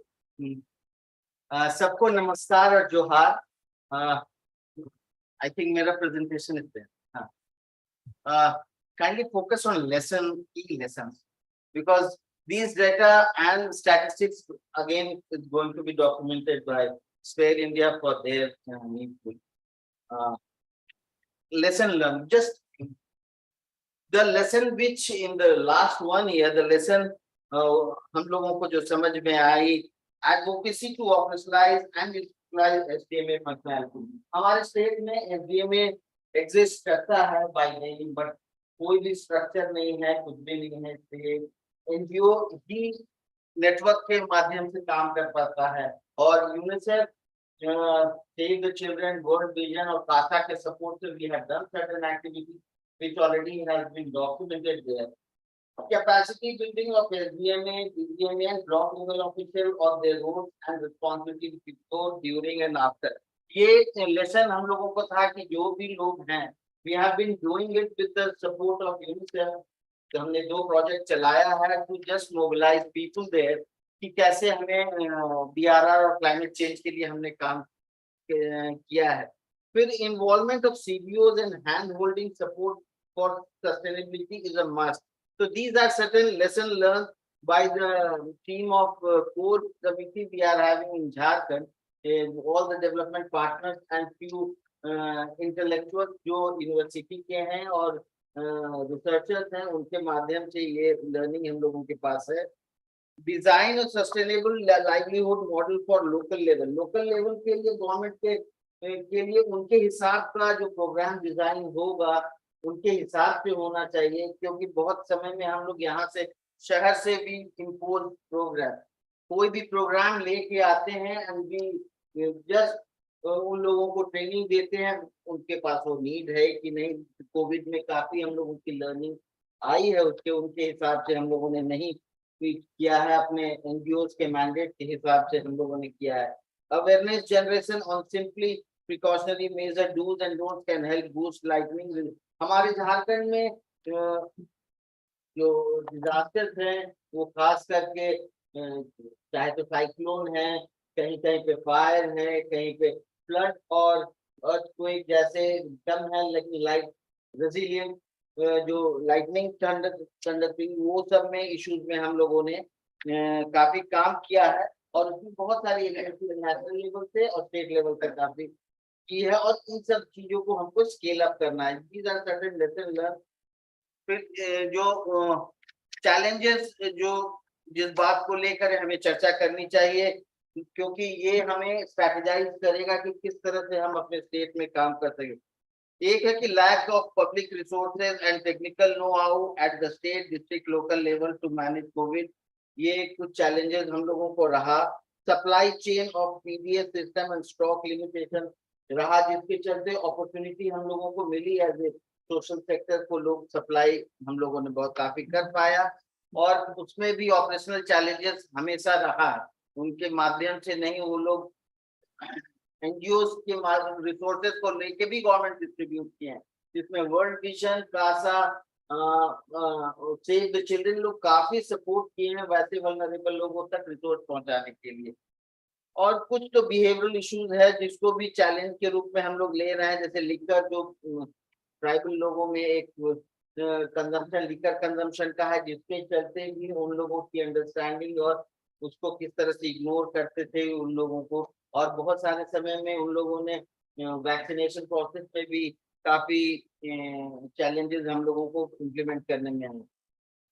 Recommendation में था कि भाई allocate more funds for IC on DRR and CCA, क्योंकि government की तरफ से sufficient तो नहीं हो पाता है, हम लोग लोकल लेवल से कुछ जनरेट करके स्पेसिफिक ऑर्गेनाइजेशन के माध्यम से कुछ मिला और लोकल रिसोर्स से करके हम लोग मीडिया में हम लोगों ने दिया था कि कर पाए, मीडिया को भी इन्वॉल्व हम लोगों ने काफी किया था, स्टिल वो सफिशिएंट नहीं है। Involve in power and enable network organisation and frontline worker, ये हम लोगों ने किया था, लेकिन जिस तरह से अभी हम लोगों की 89 नेटवर्क ऑर्गेनाइजेशन रही है झारखंड में और वो अब घट करके कम होते जा रही है, 58 के करीब में हो गए, जो उन लोग की जो एक्सपेक्टेशन थी स्टेट आईएजी और नेटवर्क के माध्यम से वो शायद हम लोग फुलफिल नहीं कर पा रहे हैं, उनकी एक्सपेक्टेशन ज्यादा है क्योंकि they wanted to get resource mobilise. तो इन सब चीज का रिकमेंडेशन हम लोगों ने किया है और कुछ जो कि ऑलरेडी हमने ये किया है, कुछ हाँ ठीक। तो I think the document is well kept here, उसको अगर रेफर करते हैं तो you will get to know, लेकिन हम कुछ बातें मंच पर जरूर रखना चाहेंगे कि हम हर तरह से आईयूजी काम करता है with the support of national और international funding, UNICEF, technical institution, लेकिन कोई भी हम झारखंड में ही देख रहे हैं कि वी स्ट्रगल अ लॉट कि हम अपने आईजी एज एन इंस्टीट्यूशन को कैसे प्रमोट कर पाए, उनकी रिकॉग्निशन और उनका एफिलिएशन किस तरह से हो जो लोकल लेवल से करके करें। अभी तक खास करके एनजीओ के आई थिंक झारखंड में अकेला है कि कोई कोई भी सेक्रेटेरिएट कोई एनजीओ के पास में नहीं है, independently we handle with the network partner. तो हम चाहेंगे कि जो लेसन लर्न में है this also should be taken care of कि किस तरह से हम आगे देख पाए। Thank you. I could not tell all the contribution जो हमारे लोग किए थे, but still the document is with us. So Thank you. Thank you. Thank you, Subirji. You made it very clear that this is a homegrown initiative, no? And very homegrown, unsupported, very little support from different, and only some national level NGOs and UN gave some support. But one thing very clearly came out, that agencies join to be part of the collective. Sanjay, why don't you move in here while I'm speaking? Agencies come in looking for resources in the interagency group. And I think that's an important thing. Let's accept it. And also, I think, Subirji, it's very important that we clarify some of these things. That why are we here? What are we here for? And I think, what are the objectives of working together? What is coordinated action? What is action in favor of humanitarian ethos? And so I think we're not here. Interagency groups are definitely not there for fundraising, but it's about collective work. So thank you so much, Subirji. You left us with a lot of thoughts to follow up. Now we have Sanjay Pandey, a good friend from Bihar. So you have 3 minutes as well. Thank you, everybody. The chairperson, the CEO of Vikrant, the CEO of Sphere, and people on the dais, Sarabjit and Manuji.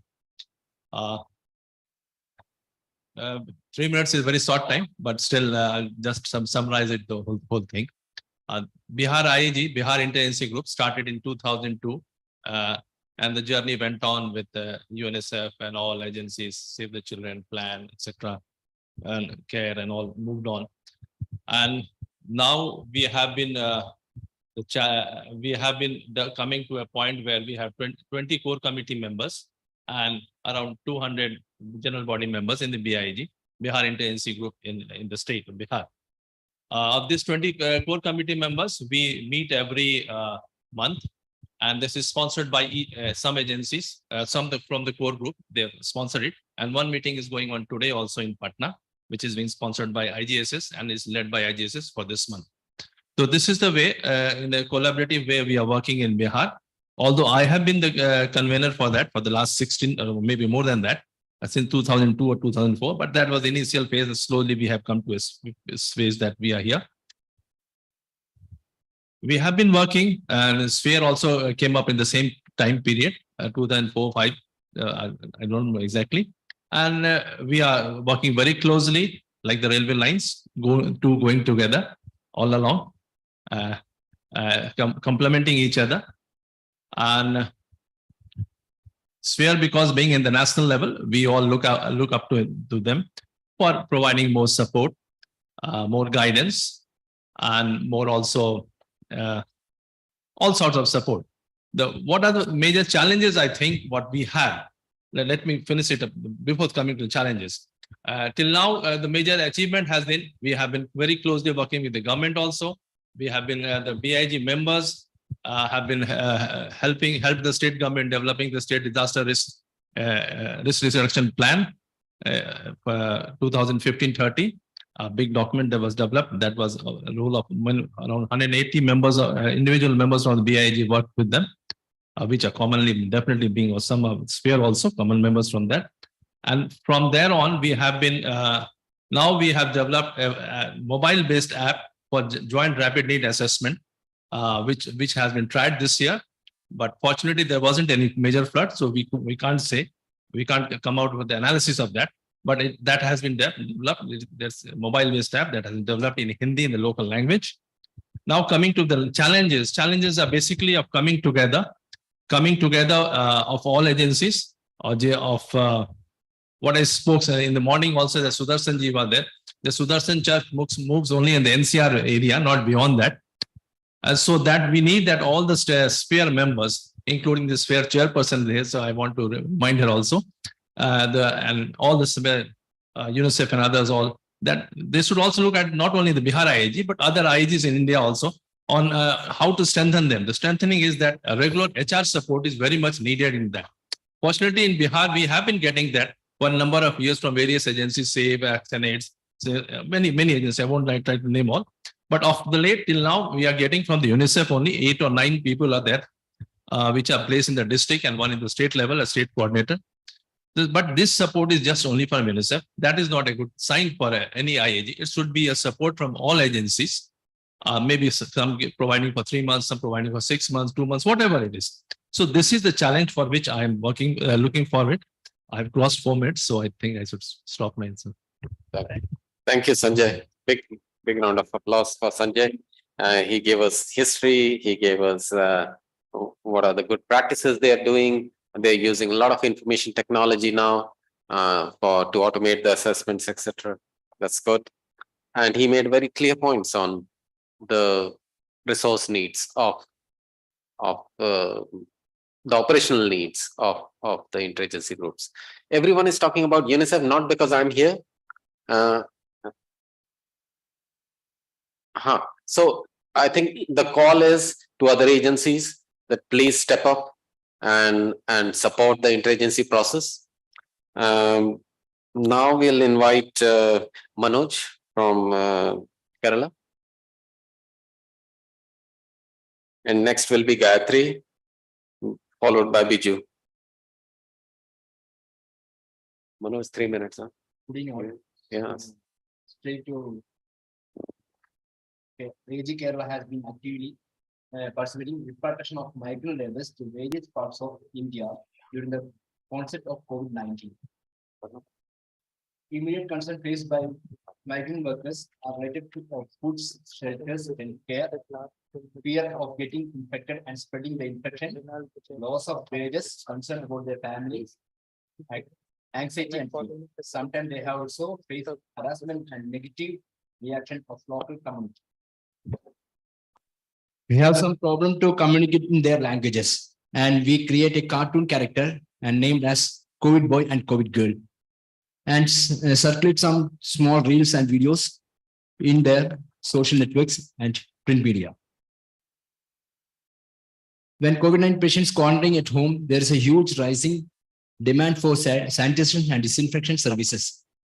In this context, IAG Kerala volunteers voluntarily undertook the task of disinfection houses and succeeded cleaning about 2 lakhs houses all over the Kerala.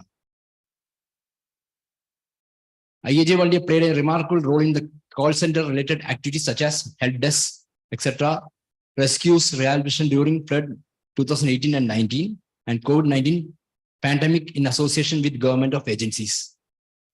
Team IAG were volunteering in DEOC, DMO, DLO, and call centers in data entry and telephonic operation coordinating COVID pandemic.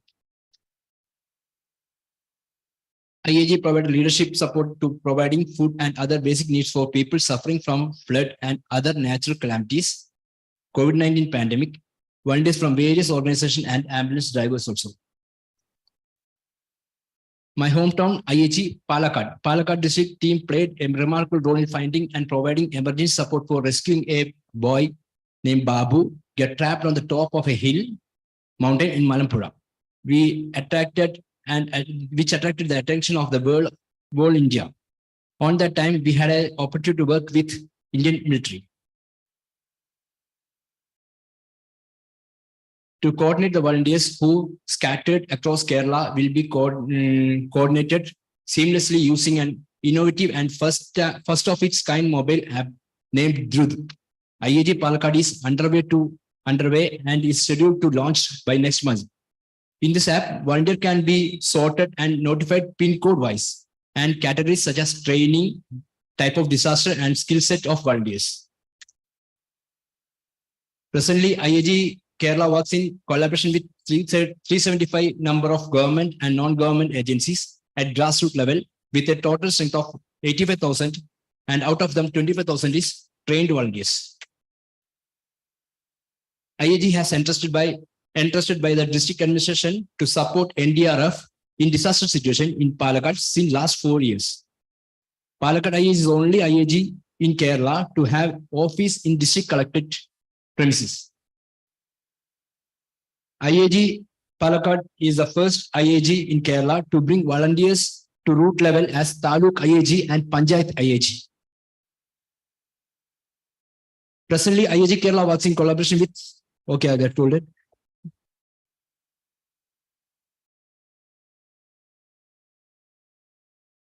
Our action plan, implementation of full-time system and adequate training in all districts, conduct IAG meetings every month on online, offline to strengthen the sense of responsibility and service motivation of the volunteer. Thanks to Sphere India and Save the Children to give me the opportunity. Thank you. Thank you, Manoj. Again, exceptional effort to speak within time. And I have some good news for you. We have the 10th state joining us now. We have Mrinal from Assam here. So Mrinal, if you are ready, then jump in, or you can come next after Gayatri. Gayatri, why don't you start, and then we'll have Mrinal. But going back to Manoj's presentation, I think we are super excited about district IAGs. We heard from Bihar, they're doing a lot of work at district level, and district IAGs are really taking up the space. And if state IAGs are not performing, then district IAGs are performing. And I've seen it. And now I hear from Kerala that they are also going up to block level and sub-block level.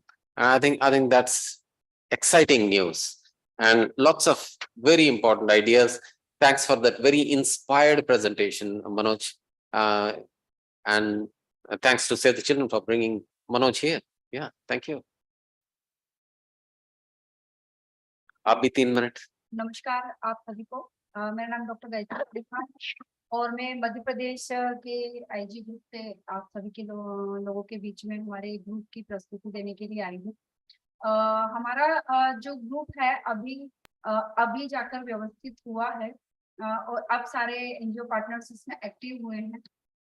मैं यहाँ 3 minute में कुछ चीजें जो पिछले flood के दौरान और कोविड के दौरान हमारे सभी साथियों ने किया है और उसकी जो लर्निंग्स है और किस तरीके से कोलैबोरेशन है उसी के बारे में प्रस्तुति देना चाहूंगी. वैसे सभी साथियों के जैसी हमारी भी लर्निंग रही है, मगर मेन इंटरवेंशन जो मध्य प्रदेश में हुआ है, सरबजीत सर इस बार जो आपने यूथ को इन्वॉल्व किया है, वहां पर उस यूथ के कारण काफी सारे अचीवमेंट्स हुए हैं, जिसमें हम लोगों ने DAVV के जो मास कम्युनिकेशन के ग्रुप्स हैं उसको हमने DRR प्रोग्राम के अंदर इन्वॉल्व किया है और उन्हीं के साथ में हम लोगों ने रूरल यूथ जो है उनकी कैपेसिटी बिल्डिंग के लिए with the support of UNICEF work किया है. उसके रिजल्ट ये रहे कि इमीडिएट जो हमें DRR के अंदर काम करना था और जिसमें 2 बड़ी आपदाएं हमारे सामने थी. रिसेंटली अभी 6 मंथ के अंदर जो ग्वालियर डिवीजन है वहां पर अचानक जो सूखा एरिया है वहां अचानक फ्लड की स्थिति आ गई थी काफी सारे एरिया में. तो वहां कम्युनिटी तक इमीडिएट पहुंचना और उस यूथ के साथ में वर्क करना वो हमारा एक अलग तरीके का एक्सपीरियंस था. उसी के आधार पर हम लोगों ने जो नई प्लानिंग्स बनाई उस पे जो पिछले 3-4 महीनों से काम हुआ है वो आप लोग के सामने इन 2-3 मिनट में शेयर करना चाहूंगी कि सबसे पहले वहां पर जो भी ग्रुप मेंबर्स थे उन्होंने जो PRD डिपार्टमेंट है वो की रोल में निकल कर आया कि PRD के साथ में क्लोजली अगर यूथ विलेज एक्शन प्लान पर काम करता है तो ये बहुत इफेक्टिवली रहेगा कि बाहर के लोग बाद में पहुंचते हैं मगर वहां का यूथ जो है वो अगर प्लानिंग फेज में इन्वॉल्व है तो वहां पर काफी अच्छे से पंचायत के साथ काम कर सकता है. सेकेंडली जो सोशल मीडिया है उसके अंदर मास कम्युनिकेशन में जो यूथ ग्रुप इन्वॉल्व है उसने सोशल मीडिया के माध्यम से बहुत सारे रिसोर्सेज जनरेट किए और फील्ड तक पहुंचाए. तो ये एक बड़ी लर्निंग्स रही है. तीसरी चीज ये रही है कि पंचायत के जो लाइन डिपार्टमेंट के जितने भी लोग हैं उनके साथ में नए हमारे यंग सरपंच निकल कर आए हैं वो भी अगेन यूथ हैं.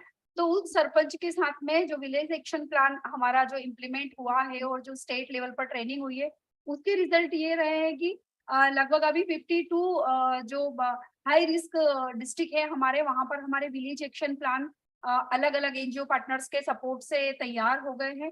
तो ये एक बड़ा अचीवमेंट रहा है कि फास्ट वर्किंग में हम लोग यूथ के साथ जल्दी पहुंच पाए हैं और बहुत सारी चीजों को हमने इम्प्लीमेंटेशन किया है। डिपार्टमेंट के अंदर जो हमारे आपदा प्रबंधन के अंदर होम डिपार्टमेंट है, उसका काफी रोल रहा है। उन्होंने हमारे यूथ और बच्चे उनको बहुत अच्छे से ट्रेन किया है, क्योंकि इमीडिएट एक्शंस के अंदर वहां पर यही दो लोग थे जो सपोर्ट कर सकते थे, मैसेजेस का काम कर सकते थे। तो चाहे PRA प्रैक्टिसेस हो या फिर बच्चों के इमीडिएट वॉश की फैसिलिटी हो, इनको यूथ ने बहुत अच्छे से कोलैबोरेट किया है। सेकेंडली जो हमारा PRD डिपार्टमेंट है, पंचायती राज इंस्टीट्यूशन ने बहुत अच्छे से जितने भी आंगनवाड़ी कार्यकर्ता है, चौकीदार जो हमारे कोतवाल हैं और सरपंच है, इनकी जो टीम बनाई है यूथ के साथ में, वो टीम बहुत इफेक्टिवली वर्क कर रही है। तो अभी हम पिछले 1 साल में काफी सारे प्लानिंग फेज में निकल कर आया है हमारा मध्य प्रदेश का ग्रुप, और आगे अब हमारे जो रिसोर्सेस हम लोगों ने इस साल डेवलप किए हैं with the support of UNICEF, Save the Children, CASA के सपोर्ट से, अब उन रिसोर्सेस को हम लोग फील्ड पर उतारकर मैक्सिमम हमारे जो हैजार्ड वाले विलेज हैं, जिसके अंदर हम लोग कभी भी किसी भी तरीके की मुसीबत खड़ी हो जाने पर हम इमीडिएट एक्शन ले सके, तो वहां हम अपने पूरे लगभग 5000 यूथ हमारे तैयार हुए हैं। वो 5000 यूथ के साथ में हम मेनली फोकस कर रहे हैं विलेज जो एक्शन प्लान बन रहा है हमारा, जो आपदा प्रबंधन कमेटी को एक्टिव करना है, उस काम में हमारे सारे NGO partners with the support of different agency के साथ में लगे हुए हैं। Thank you sir. So kind of you. आपने अपना नाम क्या बताया? मेरी लिस्ट में हाँ डॉक्टर गायत्री परिहार, मैं थोड़ा सा कुछ और नाम ले रहा था, सॉरी। गायत्री ने एक और मनोज ने भी बात करी वॉलंटियर्स के बारे में कि रिसोर्सेस बहुत सारे हैं और हम खाली पैसों को ही रिसोर्स ना समझे। I think there are many other ways in which we can mobilize resources. There are many ways in which we can leverage resources, and I think Panchayati Raj departments, panchayats you mentioned, I think that's an excellent example. और आपने भी और सभी ने, मुझे लगता है कि capacity building की needs clearly निकल के आ रही हैं। और but youth centered strategy, I think I'm really interested to learn more from Madhya Pradesh. I think others can learn as well. Now we'll love to invite Assam. Manal, where are you? Yeah. Difficult to recognize you. A long time I have seen. You have 3 minutes, and I'm going to leave you in good hands of Banu, and I have to move out for another meeting, but Manal. Thank you. This was not expected. Not keeping very well. Please pardon me, I don't have a proper presentation. Well, I think how do you tell a story like that? How do you tell a story like this? What happened in Assam? I would just sum it down to having a very major incident this year when it comes to climate change. Perhaps this is the first time everyone started speaking about Assam facing a direct impact of climate change. We had more rainfall than we ever expected, perhaps 2 of the rainiest days that you had in recorded history. Top 10 rainiest days. It's a huge amount of rainfall, right? And I think particularly the Mahasau, Nagaon, some other parts of Assam were very badly affected.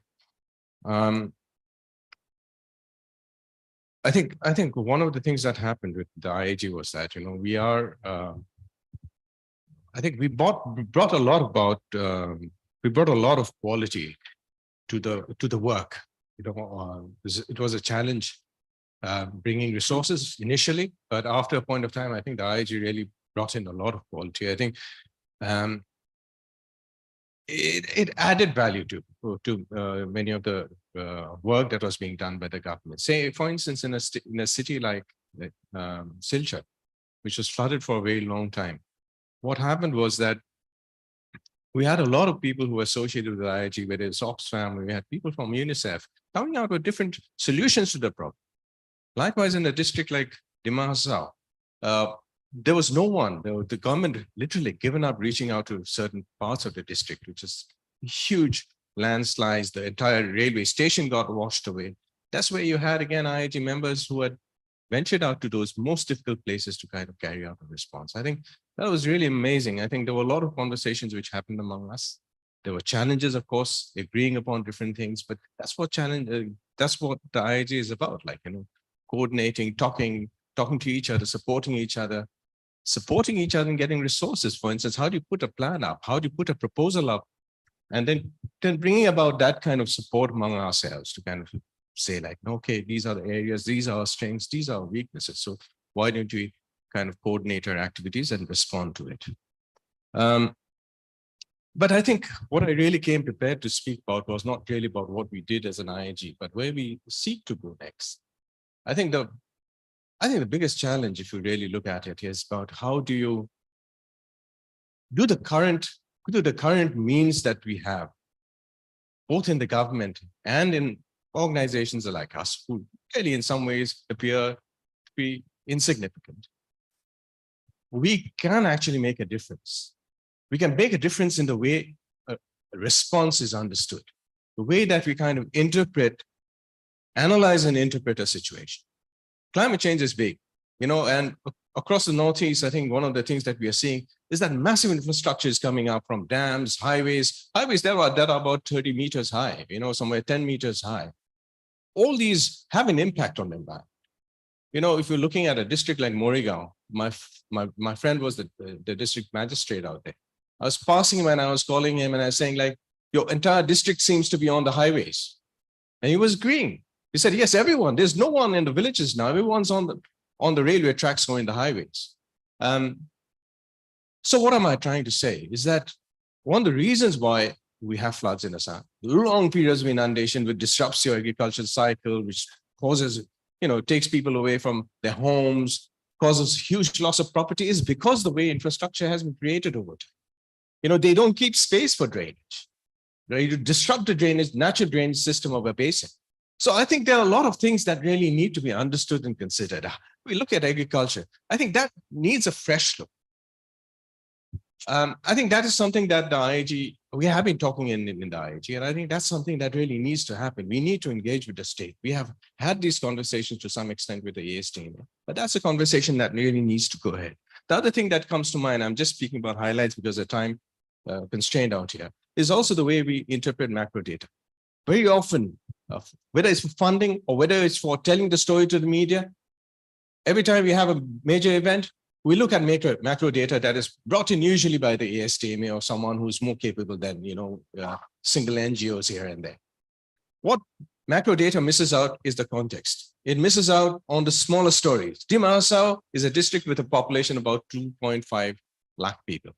Compare that with a district like, say, Dorong, for instance, we should have a lot more, like 5 to 6 or maybe 7 lakh people. Now, what happens is that Dima Hasao, the numbers get lost when you're comparing it with Dorong, the other district. This kind of whereas the impact on Dima Hasao was massive. It's massive. You go back now, people keep contacting us and saying, what do we do next? Because we've lost the entire year's crops. We don't have any surpluses, anything with us. I think, to cut a long story short, I think macro data needs to be understood better. It needs to be broken down. There's got to be more contextual analysis. And as someone had said today, we've got to make this more context, more micro, do a lot of micro planning, do a lot of contextual analysis to really understand what is the basic need. I think there's also a need for what some people would say, a lot of deschooling and creating that kind of desensitization, create more sensitivity in the government agencies. It's a nightmare. And it doesn't happen from these trainings, occasional trainings that you may have in an administrative staff college or something like that. Because it's about recalibrating, it's about rethinking about how normal government programs should really be functioning. There's got to be that conversation is something that needs to be taken. I think all of us need to join together out there. And, sometimes it's not just about, this is my final statement, it's not always about finding simple technical solutions to it. That's the tendency I see everywhere, finding a technical solution to a problem. It's not always there. It's like finding, carbon capturers to resolve the problem of climate change. It doesn't happen that way. You've got to find solutions across the board. It's almost like a paradigmatic change.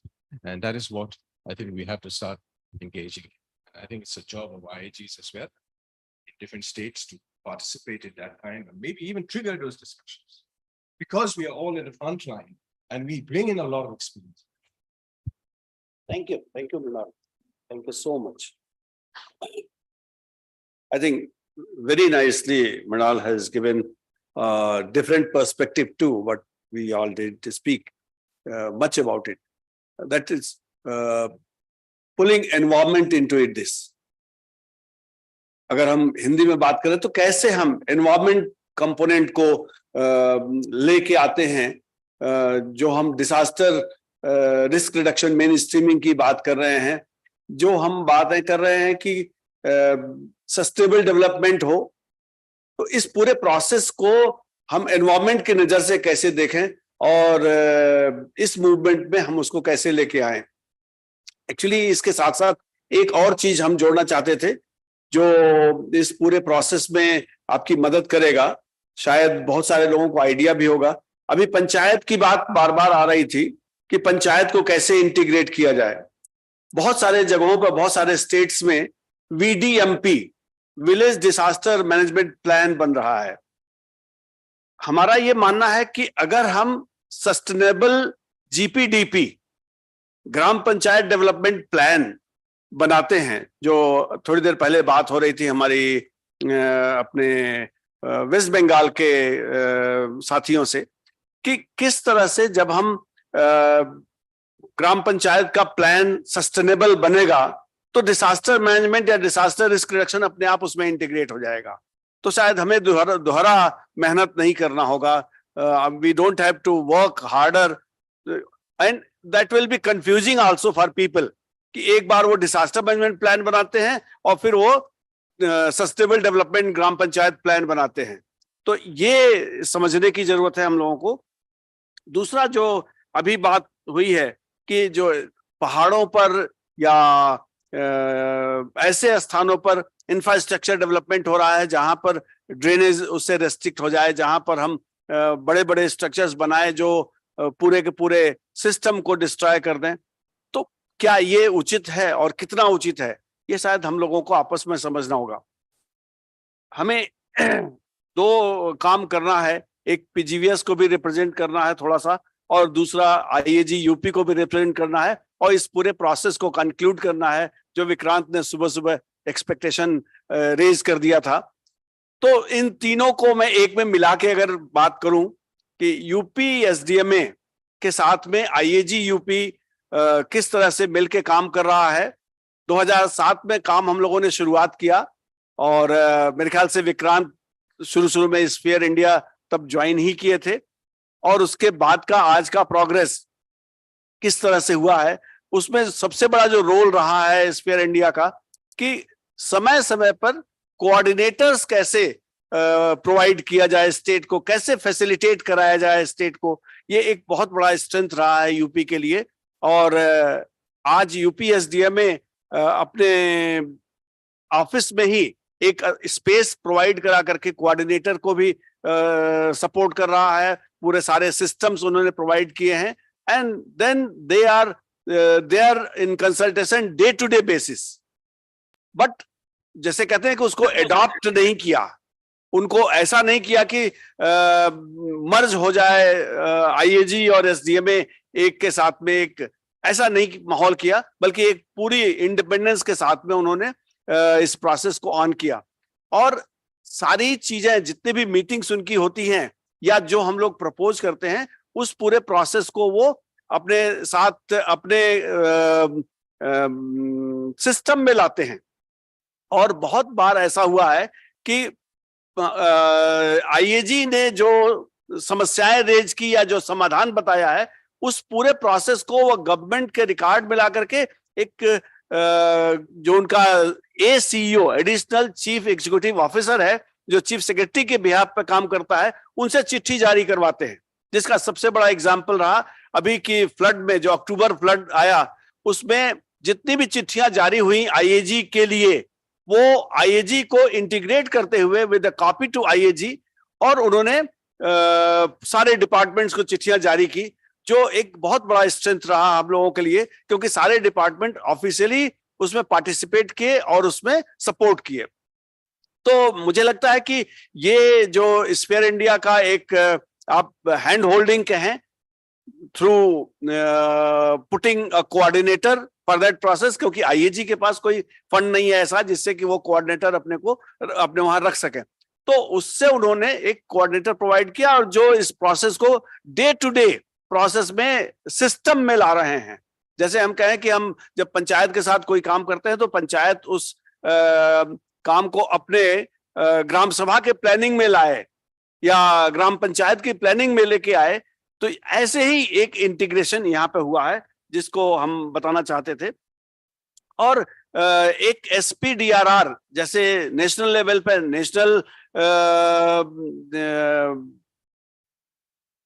Platform, national platform on DRR है, वैसे state platform on DRR शुरू हुआ और वो प्रक्रिया धीरे धीरे चल रही है। बस अभी केवल इतना ही उसमें फर्क है कि रिलीफ कमिश्नर ऑर्गेनाइजेशन है यूपी में, जो डिपार्टमेंट भी कहा जाता है, वो रेवेन्यू का हिस्सा भी है और जो फैसिलिटेट करता है या कोऑर्डिनेट करता है, ब्रिज करता है between SDMA and the government, वो इसमें एक ऑफिशियल पार्टनर नहीं है, but SDMA is very much part of it, ये हम कहेंगे।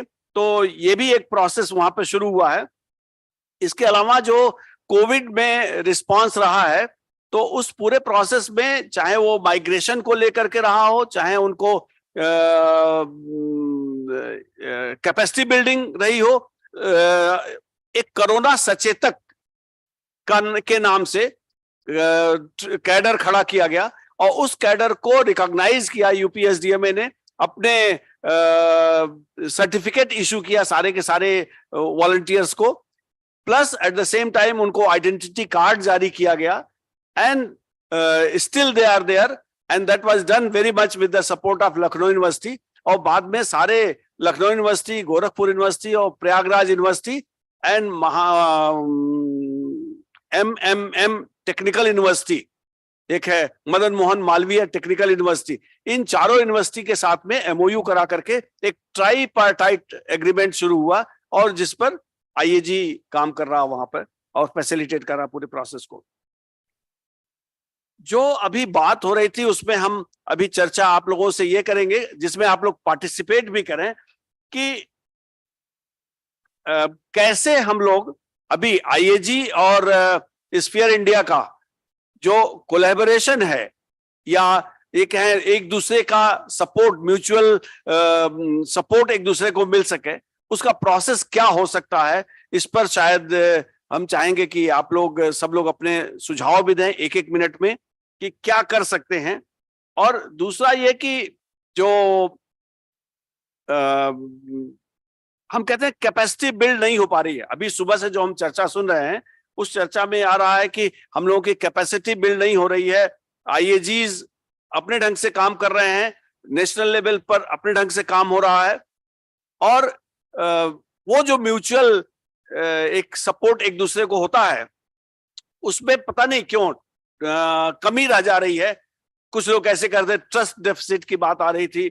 विक्रांत ने एक और बात कही कि हम लोग काम सब मिल के कर रहे हैं, लेकिन कहीं कहीं ये होता है स्टेट सोचता है कि हमारे बिहाफ पर किसी को एज मिल जाएगा या नेशनल लेवल पर पता नहीं कोई सोचता है कि नहीं सोचता है कि हमारे बिहाफ पर उनको एज मिल जाएगा, जो शायद नहीं है ऐसी बातें। But at the same time कैसे हमारा कोलैबोरेशन होना चाहिए so that it helps mutually to both of us. कोई अगर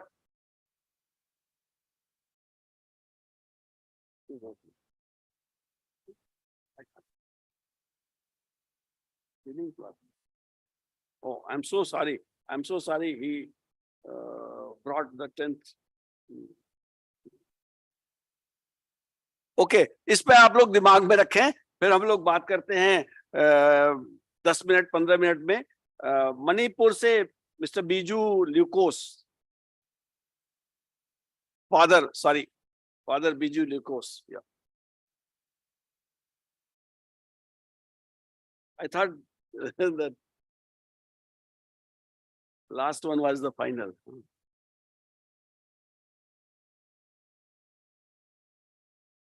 So good afternoon, everybody.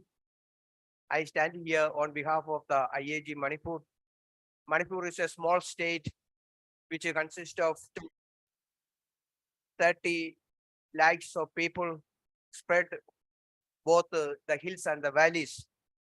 At the same time, we have more cultures, traditions, and more than 30 languages in Manipur, though people are less.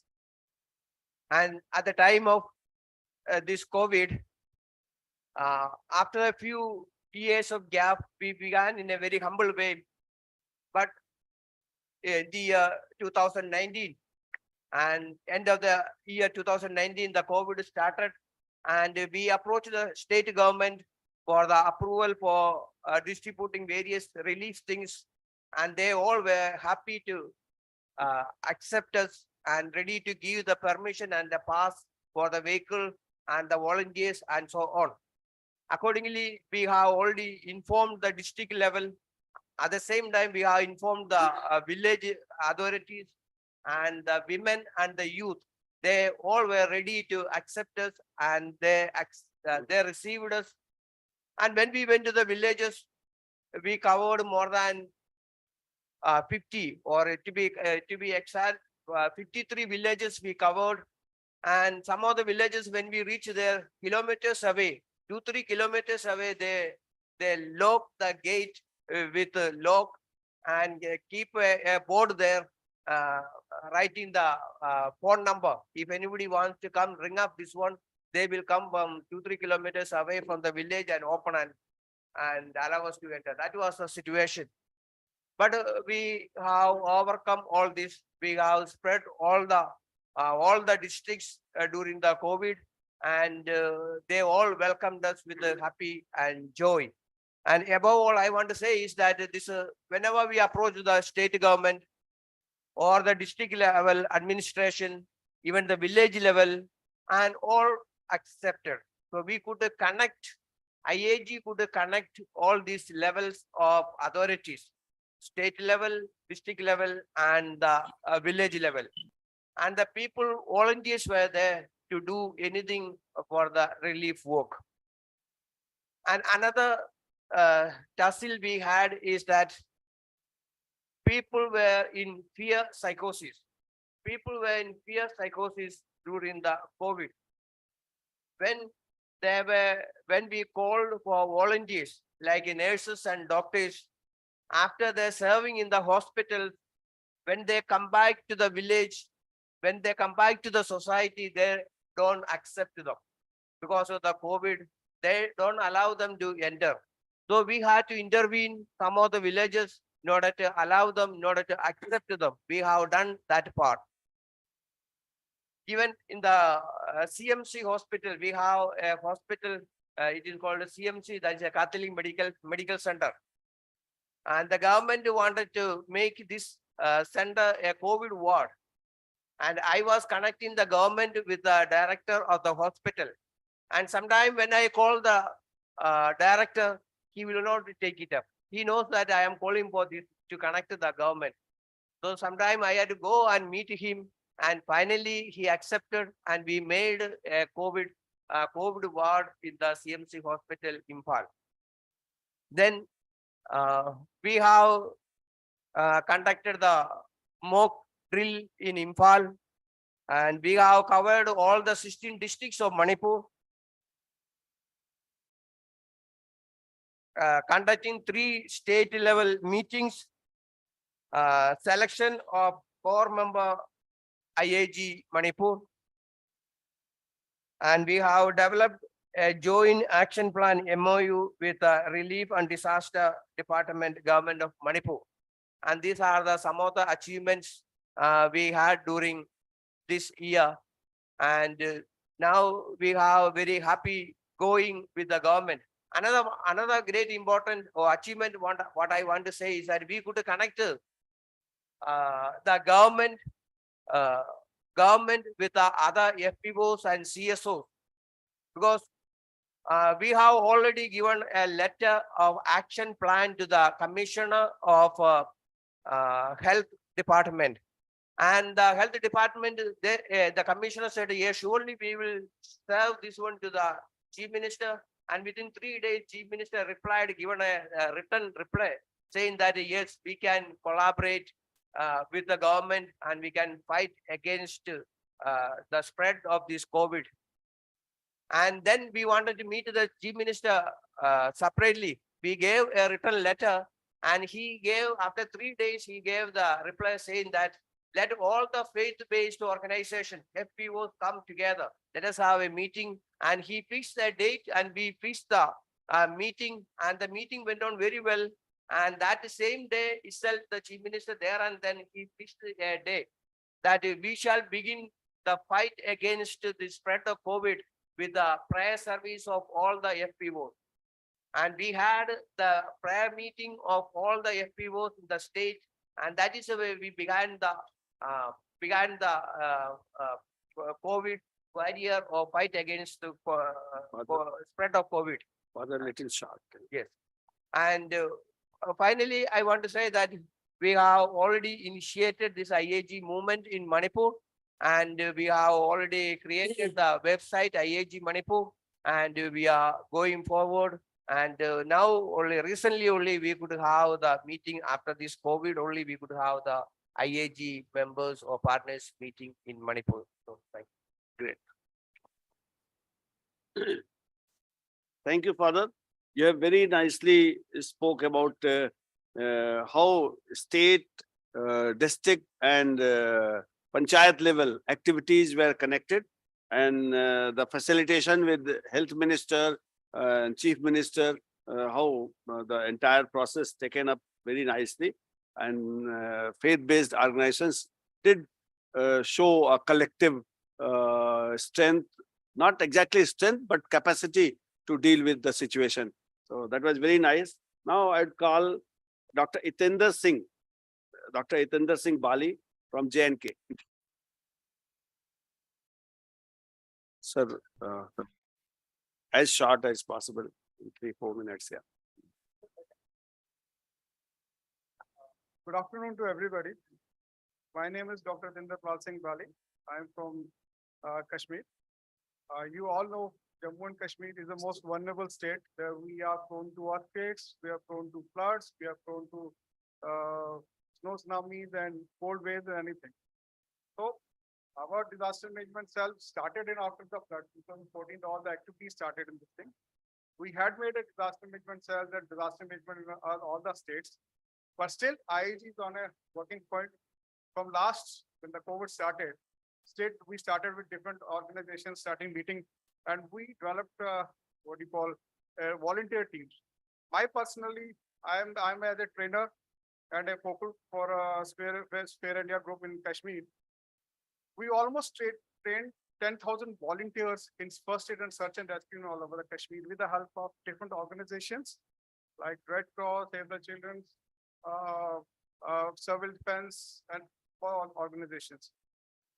Only thing which we are lacking now is the coordination between each other organizations and the state government. After the COVID we have, it was an unprecedented challenge. We were not prepared for that. Still, after this thing, we still lack a coordination with the government organizations and with us, with the volunteers and the NGOs. What in the future plan we want is that this organization, so this coordination should increase with the government organization so that we can work voluntarily. Thank you very much. Thank you. Thank you. So very rightly you have said that where are the gaps and we need to work on that. Now I'd call from Andhra Pradesh, Mr. Meda Gurudat Prasad.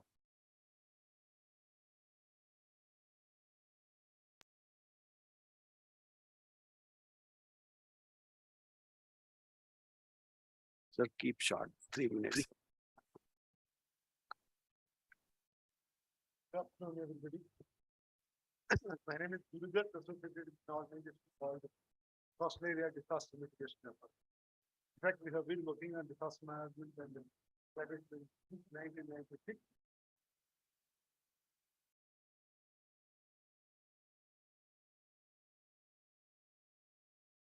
Yeah. Yes. Okay.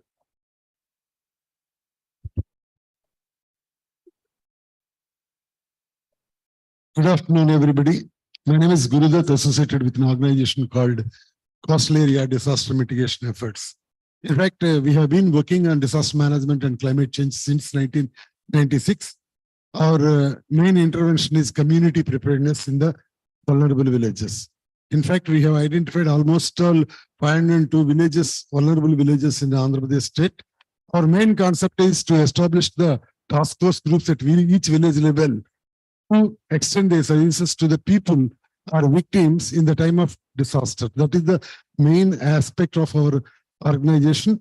And you know, most of the villages are separated from the other villages during the disaster. That is why the local people may extend their services to the co-villages. That is why the concept has been implementing in the villages for the past 20-25 years. In fact, I have made my presentation and I need not to go all the details of the presentation because everything is given in numbers and other things. And in Andhra Pradesh, in fact, Chitrang and Mandus, these two cyclones are affected our entire 9 coastal districts. Our task force members, those who are well equipped with the emergency medical care, emergency rescue, relief care management, contingency plan development, disaster drills, and other things. Those who have undergone for this training event are well equipped with the skills of pre, during, and post-disaster situations. That is why they have extended their services to the victims along with the APS team, Andhra Pradesh State Disaster Management Authority, DDMA District Disaster Management Authority, and others. And our people, in fact, MDO, Mandal Revenue Officer, Mandal Development Officer, as and when disaster occurs, these people will be called for the services in the vulnerable villages. That is an important aspect. And in addition to that one, in fact, recently we have initiated a program in collaboration with UNICEF and APSDMA, that is improving access of vulnerable families of 150 most vulnerable villages in Andhra Pradesh to social protection programs. As a disaster preparedness activity, you know, most of the people, vulnerable people, do not know the schemes existing at central level and Andhra Pradesh level and state level. So that is why we have initiated these social protection schemes to the vulnerable people as a disaster preparedness activity. That is an innovative program taken up by CADME.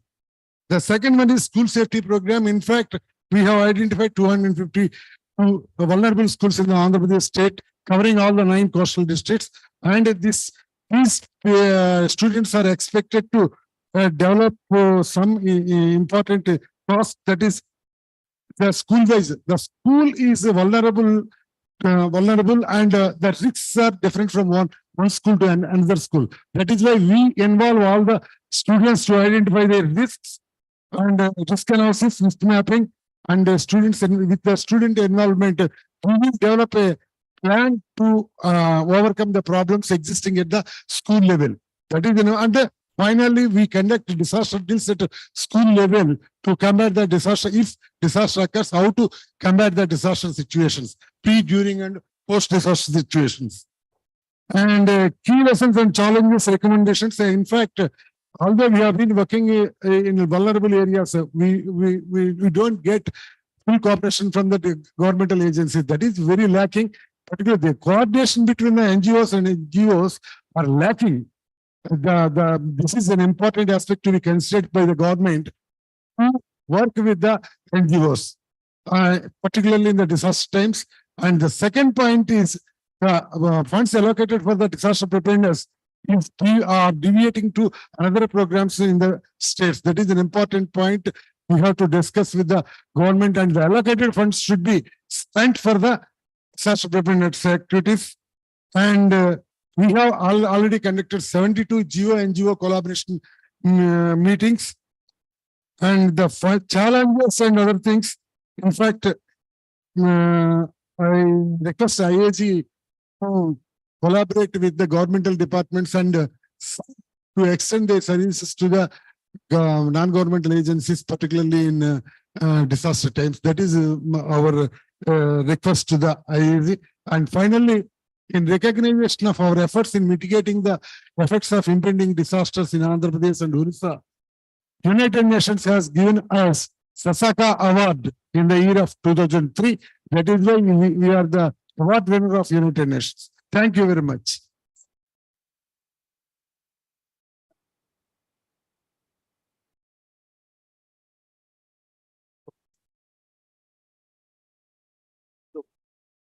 Very nicely, Mr. Medha Gurudutt has represented Andhra, and coastal area program he is doing. So in that, so many activities he have introduced, like school safety, fundraising, which no one discussed about fundraising. So how funds are there and how government funds can be utilized, all that.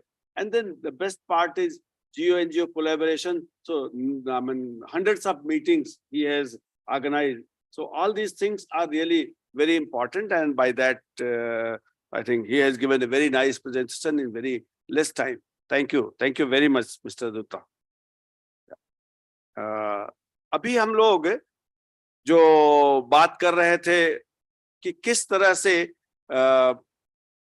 जो हम collaboration की बात करते हैं, sphere India और इंटरएजेंसी group, इनका collaboration कैसे अच्छा हो सकता है कि हम एक दूसरे को, स्फीयर इंडिया का भी ये मानना है कि आईएजी के बगैर, इंटरएजेंसी ग्रुप्स के बगैर हम एग्जिस्ट नहीं करते एक तरह से देखा जाए तो, क्योंकि ये भी एक इंटरएजेंसी ग्रुप ही है जो नेशनल लेवल पे काम कर रहा है, नाम भले अलग हो। तो national level and state level किस तरह से एक दूसरे के साथ मिलकर के हैंड इन हैंड काम कर सकते हैं, आई थिंक दोनों एक दूसरे की स्ट्रेंथ है, बन सकते हैं, और कॉम्प्लीमेंटैरिटी का रोल इसमें हो सकता है। तो अभी भी चाहे जो भी सुबह हम लोग जो बातें कर रहे थे, उन्हीं बातों को आज इस समय जोड़ते हुए कैसे एक बेहतर एनवायरनमेंट क्रिएट होगा, एक बेहतर काम करने का तरीका निकलेगा, इस पर हम लोगों को बात करने की आवश्यकता है। दूसरी चीज जो बहुत इंपॉर्टेंट है, वो हमें लगता है कि हम जो प्रॉब्लम्स फेस कर रहे हैं डिस्ट्रिक्ट लेवल पर या स्टेट लेवल पर, डिस्ट्रिक्ट आईएजी के फॉर्म करने में या स्टेट आईएजी के फॉर्म करने में, उसमें कहीं ज्यादा रोल बनता है एक जानकारी का कि वहां की सिचुएशन क्या है। बहुत बार डॉक्यूमेंटेशन ना होने की वजह से, छोटी छोटी स्टडीज ना होने की वजह से, वो जो स्ट्रेंथ हमारी बनती, जो सरकार के साथ हम नेगोशिएशन टेबल पर बैठ के बात करते, वो नहीं हो पाता है। तो वो सारे स्ट्रेंथ्स हमारे पास कैसे आए। बहुत सारी जगहों पे हम देखते हैं कि रिसोर्सेज भी हमारे पास हो सकता है स्टेट में उपलब्ध हो, बट हम उसको एक्सप्लोर नहीं कर पाते। नेशनल लेवल पर बहुत सारी जानकारियां होती हैं। एनडीएमए, अभी एक चेन है, एनडीएमए, एसडीएमए और डीडीएमए, इन तीनों को अलाइन करना।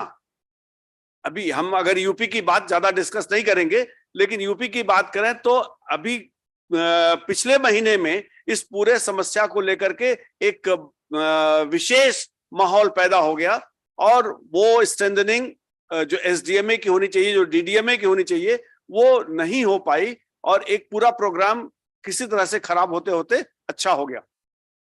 तो मुझे लगता है कि हम एक दूसरे के स्ट्रेंथ्स को अगर देखें तो कैसे इस पूरे प्रोसेस को कोलैबोरेट करेंगे, ये पूरा एक ओपन सेशन होना चाहिए। और इस ओपन सेशन में बहुत ब्रीफली अगर पॉइंट वाइज हम रखें तो अच्छा होगा।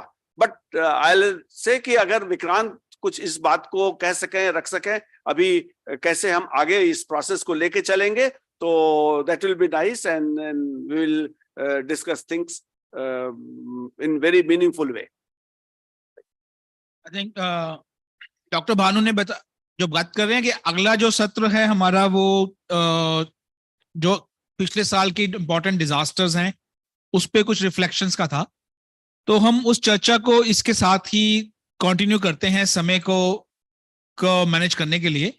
बीच में जो उधर चाय कॉफी लग गई है, आप लोग, हम ऐसा वर्किंग सेशन कंटिन्यू करते हैं, आप अपना धीरे धीरे कुछ लोग जाके अपनी चाय कॉफी लेके वापस टेबल पे आ सकते हैं, सभी एक साथ ना जाएं, हमारा कंटिन्यू सेशन चलता रहेगा। और डॉक्टर भानु ने क्वेश्चंस तो ओपन कर ही दिए हैं। अभी बहुत अच्छी प्रेजेंटेशंस हुई हैं सभी इंटेलिजेंसी ग्रुप की, हमने देखा है। लेकिन क्वेश्चन हमारे सामने यही है कि हम कैसे आपस में मिलजुल के और बेहतर काम कर सकें, उसके लिए क्या सुझाव हैं आपके। तो ये क्वेश्चन है। तो मैं पहले रिक्वेस्ट करता हूं ली, आप कुछ कहना चाहेंगी इसके लिए, इस विषय में? हाँ, आपकी आवाज बहुत बुलंद है वैसे, पर फिर भी मैं माइक भेजता हूं आपके लिए। एक्चुअली जब भी कोई इस तरह के इवेंट्स होते हैं ना, समय हमेशा कम ही पड़ता है और हमेशा डिस्कशंस तो नहीं हो पाती, एक तरफा प्रेजेंटेशन ही हो जाता है। तो it's very unfortunate, I don't know how we can really manage this well, but I wanted to make some observations. अभी तक जितने भी 8-9 प्रेजेंटेशंस हुए हैं आईएजीज के, बहुत एनलाइटनिंग थे और कुछ चीजें थी जो मैं चाह रही थी क्लैरिफाई करना, जो अब मुझे नहीं लगता समय है, बट मैं फ्लैग करना चाहूंगी। हमने पेनियल के प्रेजेंटेशन में विलेज विजिलेंस कमेटी की बात की थी और उस पेनियल से पहले भी किसी ने विलेज लेवल विजिलेंस कमेटीज की बात करी थी। दूसरा, बहुत लोगों ने अपने मॉडल में बताया कि वो किस तरह से अलग अलग कमेटीज फॉर्म कर रहे हैं ग्राम पंचायत लेवल पे, लेकिन मैं सबका ध्यान इस तरफ लेके जाना चाहूंगी कि पंचायत स्तर पर ऑलरेडी बहुत सी कमेटीज होती हैं, जिसका मुझे नहीं मालूम कि कितने लोगों को यहाँ मालूम है, नहीं मालूम है। तो instead of creating, and this is for reflection, या तो ये रिफ्लेक्शन के लिए है कि हम पैरेलल कमिटीज जो बनाते हैं उसी वक्त, उसी दौरान, उस समय के लिए जिस टाइम पे हमें अपनी एक्टिविटीज इंटरवेंशंस करने हैं, उसके बजाय क्यों ना हम पंचायती राज में जो कमिटीज हैं उनको एक्टिवेट करें। और इंटरेस्टिंगली डिजास्टर मैनेजमेंट हर लेवल पे मेन स्ट्रीम हो रहा है, लेकिन committee on disaster management and climate change अभी पंचायत स्तर पे फॉर्म नहीं हुई है, लेकिन जो है कम से कम उनको हम एक्टिवेट करें rather than going forward for newer committees. That way people, उनका भी capacity enhance होगा members का. That's something to think. Secondly, I would really appreciate the work that was shared by the representative यहाँ पे जो NDSO से हैं, बहुत बड़ा एक network है. Manik, where is he? Where are you? I think वो कॉफी चाय कुछ लेने गए होंगे. उनका अप्रोच मुझे बहुत अच्छा लगा, जो मैं रेकमेंड करती हूँ, और मुझे लगता, I believe in that approach of complementarity. When we do something, जब हम कुछ कर रहे हैं तो सरकार के ही existing जो इंफ्रास्ट्रक्चर है उसको कैसे बेनिफिट, उसको कैसे हम एक्सेसिबल कर सकते हैं लोगों के लिए। तो he mentioned about affordable housing scheme, और वो किस तरह से उसमें लैंड डीड को लेके, टाइटल्स को लेके फैसिलिटेट कराते रहे पट्टे के लिए लोगों का एक्सेस, जिससे कि उनको अफोर्डेबल हाउसिंग मिले। तो क्यों नहीं, आईएजीज के रिसोर्स क्रंच है वो एक मुद्दा अलग है, लेकिन क्यों नहीं हम लोग औरों के भी अलग अलग, बिहार आईएजी में संजय जी ने कहा कि रिसोर्स एक है, लेकिन आपने बहुत अच्छी एक चीज कही कि 200 से ज्यादा आपके सदस्य है और कुछ करीब 20 लोग कोर कमेटी मेंबर्स है। तो ये मेरे लिए अगेन सबके लिए एक सवाल नहीं कहूंगी, I think it's just something that I want to put across to you, कि हमारे ये आईएजीज किस तरह से मेंबरशिप इसमें होती है और क्या स्कोप है यहाँ पे और मेंबर्स के जुड़ने का, और प्रोसेस क्या रहता है, so that they can be not just inclusive, लेकिन ज्यादा से ज्यादा लोग जब उसी ज्योग्राफी में काम कर रहे हैं तो उनको भी उस काम में कंट्रीब्यूट करने का मौका मिले सरकार के साथ साथ through the IAG. I think that is very critical for us. दूसरा, हम ये प्रेशर ग्रुप की बात किसी ने कल शायद करी थी मुझसे, but not connected with all of this, पर हम किस तरह ऐसा आईएजीज के जो सिर्फ डिजास्टर के दौरान जो इंटरवेंशंस, रिलीफ के, एड के, असिस्टेंस के होते हैं, उसके बियॉन्ड क्या हम कुछ मुद्दों को चिन्हित नहीं कर सकते हैं कि जिसपे हम एडवोकेसी और गवर्नमेंट के साथ पॉलिसी लेवल एंगेजमेंट्स करें। अदरवाइज वो ही होता है ना कि अभी हमने इतना कुछ कर दिया, अभी फिर कोई नया डिजास्टर आ गया, वापस हम उसी जगह जा रहे हैं, वही चीजें इंटरवेंशंस कर रहे हैं।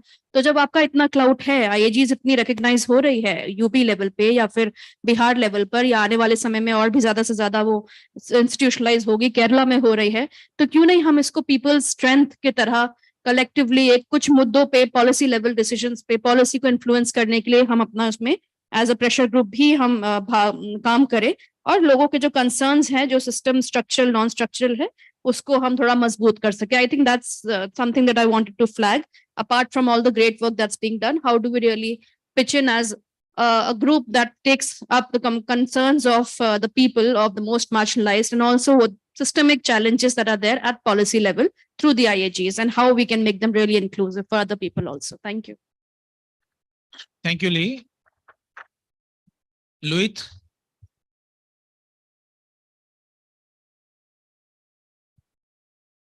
respected moderators. So I'm not going to talk about what we are doing or what that part is over. So how I look into the things, basically from the perspective of district level ISS, that is Dhemaji, Majuli, Lakhimpur, that we are working on. So now the basic thing that comes to my mind every time, I am one thing I would like to make clear that I am right from the inception of the IAG Assam as well as the Sphere India, I was part of it. I know about the dynamics very well. So that is clear.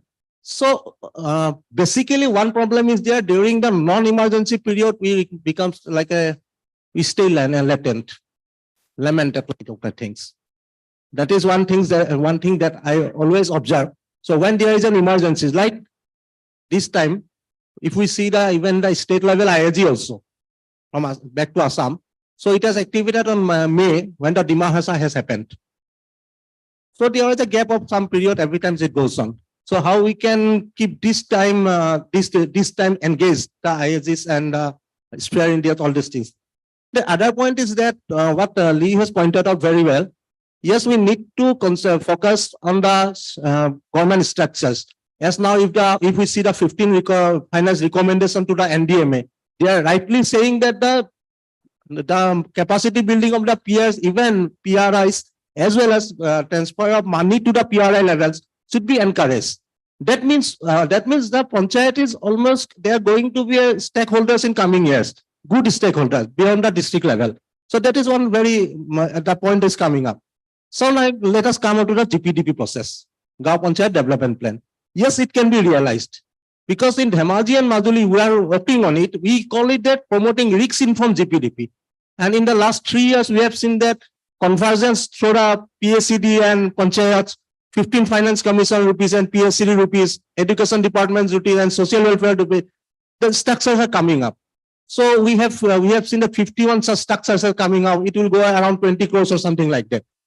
So this convergence is happening up. So how we can further, how we can make this system more stronger in the coming days. Like we have the first things that I would like to point out, that we have a committee. The GPDP process started with the committee, Gaon Panchayat Planning and Facilitation Team.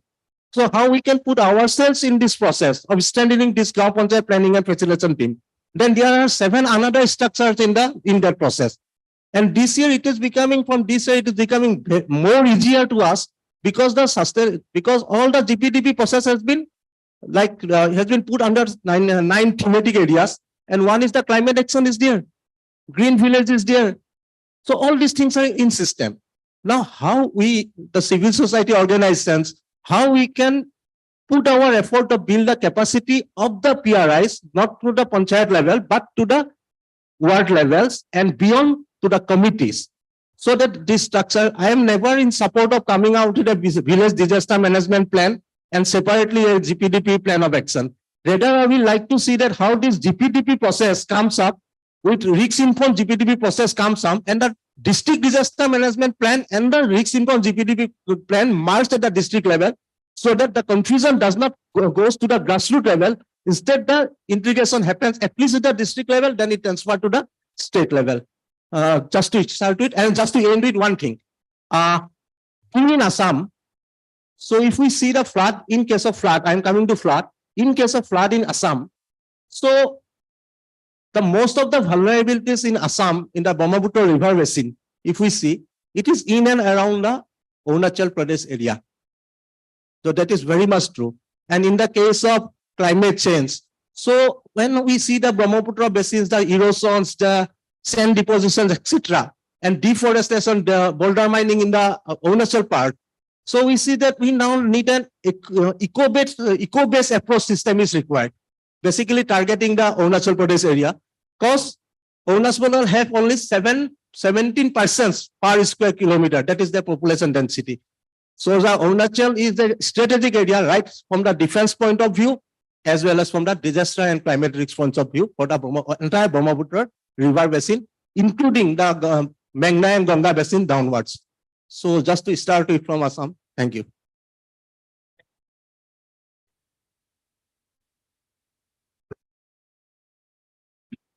Good evening, sir. My name is Chotak. I'm representing Leh Nutrition from Leh Ladakh. So I'm representing, participating in this forum first time. So first I would like to know the concept of this IAG because मुझे ये concept अच्छा लगा ये वाला इसका structure कैसे है block level पे है district level पे है village level पे ये थोड़ा जानने की जरूरत है एक तो ये दूसरा अभी जो पंचायती को स्ट्रेंथन करने के बारे में बोल रहा था मेरे ख्याल में विलेज लेवल पे जितना भी जो इंटरवेंशन होगा डिजास्टर को लेकर पंचायत को स्ट्रेंथन करना ये सबसे इम्पोर्टेंट है क्योंकि गांव में हर अलग अलग स्कीम के ऊपर अलग अलग कमेटी फॉर्म करता है तो मेरे ख्याल में ये पंचायत गवर्नमेंट का एक स्कीम है जो कि एक नेशनल लेवल स्कीम है इसी को स्ट्रेंथन करना से जो पंचायत को फोकस करना सेंटर में लाना बहुत ही जरूरी है इस डिजास्टर में भी दूसरा लद्दाख के बारे में बोलूं तो लद्दाख में मेरे ख्याल में कोविड के ऊपर पहले तो जब कोविड शुरू हुआ था एक फियर सा इन्वायरमेंट था शुरू में मतलब कुछ ज्यादातर एनजीओ ने ज्यादा काम नहीं किया मगर LNP ने हमारे ऑर्गेनाइजेशन ने शुरू में डिजास्टर रिलीफ फंड में कुछ कंट्रीब्यूशन दिया था उसके बाद आहिस्ते आहिस्ते हमने पूरा जो नोमैडिक एरियाज में कुछ एरियाज थे जो मार्जिनलाइज कम्युनिटी है जो आइसोलेटेड कम्युनिटीज है उसके साथ अवेयरनेस करना उसको कुछ ट्रेनिंग देना कैपेसिटी बिल्डिंग करना और विलेज लेवल पे जो राशंस वगैरह डिस्ट्रीब्यूट करने का काम किया मैं यही मेरा request thank you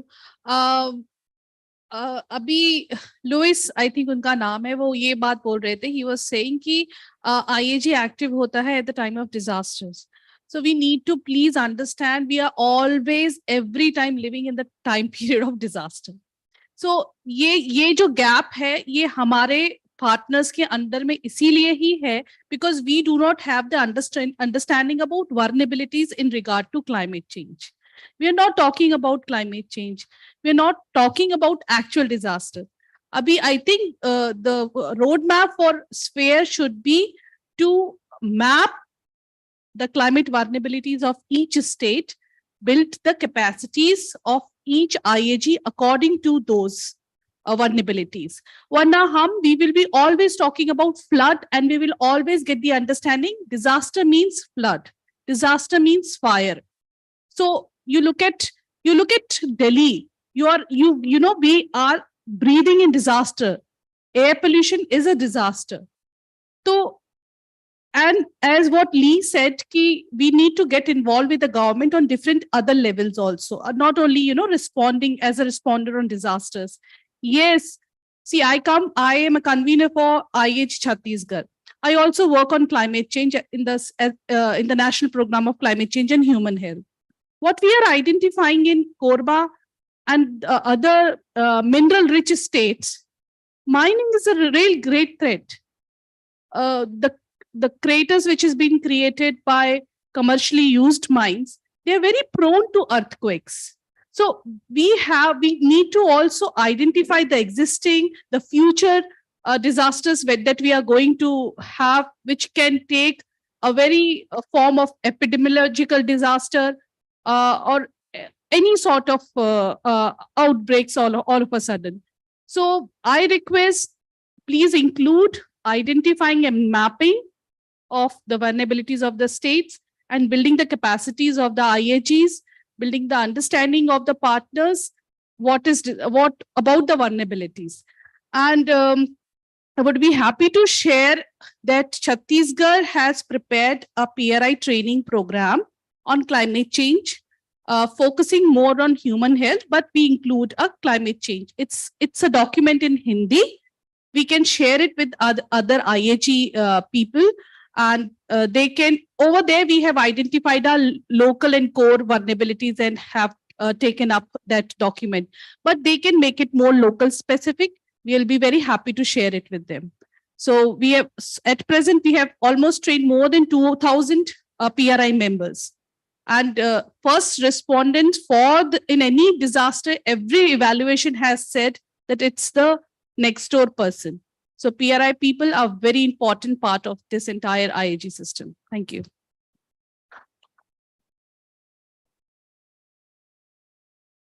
Can I?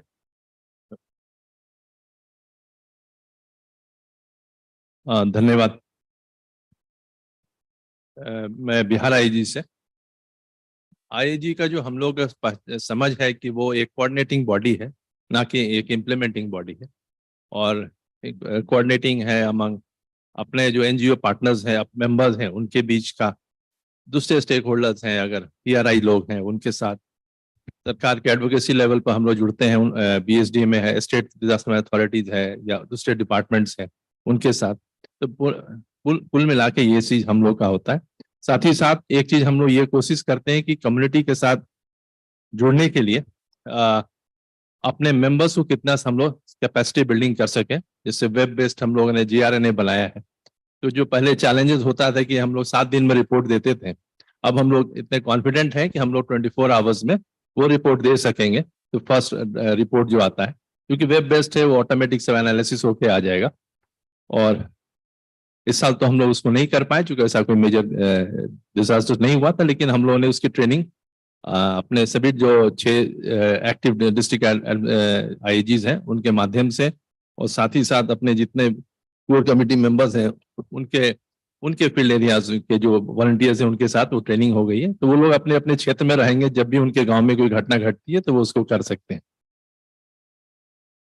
IAGs Bihar IAG मुझे इसलिए बोलना है कि हम लोग 2002 से चले, तो हम लोगों ने इसका नामकरण बिहार IAG कर दिया, लेकिन धीरे धीरे वो ठीक है IAG केरला, IAG मध्य प्रदेश, ये सब होता चला गया है। तो बिहार वो जुबान पर चढ़ गया है बिहार IAG। तो बिहार IAG जो है उसमें हम लोग कोऑर्डिनेशन के काम करते हैं। और मैं इस फोरम को, इस जो बहुत ही क्लोज फोरम है, अपने ही परिवार के लोग हैं, तो हम चाहते हैं कि हम लोग अपनी बातें रखें और हम लोगों के जो चैलेंजेस समझ में आता है कि जितना हम लोग मिलकर काम करेंगे उतना मजबूती आती है। हमारे जो 20 मेंबर्स हैं वो साथ में हैं, तो उसकी मजबूती हम लोग स्टेट में दिखा पाते हैं, स्टेट एडमिनिस्ट्रेशन के साथ दिखा पाते हैं। कभी कोविड का रिस्पांस हुआ, ये होता है कि हमारा रिस्पांस सरकार फॉर्मली नहीं एक्नॉलेज करती है, लेकिन इनफॉर्मली डेफिनेटली हम लोगों के साथ मिलकर काम करती है। BIG के कोविड रिस्पांस में उन्होंने अपनी तरफ से 10 गाड़ियां दिया था विद पेट्रोल एंड डीजल की डिस्ट्रीब्यूशन। हम लोग बिहार में पटना में स्पेसिफिकली जो आते थे माइग्रेंट्स जो आ रहे थे लेबर्स पैदल, उनकी सहायता कर सके, उसमें अलग अलग और सेक्टर से लोगों के मिलकर हम लोगों ने सहयोग किया। वो सब होता रहा है। तो ये साथ मिलकर जो चलने की बात है, तो वो हम लोग मजबूती में जो चैलेंजेस हमें दिखता है, ये अनजाने में हो जाता है। कम्युनिकेशन का एक समस्या होता है। जैसे Bihar state disaster management authority में हम लोग जाते हैं और कोई अगर मेंबर हमसे पूछते हैं कि स्फीयर को जानते हो, एक NGO दिल्ली से आया था काम करने, तो अच्छा नहीं लगता है। वो हमारे और आपके बीच की एक दूरी दिखला देता है और हमें बोलना पड़ता है कि हाँ सुने हैं सर उसके बारे में। ये नहीं कह सकते हम भी उसके पार्ट हैं। उसी तरह कोई म्युनिसिपल कॉर्पोरेशन या म्युनिसिपल बॉडी में जाते हैं, वहां सुनने को मिलता है। तो ये जब भी ऐसी घटनाएं स्फीयर की तरह हो जाती है, तो वो उसके पीछे मैं नहीं मानता कोई मकसद उनका गलत है। जल्दीबाजी में कभी कभी ऐसा हो जाता होगा, लेकिन बार बार होता है। तो हमने एज ए ग्रुप हम लोग, मैं जब बोलता हूँ मैं अपने लिए नहीं बोल रहा हूँ, एज ए ग्रुप की बात कर रहा हूँ। एज ए ग्रुप ठीक नहीं लगता कि ये क्यों क्रॉस कटिंग हो जा रहा है। हमें साथ लेके चले, हमें इन्फॉर्म करें। हमारे 20 कोर कमेटी मेंबर्स है, कोई भी साथ में रहेंगे और साथ में रहेंगे तो एक स्ट्रेंथ होता है। BIG वो BSD में भी सोचता है कि चलो इसी का एक नेशनल लेवल पर भी इसकी एक स्ट्रेंथ है, उसकी आवाज वहां भी पहुंचती है, तो एक अच्छी ताकत बनती है। और ये बातें हम लोग बहुत बार कह चुके हैं, लेकिन ये अब यहाँ स्फीयर की जो टीम है, टीम मतलब कि इनकी जो आपकी जो गवर्निंग बॉडी है उसकी समझदारी की बात है कि ये ऐसी होनी चाहिए कि हम लोग बातों को मिलकर रखें, और जब हम केरला जाएं तो हम केरला के IAG के साथ रहें, उनके पीछे खड़े होकर उनके साथ रहें। जैसे हम लोग डिस्ट्रिक्ट में जाते हैं तो हम लोग आगे नहीं रहते हैं, डिस्ट्रिक्ट IAG के जो लोग वो आगे रहते हैं, हम लोग वो बोलते हैं कि हाँ ये बिहार पटना से हैं। देखिए हमारा रोल नहीं रहता, और हो सकता है बहुत बार हम लोग नहीं जाते हैं, बहुत बार हम लोग ऑनलाइन, आजकल जमाना सिखा दिया है ऑनलाइन होने का, तो ऑनलाइन भी हो जाते हैं। तो इन सब समस्याओं पर हम लोग को विचार करना चाहिए। बाकी सभी लोग बात कर रहे हैं कि उन्होंने क्या किया है, करने को तो हर कोई बहुत कुछ कर रहे हैं अपने अपने जिला में, अपने अपने राज्यों में, लेकिन ये इन मुद्दों पर हम लोगों को बात गहराई से सोचनी चाहिए कि हम लोग मिलकर होता है एक लाइन पर चलें, दो लाइन एक साथ चलें, एक दूसरे के पीठ थपथपाते हुए न चलें, एक होके चलें। इस पर हम लोगों को एक वो होता है कि साथ चलने का नहीं है, इंक्लूसिव करने का, सबको मिलकर काम करने की जरूरत है। और एक हाथ कैसे दिखे, एक मुट्ठी कैसे दिखे, उसमें स्वेयर एट नेशनल लेवल उनकी बहुत ताकत है, एनडीएमए के साथ है, पूरा है।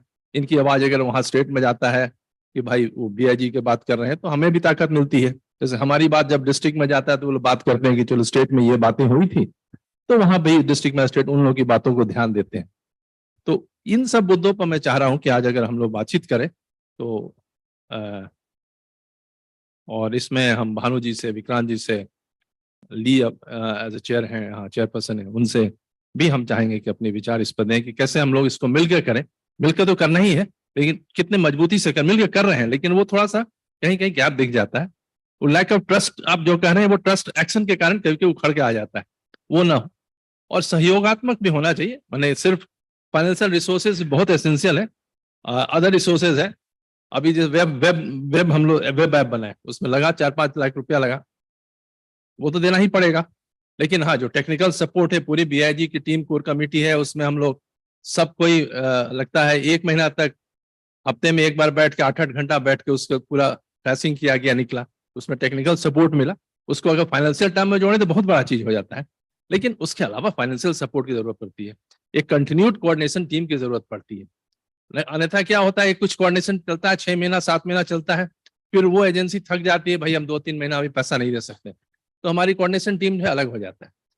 मैं एज ए कन्वेनर, क्योंकि मेरा ऑनररी पोजीशन रहा है, तो मैं कंटिन्यूटी के रूप में एज ए फेस दिखता हूँ सरकार को बाकी जगह, लेकिन जैसे स्टेट कोऑर्डिनेटर हैं, डिस्ट्रिक्ट कोऑर्डिनेटर है, वो तो टाइम टू टाइम गैप्स आ जाते हैं। इन सब चैलेंजेस को भी हम लोग को देखना पड़ेगा। थैंक यू, मैं बहुत लंबा होता जा रहा है। अच्छी बात की, पीछे वो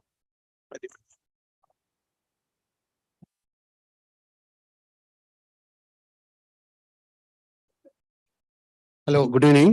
My name is Mr. Saranappa Barsi from Sadhana NGO Karnataka. I am representing Karnataka Civil Society Network. So I heard the here IAG experience and development activities this session. But almost all IAG active in North India and Northeast area. So in South India, I heard only information about Andhra Pradesh. Except Andhra Pradesh, other Karnataka, including Karnataka, Telangana, Maharashtra, Goa, Pondicherry, we are not getting the information. Myself, I am the chairperson of the 100+ civil society organization network in Karnataka. I had in flood area, in other situation, we are working with together and collaboration with local government and district administration. So I requesting to Vikrant Mahajan ji and Lee Madam to spare India take vital role in South India also. Because South India is more affected, except Tamil Nadu also active is there. In Telangana, in Karnataka, so Karnataka is 6 crores plus population and 1 crore plus population in Bangalore capital city. We are last flood affected, so many peoples affected the flood affected. So we are working with together, but I need the IEG strengthening activity in Karnataka, other South India. My organization, my network is ready to collaborate Spare India. So please, my request is consider my request and strengthening the South India IAG network, including Karnataka. Thank you, sir. Thank you so much. Animesh? Animesh is also the chair of Interagency Coordination Committee of Spare India. So is the committee, which actually oversee the emergency response SOP coordination. and the relationship with the IAGs also to a large extent. So Animesh, we will welcome your reflections maybe from committee perspective also. Thank you, Vikrant. So I had few suggestions, and one of the suggestion is related to the IAC work which we do here, and basically पिछले साल जो कुछ आपदाएं हमने देखी हैं अलग अलग राज्य में, आमतौर पे जब एक बड़ी आपदा आती है, बड़ा डिजास्टर आता है, तो उसमें कोऑर्डिनेशन मैकेनिज्म, इंफॉर्मेशन फ्लो, वो सारी चीजें जो है वो लाइंड अप होती हैं. बट जो छोटे डिजास्टर्स हैं, छोटे स्केल पे जो डिजास्टर्स वगैरह होते हैं, वहाँ पे कुछ challenges वगैरह हैं. So probably my suggestion to Sphere and IAG both is that we can take few things for next few months as an advocacy strategy with the government.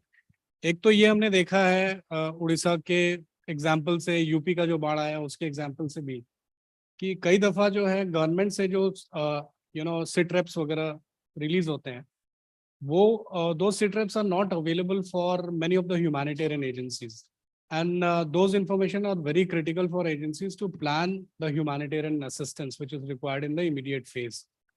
Of course, we have increased our capacity in JRNA, and that becomes an important piece of information for us to plan better. But I mean NDMA से या फिर state level पे, if we can engage with the government to kind of advocate that why these pieces of information in the immediate phase of disaster is extremely important for all the humanitarian agencies to plan better, or how we can influence them to make sit reps publicly available and timely available, maybe in real time scenario, if it is also made available to all the agencies who are planning to provide their assistance. That is one thing जो मुझे लगता है कि पूरे process को streamline करने के लिए काफी यूजफुल होगा. एक चैलेंज इससे रिलेटेड हमने ये भी देखा है कि कई दफा जो डोनर्स के जो फंडिंग्स वगैरह होते हैं, that is determined by the media reports and all those things. तो बड़े डिजास्टर्स जिसको मीडिया अटेंशन वगैरह मिलता है, वहाँ पे फंड फ्लो भी अकॉर्डिंगली हो जाता है. बट छोटे डिजास्टर्स जहाँ पे इंफॉर्मेशन फ्लो उस हिसाब से नहीं हो रहा है, that usually goes underfunded. So it will have a far-reaching impact also to kind of sit with the donors, corporate donors or other donors to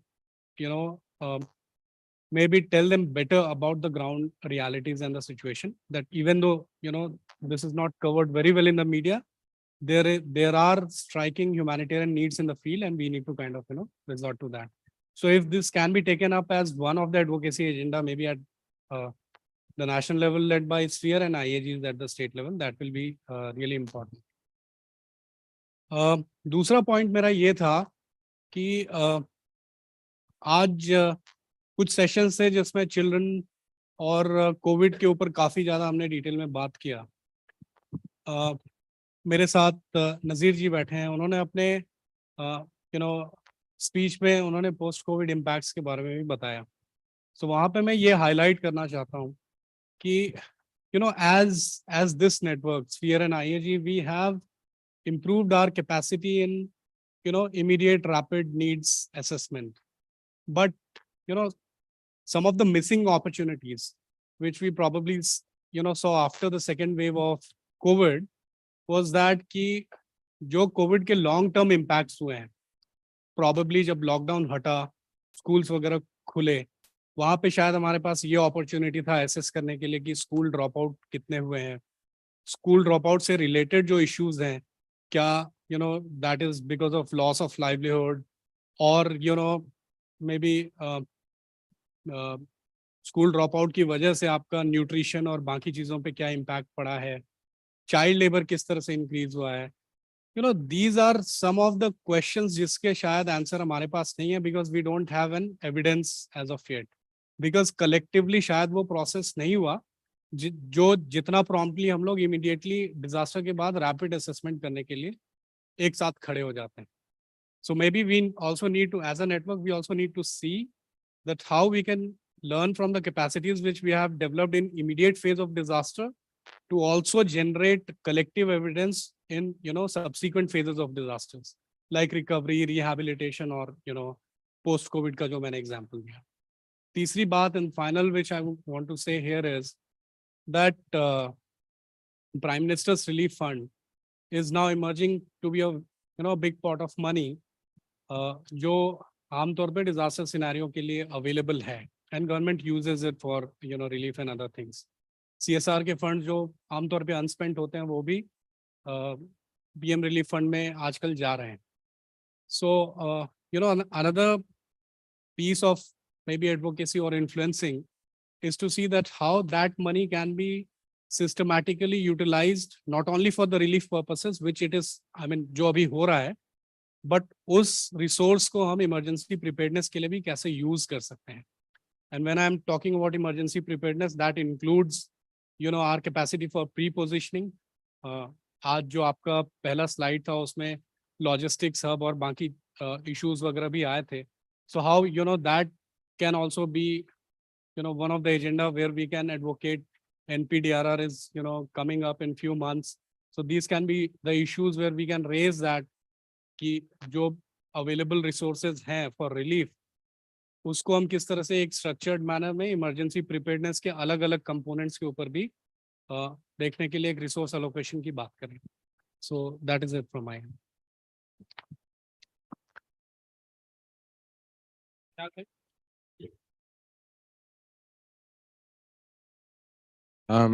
Thank you. I'm just trying to reiterate something that has been mentioned by him. The first thing is that I think at some point of time, I think there have been these overlaps between what Sphere does and what IIGs are expected to do. It causes unnecessary anguish and sometimes antagonism. I think that we have to find a certain way of a protocol needs to be developed. We need to discuss these two things, and sort it out. How can this be resolved? You see, there is a definite role for IIGs, and there's a definite role for Sphere that IIGs expect from Sphere. So what are the kind of things that we expect? Right? We understand that the Sphere group has certain strengths. Its location itself, when you're located in a place like Delhi, you have a certain proximity, about government programs, you meet a cross-section of different funders, international bilaterals, with whom we can engage that, wherever it might be a better off state, one of the more larger states, but you still won't have that kind of access. So you see, what happens is that, for instance, like, we have an issue with our state disaster management authority. It's a bureaucratic body, well-meaning, but still a bureaucratic body, and certain things need to be got through to them. That's where the NDMA can actually facilitate, where the Sphere can actually engage with the NDMA to say, like, well, you need to create this kind of space for the SDMAs to engage with civil society. Likewise, I think all civil societies, I'm sure that, we all have funds, as he had very clearly mentioned, we get these funds, Action Aid will put a little bit, Plan will put in a little bit, but those little bits really don't count as much, because I think we're all under pressure with funds. We always take out money from this project or the other project to kind of support the group. So to create that consistent, something consistent, something, a body or something like a secretariat that will work for 3 critical years or 5 critical years, sufficiently funded to have those 5 to 7 people who can look after the different kinds of work, whether it's the digital work related to, building a database, whether it's about creative thinking, whether it's about certain skills. We don't need skills specialists. We can always get them, but you need a set of people who are organizing, managing, doing certain parts of that work. So these are always things that we need, and we need the kind of resources. I think if Sphere could help us in putting those kind of funds and those kind of teams, I think it will make a lot more sense. I also feel that, I think at some point of time, it's also got to be forward-looking. While I agree with what he has said, I would like to take it a little forward. I'd like to take it forward because you see, because of the growth model that we have, because the way things are changing on the ground, it's not like what it was 10 years ago. There's been dramatic change on the ground, right?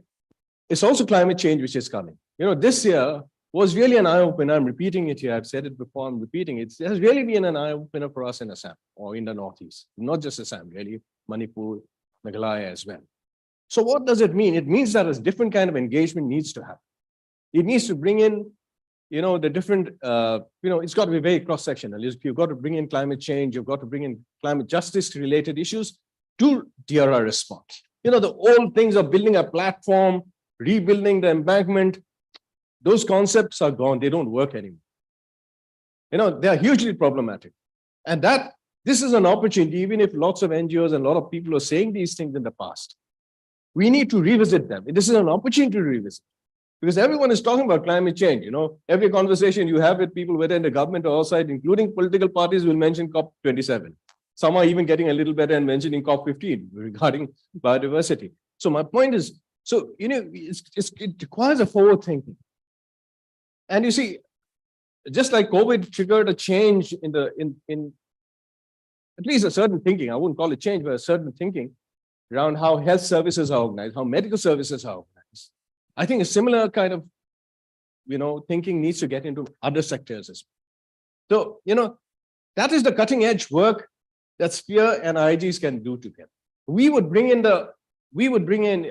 would bring in a contextual knowledge. And there's a lot of understanding. And I'm not talking about traditional knowledge here. I'm talking about context, local knowledge. And then, if you combine it with a framework of understanding that the IIG can help develop, the Sphere can help develop, then I think we are getting into another area of engagement. DRR in the traditional sense is ineffective. It's never been effective. Let's be honest about it. You must have seen different things. It's got at a space in which the change is happening, the DRR efforts of the past are falling far behind. And that is something that really needs to be evaluated, understood, and taken forward. And lastly, I think I feel that there's also in other languages, somewhere we call them bioregions, sometimes we call them regional things. I think a lot of regions also need to come back together. I think in a place like the Northeast, I think the states are not disconnected to each other. Likewise, in the south of India as well. We need to also bring in these kind of conversations into that. When you're understanding problems, it's about watersheds. It could be about seismic zones. It could be about issues about urbanism as well, how urbanization is affecting us. You see, take a state like Assam or take Mizoram, any one of them, the level of urbanization which has happened is dramatic across India, actually. The villages of the past don't exist, literally don't exist.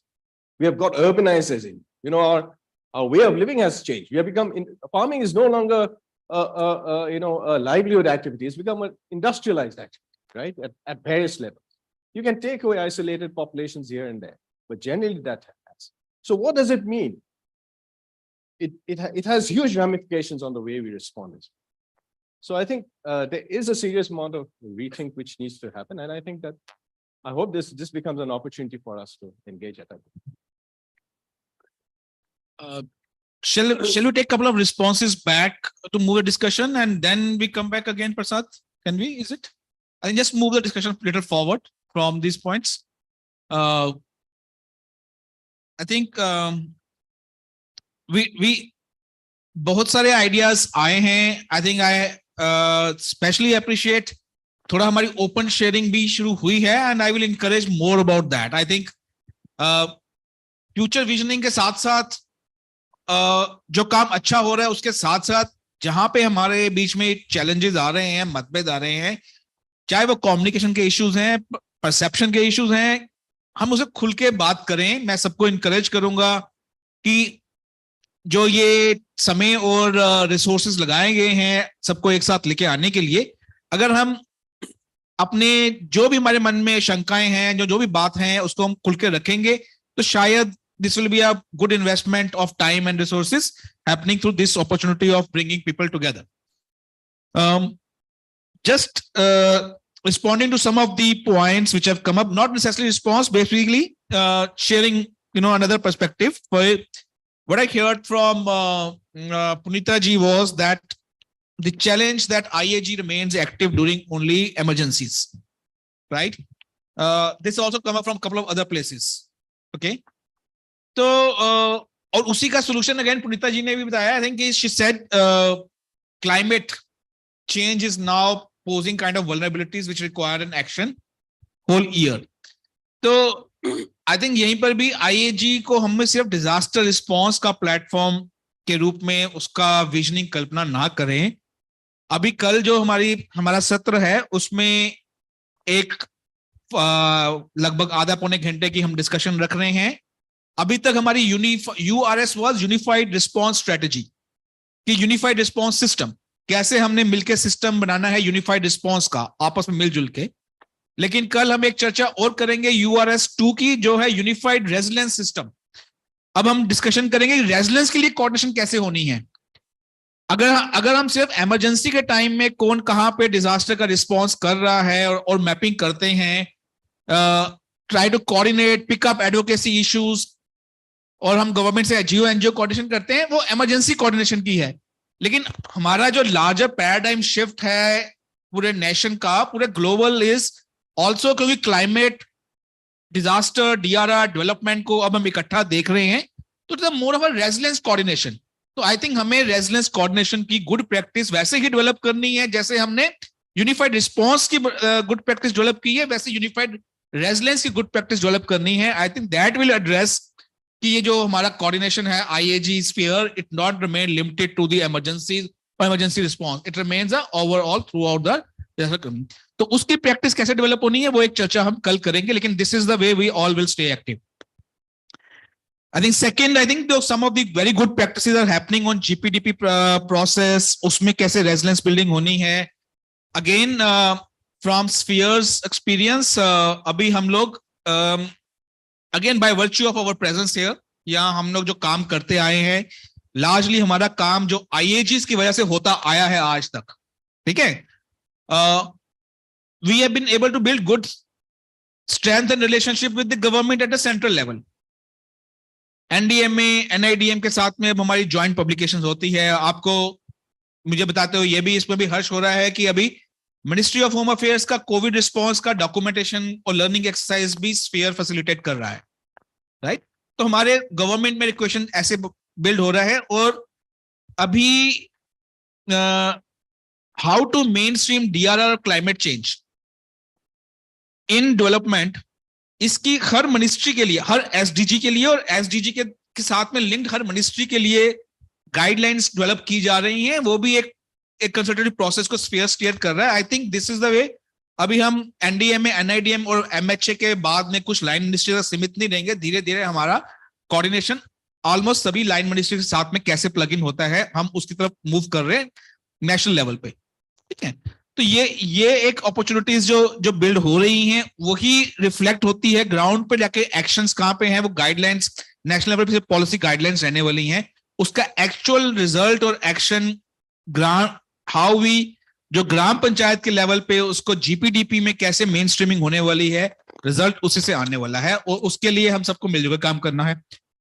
अभी एक और चर्चा में बात हो रही थी कि डिस्ट्रिक्ट लेवल पे 449 स्कीम्स हैं जिसमें फंड्स अवेलेबल हैं और ज्यादातर वो फंड्स अनयूटिलाइज्ड रहते हैं। हम कैसे एक दो डिस्ट्रिक्ट्स में मॉडल डेवलप करें कि we are able to leverage and utilize maximum resources of government also and then look at application. There are big opportunity of resources. जब हम रिसोर्सेज की बात करेंगे, रिसोर्सेज की कमी है तो रिसोर्सेज सिस्टम में भी है। आप सबकी इमेजिनेशन के लिए how much amount is there in the recovery platform now? I don't know. So there's something being talked about 50,000 crores, a recovery process and recovery funds coming in the finance commission, maybe a big amount. Okay. How much of that now that will get, of course, through different channels and government schemes, but are we able to present ourselves as a united, force that government can take us seriously, a serious consideration to us as becoming a partner in that?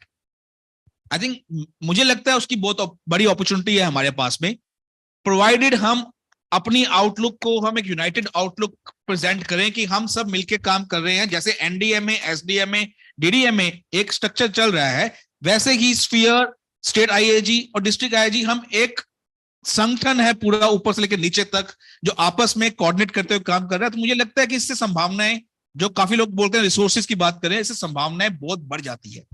लेकिन इसके बीच में जब जो हमारी कार्य प्रणाली है या जो भी हमारा प्रोसेस है उसमें गैप्स हैं ट्रस्ट के, आई थिंक कम्युनिकेशंस के, परसेप्शंस के, उसके लिए हमें जो बातचीत आज की बातचीत है हम उसको उसके थ्रू या आगे वाली बातचीत के लिए हमारी स्फीयर की गवर्निंग बॉडी में भी सोच चल रही है कि कैसे उसको एड्रेस किया जाए, कि आपस में जो तालमेल बनना है, एक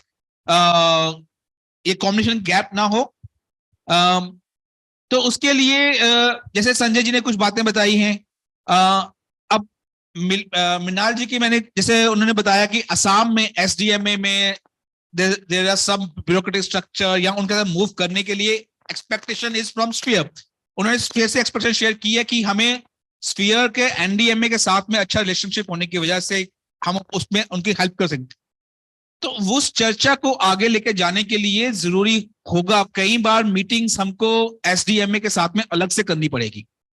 NDMA में भी सभी ऑर्गेनाइजेशन के साथ में मीटिंग करके ओपन शेयरिंग नहीं हो पाती है, कल्चर ऐसा नहीं होता है। कई बार हम पूरे ऐसे बड़े ग्रुप में ओपन चर्चा नहीं कर पाते हैं, कोऑर्डिनेशन के अलग अलग मॉडल होते हैं, एक नोडल लेवल पर डिस्कशन होती है, उससे थोड़ा ट्रस्ट बिल्डिंग होती है, और उसको हम दूसरे ग्रुप में कैसे लेके जाते हैं, और धीरे धीरे जो कम्युनिकेशन की और जो कमी है वो फुलफिल हो जाती है। तो इसमें हमें जरूरी है कि हम आपस में एक ट्रस्टेड रिलेशनशिप लेके चलें, ठीक है।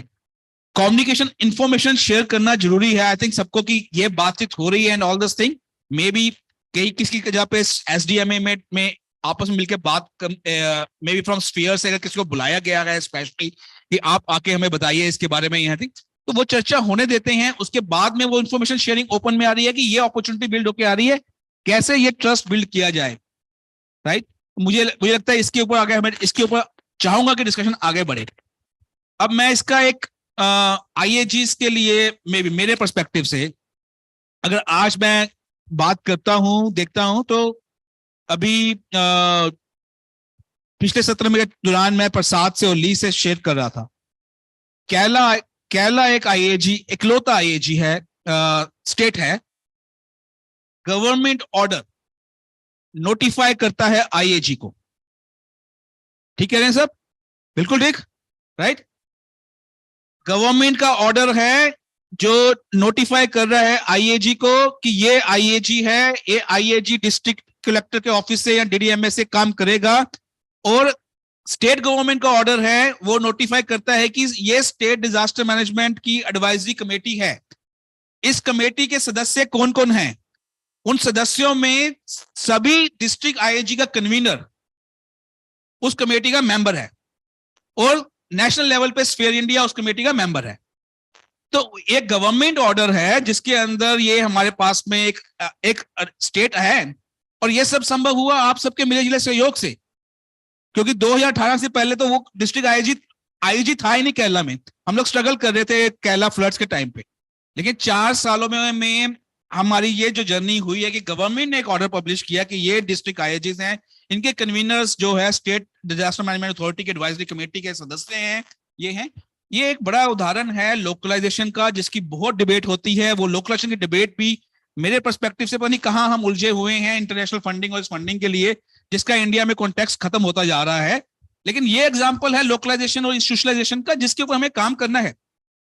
और ये अगर रोल मॉडल अगर ऑस्ट्रेलिया अगर केरला में है, तो ये मॉडल हम बाकी स्टेट्स में हम इसको क्यों नहीं ले जा सकते हैं?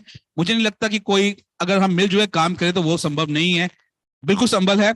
हमारे साथ में डॉक्टर भानु बैठे हैं।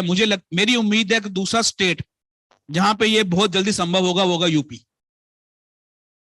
क्यों? क्योंकि अभी डॉक्टर भानु साथ में बैठे हैं, तो यूपी में जो डिजास्टर SDMA ने एडवाइजरी कमेटी के 4 सदस्य नियुक्त किए हैं, 3 सदस्य नियुक्त किए हैं, और उनमें से एक डॉक्टर साहब as chairperson of UP IAG and of course PGVS and other, ठीक है। तो अभी हमने जो यूपी में पिछले 2 हफ्ते पहले एक NDMA ने कॉन्क्लेव किया था, उस समय भी चर्चा हो रही थी, मीडिया में भी रिपोर्ट आई है कि यूपी में कैसे सभी डिस्ट्रिक्ट IAG का गठन किया जाएगा। तो दूसरा स्टेट उस तरफ गठन जा रहा है जिसमें गवर्नमेंट के इन्वॉल्वमेंट से है। तो वही चीज बिहार में क्यों नहीं हो सकती, असम में क्यों नहीं हो सकती? अगर हम आपस में मिलजुल के एक योजना बना के काम करते हैं तो मुझे लगता है कि सब जगह पे संभव है। ये सपोर्ट हमको NDMA से मिलती है कि हमारा जो रिलेशनशिप है SDMA के साथ में एस्टेब्लिश करते हैं स्फीयर के माध्यम से। वैसे तो स्टेट IAG का अपना रिलेशनशिप सबके जगह बहुत स्ट्रांग है, लेकिन कभी पे अगर स्फीयर की मदद से क्योंकि वो जो ऊपर से भी साथ में NDMA के आ रहा है, तो हम एक ट्रस्टेड डिस्कशंस के लिए स्पेस क्रिएट करें कि क्या एक अपनी स्ट्रैटेजी बनाएं कि कैसे इस स्टेट को भी हमें आगे लेके जाना है, जैसे केरला में जा रहे हैं या यूपी में जा रहे हैं, स्पेशली जियो एनजीओ फॉर्मल रिलेशनशिप की जब बात आती है या कोऑर्डिनेशन की स्पेस क्रिएट करने की जो बात आती है उस पर। ठीक है, तो ये एक जो हमारी चर्चाएं हुई है उसके बीच में मे बी मेरे तरफ से एक पर्सपेक्टिव मैं आपके सामने रखना चाहता हूं। दूसरी मैंने बात की, आप लोगों से सुना है फंडिंग की बात, फंड्स की, रिसोर्सेज की एक्सपेक्टेशन की हम लोग हर स्टेट में अच्छा सेक्रेटरीट हो, हर स्टेट में कोऑर्डिनेटर हो। ठीक है,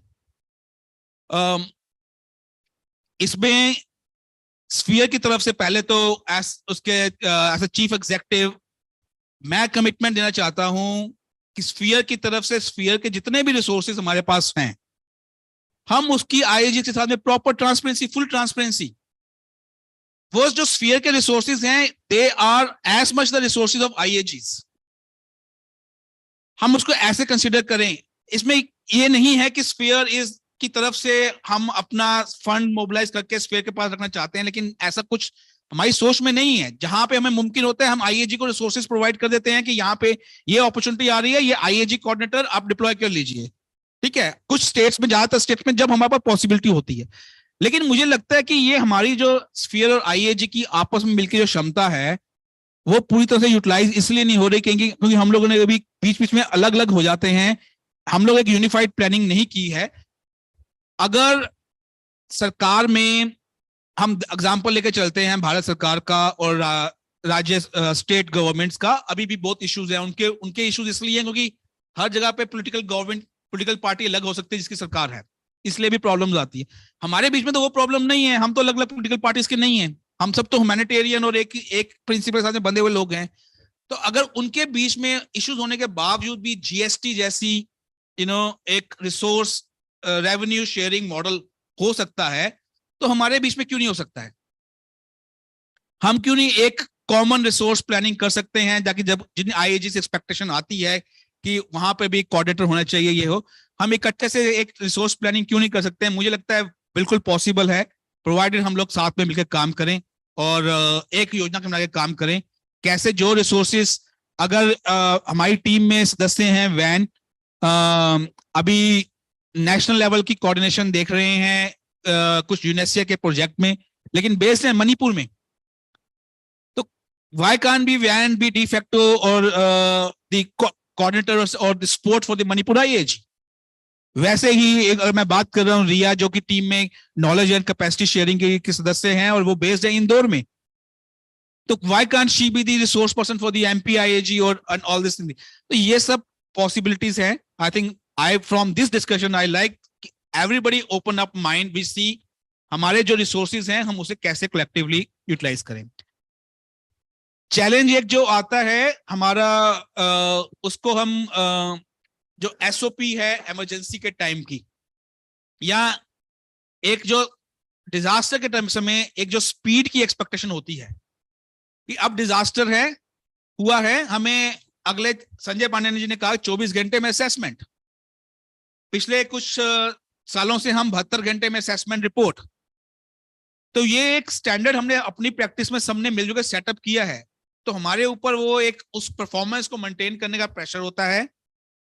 और सिर्फ प्रेशर नहीं है, अगर हम 72 घंटे में, जब संजय पांडे जी की एक्चुअली वो 24 घंटे की असेसमेंट रिपोर्ट आती है, तो जो अनिमेश ने बात की कि 24 घंटे में मीडिया अटेंशन होती है उस डिजास्टर की, अगर उस समय आपकी असेसमेंट रिपोर्ट आती है तो आप सबके लिए, हम सबके लिए रिसोर्सेज मोबिलाइज करना आसान है। अगर हमारी असेसमेंट रिपोर्ट ही 2 हफ्ते 3 हफ्ते के बाद में आएगी तो उस सब के बाद उसका रिसोर्स मोबिलाइजेशन करना भी मुश्किल हो जाता है। ठीक है, तो इसको देखते हुए हमें एक कॉमन एसओपी पे स्फीयर और स्टेट आईएजीज को इकट्ठे एग्री करना है। कल एक चर्चा उसके ऊपर भी है कि क्या एसओपी हो सकती है, कि कैसे हम उस पर काम करें एक ही एसओपी के ऊपर, ताकि हम उस समय की जो टाइमलाइन है उसके हिसाब से हमारी अपनी रिपोर्ट्स और वो सब डेवलप कर सकें, उसके हिसाब से हम अपने स्टेक होल्डर्स और डोनर्स को मोबिलाइज कर सकें, ताकि more resources come at that time also, जो कि हमारी कम्युनिटीज के इंटरेस्ट में है।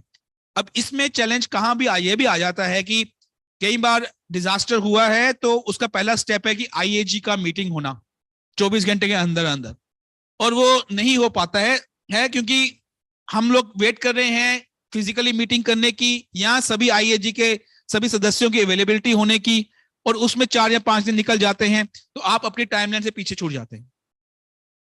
तो हमें आईएजी जो गवर्नेंस लेवल पे स्फीयर में चेंज आया है, गवर्नेंस लेवल पे इन सब एसओपीज जो बन गई है, गवर्नेंस वाले फंक्शन में वो मेंबर्स उसमें नहीं आते हैं। उन्होंने कहा कि इन प्रिंसिपल अगर एसओपी फॉलो हो रही है, it is we just let that happen, and governance उसको ओवरव्यू करे, उसको कंट्रोल नहीं करे।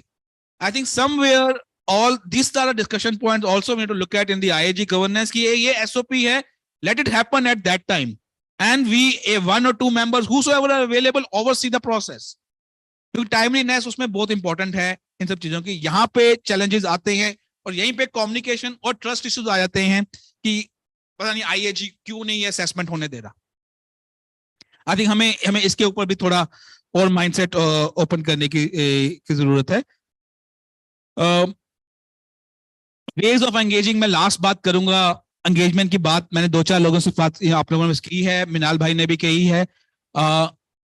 अभी हम स्फीयर में जो हमारी गवर्निंग बॉडी है, बोर्ड है, उसमें 5 आईएजीज का एज अ बोर्ड मेंबर हर 2 साल के बाद जो इलेक्शंस हैं, हर साल इलेक्शन होंगे, हर साल 2 आईएजी उसमें इलेक्ट होके आएंगे।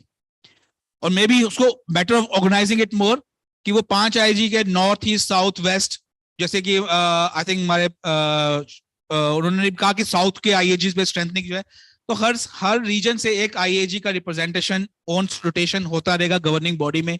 तो ये तो लिंकेज हो गया कि कैसे आईएजी रिप्रेजेंट कर रहे हैं स्फीयर के डिसीजन मेकिंग बॉडी के अंदर, बट इसका reverse vice versa, how do we see the linkage of Sphere with the governing governance and the of the IAGs there। तो ये एक ओपन डिस्कशन है, जो डिस्कशन हमारी एक्सकॉम स्फीयर की जो एक्सिक्यूटिव कमेटी है उसमें हुई है।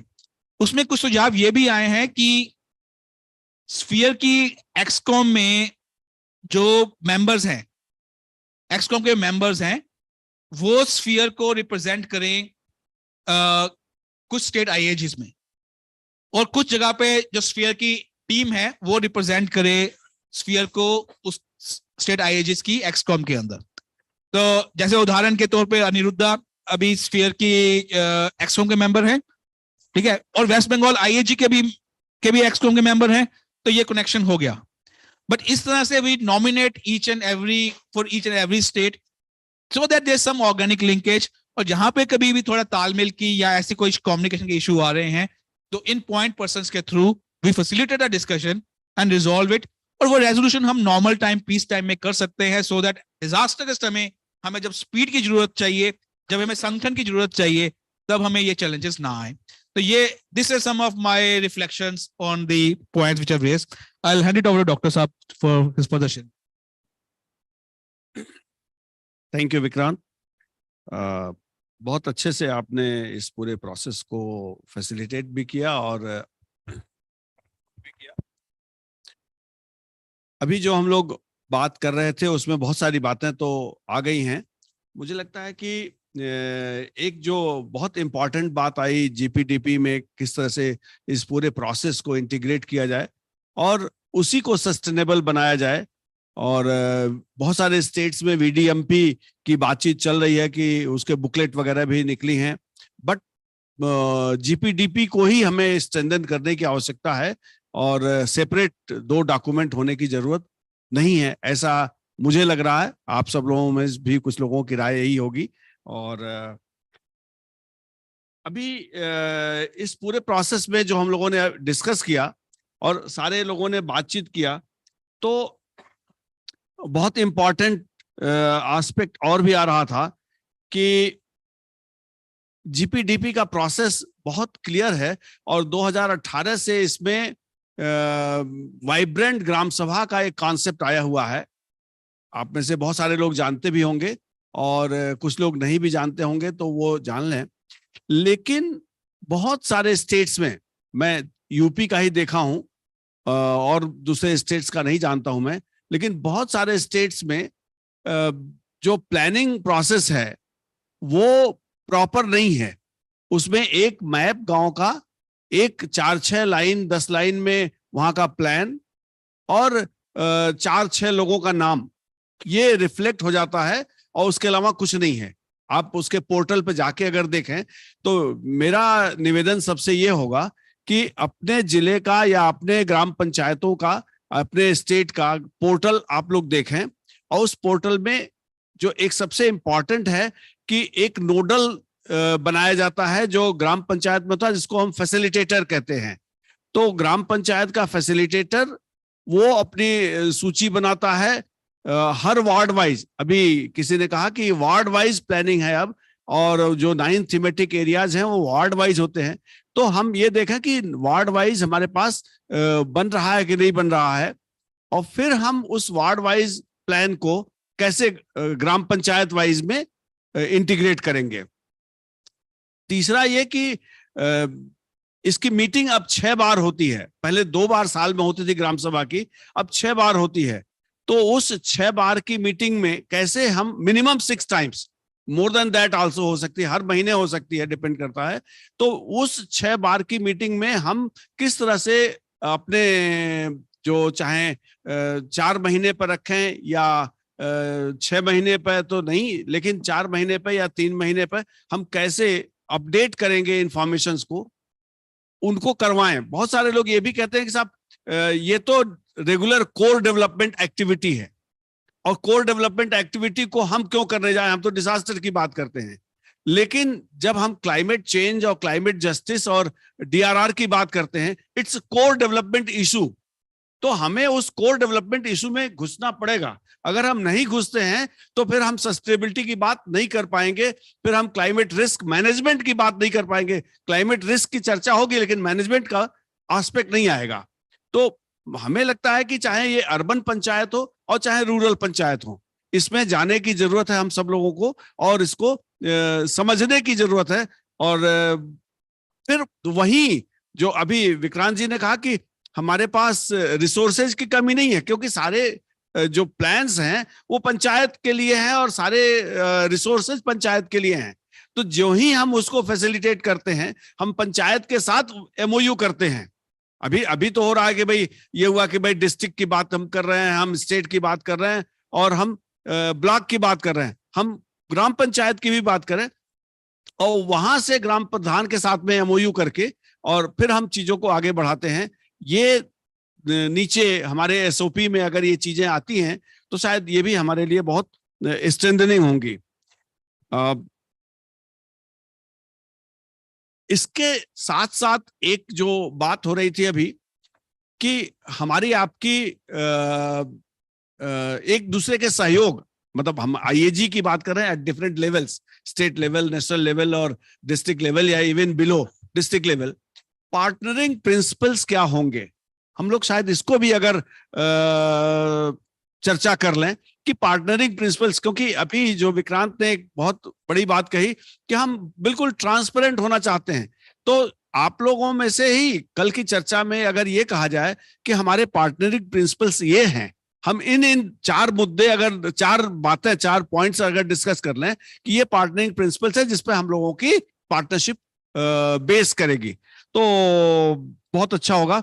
तो हम बहुत ज्यादा इसके नीचे न जाते हुए यही कहेंगे कि ये 2-4 चीजें अगर हम कर लें, प्लस जो नीचे तक जाए, अभी जो 10 पॉइंट एजेंडा है प्राइम मिनिस्टर का, उस 10 पॉइंट एजेंडा को अगर हम एनालाइज करते हैं तो हमें लगता है कि बहुत सारी चीजें जो हम अपने क्लाइमेट चेंज की बात करते हैं, क्लाइमेट चेंज एडेप्टेशन की हम बात करते हैं, सेंडाई फ्रेमवर्क की हम बात करते हैं, सस्टेनेबल डेवलपमेंट गोल की, बहुत सारी चीजें उसमें और भी एडिशनली दी हुई हैं, जिसको हम जब अपने पॉइंट 1 और पॉइंट 2, पॉइंट 3 को डिटेल करते हैं तो वो निकल के आती हैं। बहुत सारे एक्सरसाइजेज यहाँ NIDM और NDMA लेवल पे हुए हैं। मेरे ख्याल से Vikrant can help getting all those documents out for that. तो we need to understand that also. अगर हम उनको नहीं समझने की कोशिश करते हैं तो शायद हम बहुत सारी चीजें मिस कर जाएंगे। सो जो हम चाहे MOU कहें, TOR कहें, SOP कहें, जिन जिन डॉक्यूमेंट्स की बात हम करते हैं उनमें अगर उन चीजों को इंटीग्रेट करें तो बहुत अच्छा होगा। तो यही कुछ चीजें थी जो हम in addition to what Vikrant has said add करना चाहते हैं. यस दादा.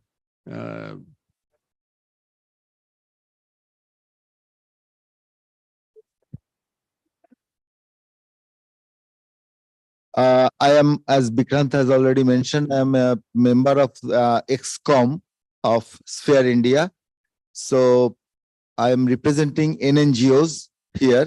So यहाँ पे सारे नेशनल लेवल NGOs के तरफ से है. तो मैं चाहता हूँ कि आप लोगों का अगर स्फेयर में ExCom मीटिंग में ExCom में कोई डिस्कस करना है, कोई मुद्दा है आप लोगों का, तो थोड़ा सा उसी मुद्दों को भी आगे लेकर आइए. Thank you. So thank you so much. Prasad sir wanted to say something. I think time is also coming towards the closure of session, but I think discussion has really warmed up. और कल का जो पहला session है, I think we'll go more deeper into these discussions, and that session will focus on कि हम क्या outcomes निकालना चाहते हैं to 2023, so that we leave certain things behind. But फिर भी अभी before we close the session, any reflections, anything anybody want to share and continue of this discussion, so that we set the agenda for tomorrow's discussion a little better way. Vikrant, can I just make a point? क्योंकि प्रसाद left and he shared a couple of points with me. तो उनमें से जो main point है वो कल खुद भी बोलेंगे. लेकिन क्योंकि he shared with me and वो अभी context में बहुत appropriate है, तो मुझे लगा flag तो कर ही दूं. जब हम IAG और Sphere के relationship को strengthen करने की collaborative collective action की बात कर रहे हैं, so he was thinking that he will talk about it tomorrow. But वो कह रहे थे कि क्या हम IAG को कैसे envision कर रहे हैं? Will those be mini Sphere Indias or will it be an autonomous independent body जो कि district level पे भी वही structure follow करेगा? I think if that is clarified और अगर वहाँ पे एक consensus बनता है, तब हमारे ये protocols and partnership principles और तमाम चीजें खुद ब खुद clear हो जाएगी. I think we will hear this from Prasad tomorrow, but maybe जब हम शाम को आज when we close, हम ये इस चीज को साथ में भी जा सकते हैं. Thanks, Lee. I think IEGs are जो पहले से foundation रही है, they are autonomous, independent structures. Maybe we follow some common principles, and on that we work together, basically. So, but kal we have more discussion on this. Anybody else wanted to share something? Last.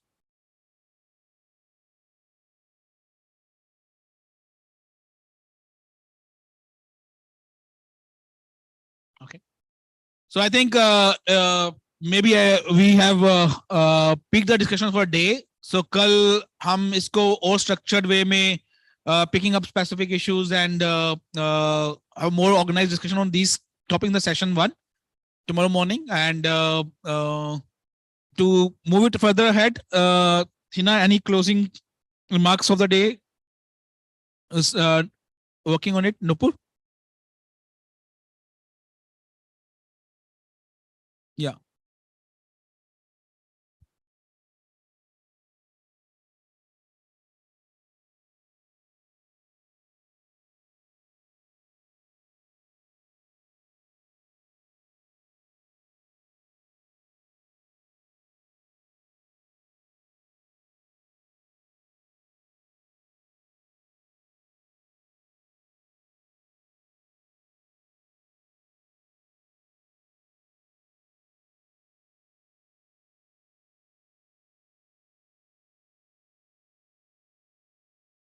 This is very, very required for the work that we are doing.